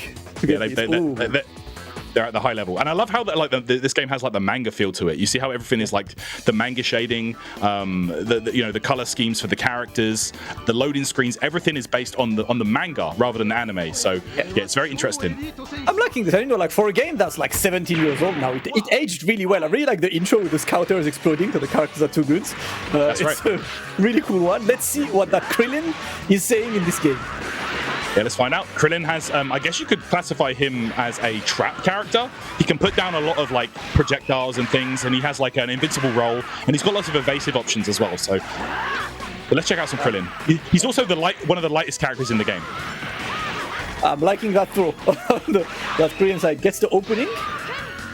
And oh my goodness. Oh, that stuns you. Well, that's a free opening then.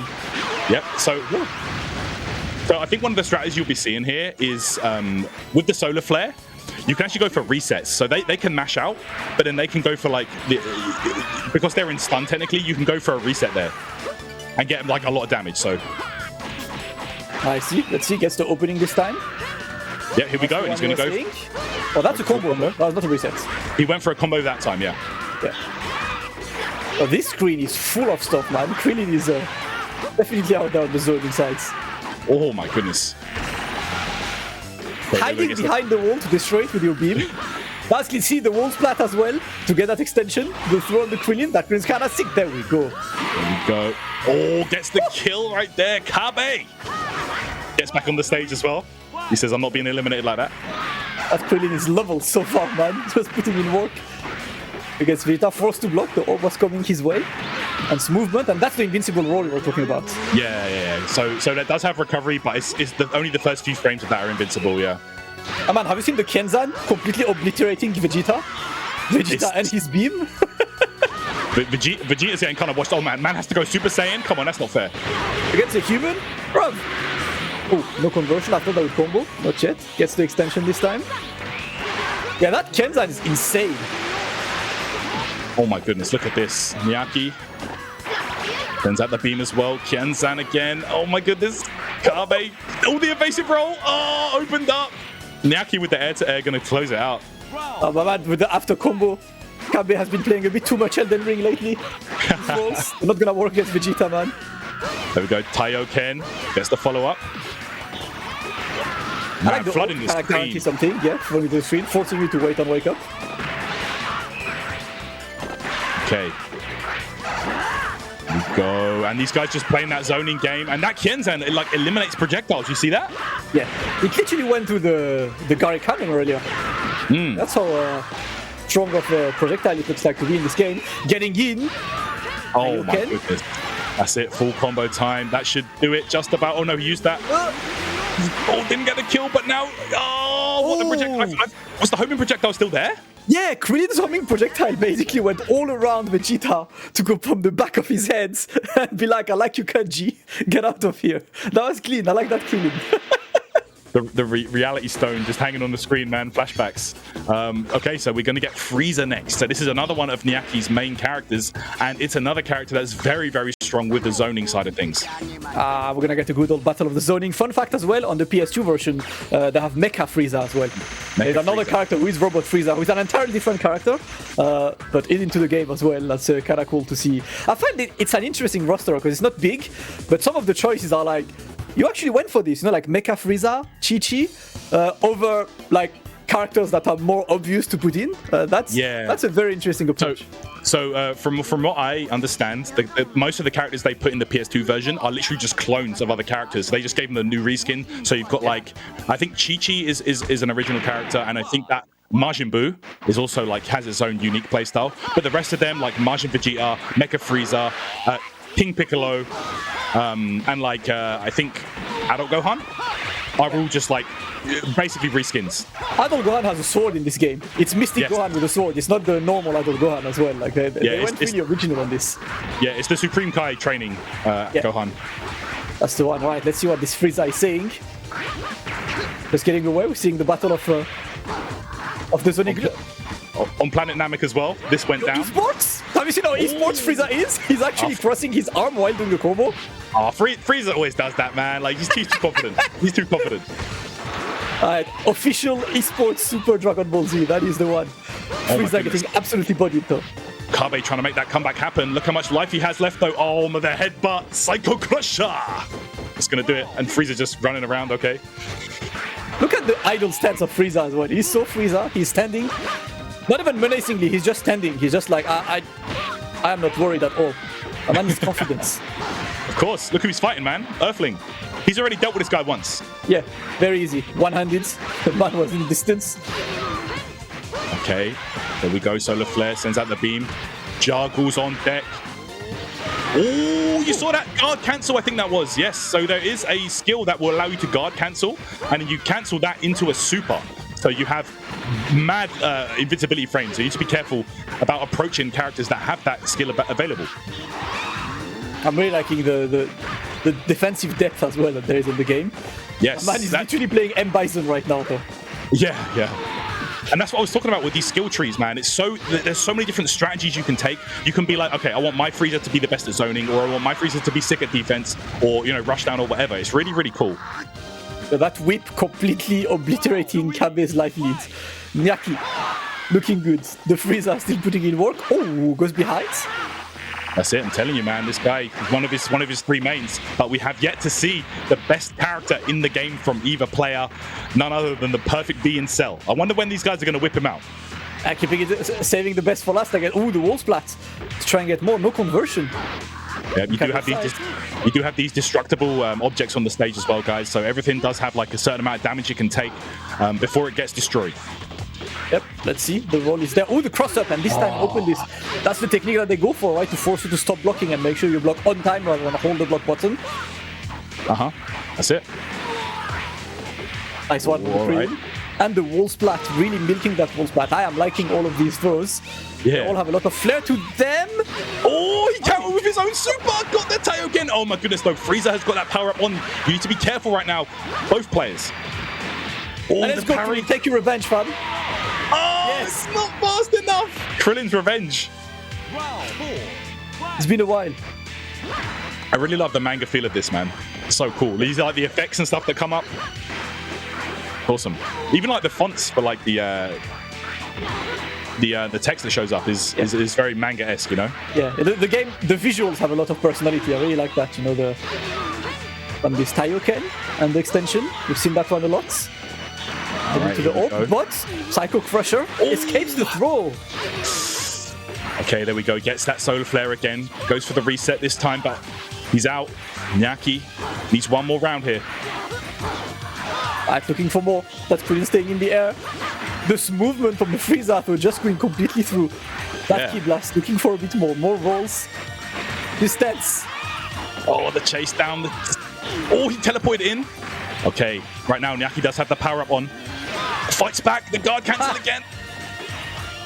That also does tons, man. The damage Frieza did with this. There we go, sends the rocks. Mix!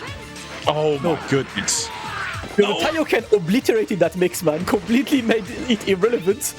Krillin looking good. Oh, Death Ball. He's out the roll. Death Beam. Okay. Oh my. Yo, Kabe hangs in there. Do you see the evasive options with Krillin? Going to the final round now. Oh, it's clutch as hell. We had evasion. We then had the block and punish. All clean games. And we can see they're trying to go on the cliff, get that advantage being on top. Not yet. Psycho Crusher. And Kabe. Yeah, that's right. Okay, there we go. Gets the solar flare once again. And so after he finishes his combo, he puts that stalk in. Oh my, bro.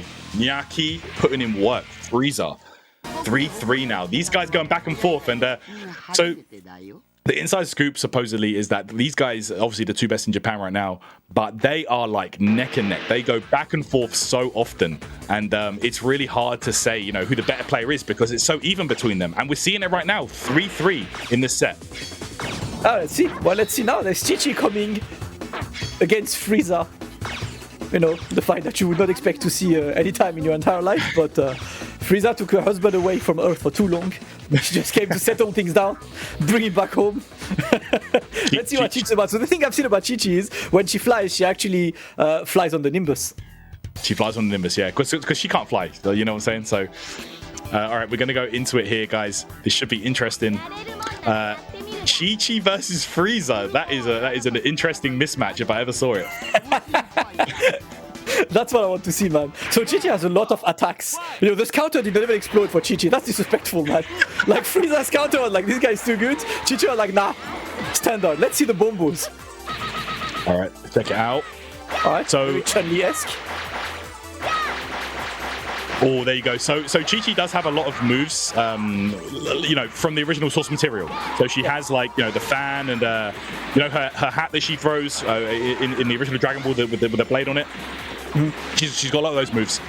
And look at this, the power pole. Yep. Ton of damage right there. Is that enough to kill? No. Nyaki hanging on.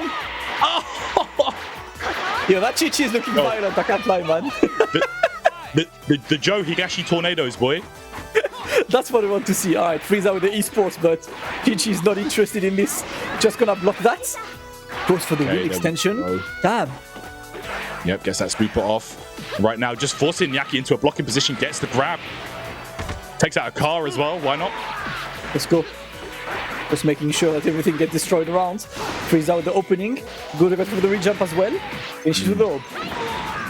Death ball. Power pole whipped out right there. Kabe going to work. Yo, these Yun DPs? Oh my god. Yeah. This was a Street Fighter 3. This was Genajin Yun.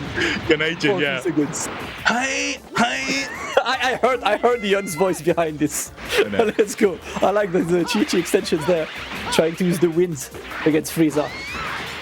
Yeah, these guys showed me a match between these two earlier on, and yeah, Chi-Chi, like, this character's definitely got some nonsense from what I can see. Yeah. Oh, here we go, full combo. Right, into the wall splats and getting the Forma helicopter. Yeah, the power pole helicopter. Let me go for it. Back to the movement. Destroyed that tube. Oh, the grab. That grab's kind of nice. There we go. And the telekinesis. Oh man, Nyaki. Yeah, gonna go for the press up and working. I like that. Nyaki taking the round. Not giving that much for free to Chi-Chi just yet. That's it. Okay. Nyaki right now. Oh my! You see how fast? Like, man, you got to be so ready for those jumps. Yeah, really liking the movement on that Frieza side. Kabe looking for the opening, but absolutely not working. Nyaki putting in work right now. Another knee, and alright, this time back for the Yun. Your combos with side switch. Cheese. Yeah, man, but Chi-Chi, low HP. She's got low damage output. This could be rough. Looking long indeed.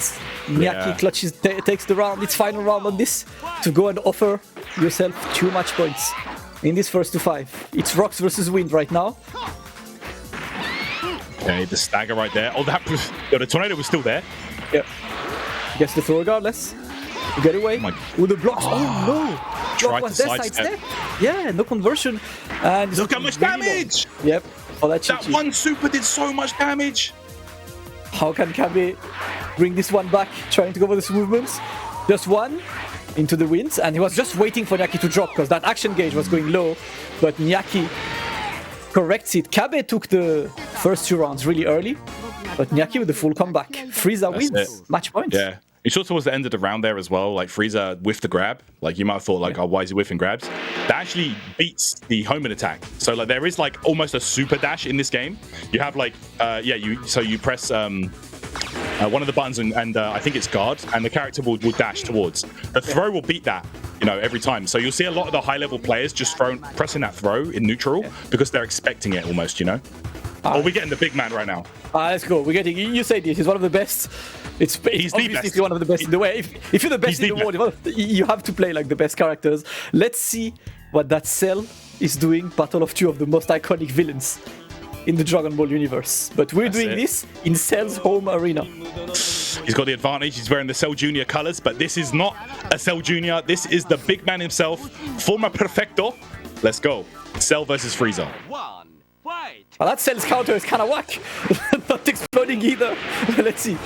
Hey, listen. First up, with the pressure. Like these guys sent me, the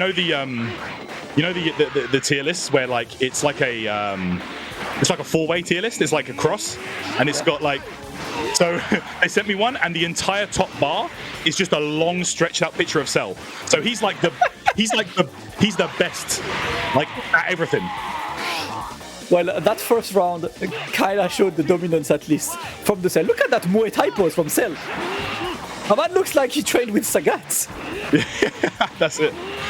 He's trained like Sagat, and he's got M. Bison's voice, man. This guy is the true final boss. Absolutely easy movements, getting all the way back and gets away as well. I like his side step into key blast, but Nyaki not giving up, more pressure with the freezer. Okay, just blocking it out here. Oh, here we go, gonna get a combo. Didn't have a lot of action gauge there, so not gonna do the most damage, but here we go. Side switch, and an extension like that. My goodness, Kabe. So he got that extension, and because he was on the floor as well, he recovered the action gauge. That's a win-win for the oh my god, conversion again. Oh, wow, here we go. Oh, Nyaki's fighting for his life, and it is not going to be easy. You're up against the perfect life form right now.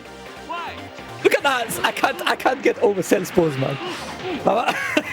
My man went straight to the gym, trained on the punching bags, and then was here for Frieza. That's what Cell was doing while he was waiting for all the Saiyans to be ready.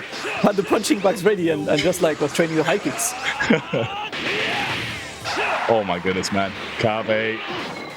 He wasn't messing around, you know. Alright, we're forced to block. There isn't action left on Kabe's side. Forced to drop back to the ground. Okay, that Frieza's powered up now, but that also means he cannot block. So Nyaki's going to have to be careful with his approach right now. Oh, the grab through the death ball. That grab was so clean. Can't block. Won't block. There we go. Cell takes the clean 3-0. We're moving to game number 9 for that first to 5. I'll tell you who he's going to pick right now if you want. Actually, I'll let you guess who. Trunks? You said Trunks. Trunks is the other one, right? I don't think it's going to be Trunks. I think we're going to be seeing... Listen, it is time for the Cell games, guys. Cell games. Cell games. Cell games. I respect that. You know, it's the best character. It's the final game. S tier. Yeah. This one has to be out there. Cell versus Cell. To finish this, we're going to Namek. Final game. Look at that. I love Kabe and Nyaki. As if that's a loading screen. It's so cool, man. It's just that looks like the original mangas. It looks like the volume of the manga, yeah. Really reminiscent of like the design of the original volumes and everything. Really cool. On this, the Blue Cell, Cell Junior teams. Can he get 2 in a row? Hey, that color's kind of sick. Yeah. Oh, you said there it you right. go. Homing against throw. That was clean. Great interaction for a start. Yes, the throw will beat the homing attack, as we just saw. Round start leaves Kabe off to an explosive beginning. Look how much damage has already gone on Nyaki's side. Oh, there we go. That power up is in effect right now for Nyaki, but he needs to get the hit. Oh man, Kabe not letting him breathe. It was like, oh, you don't want to block? All right. Let me take care of you real quick. That was bullying. Man just reminded him who he was playing as. The perfect life form. Oh, wow. I love this, man. The air-to-air extensions that go straight into a re-jump after that. And that was beautiful. And I would like to know, I saw that move and I saw Orbs next to Cell. I think he's absorbing Ki. Ki with that move. So there's 2 versions of that move. One of them absorbs Ki and the other one absorbs action gauge. So yeah, you got to be careful about, you know, which one you want to go for. What's the most optimal choice for that time? Yeah, I was seeing that Ki bar going way too high on this. It's getting in. Oh, the launcher. And another one. Looking like a bit of a Tekken combo this time. But we get away. Oh, dash up on him. And now that's the hit. Nah, his voice is too sick. Cell is the man. Wakamoto, man. The goat. Wakamoto, the god. One of the absolute... If he voices someone, that guy is going to be full of charisma. There is no question on this. Most movement. No more blocking available on Nyaki's side. Higher powered, but gonna be difficult, and goes for the reversal. Oh, he missed it! Oh, no, he was at an awkward angle, so he couldn't continue the combo. Nyaki able to get that homing attack and close it out. We're going 1 round apiece here. Now let's go. Nyaki looking for more, but this Kabe opening the rounds. Well, we're playing the Ki Blast game. And let's get in. Man. Oh, look at the juggles. That was such a good confirm, and he ends it with that super gauge absorb. Yep, you can see the green gauge on Nyaki's side that's now full, thanks to this move. Kabe struggling a bit more, but he's getting the opening regardless. Bro, look at this, so much damage. Hey, this is very, very scary. Both players now looking about even, but there we go. The big damage boost right there. Everything boosts. Nyaki using this a lot. Oh, see, you don't need to block when you have reversals. Yeah, simple and efficient. But you know what else is? Conversion. Is he dead? Not yet. Oh, One man, touch. still alive. Barely alive. Magic Pixel. Oh, opened up. Kabe is on set point right now. Tournament point, essentially. If we're going to call exhibition points, sorry. Exhibition point indeed on this Look Alive. We've seen a lot of games. We'll see a lot of games. And look at this, forcing him into the block until the action gaze ran out. And that's what he was doing, right? He had to block until the end. The action gaze ran out, and that was it. He had to hit the combo. And when you're falling, that will be punished. Okay. Gonna get some good damage here, but you got to be careful because regardless, you could take down Nyaki's life bar, but then he's gonna get that power up towards the end there, and that everything he gets attack boost, defense boost, everything. Let's see. Putting some more pressure. Nice. I'm just gonna send it in. There it is. He's in. This.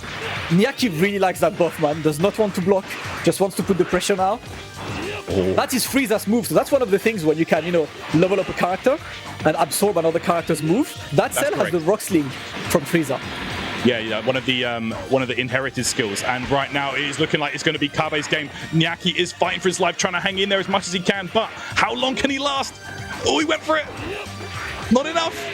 Opened up. Kabe takes it.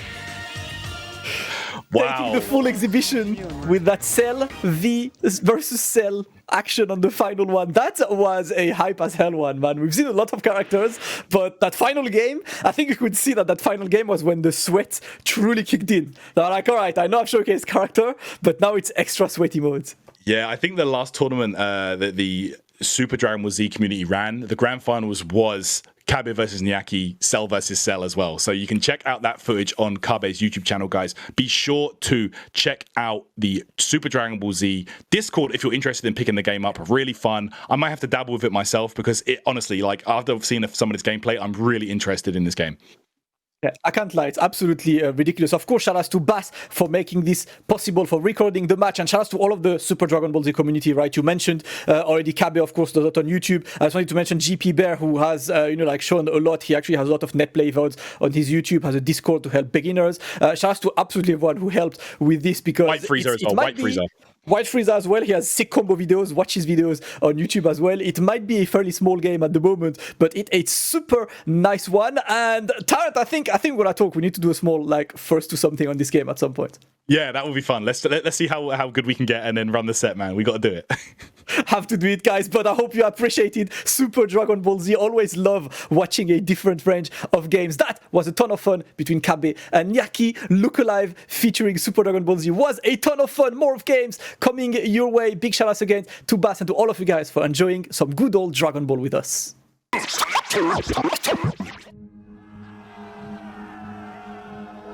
yo, no coast, no kings. It's Combo Breaker, yeah.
You think this is esports? You think esports?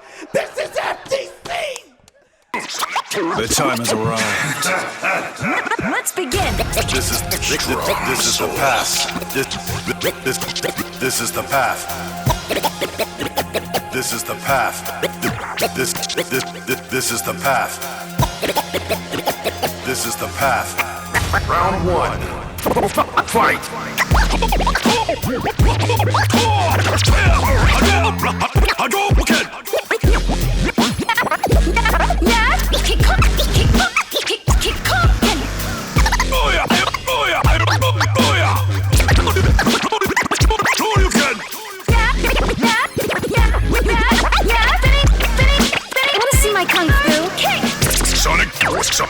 Sonic boom!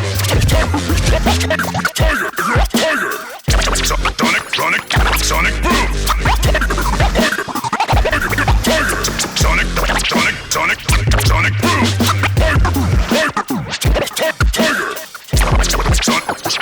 Sonic boom! You got no moves. This is the path. This is the path. This is the path. Round 2. Fight!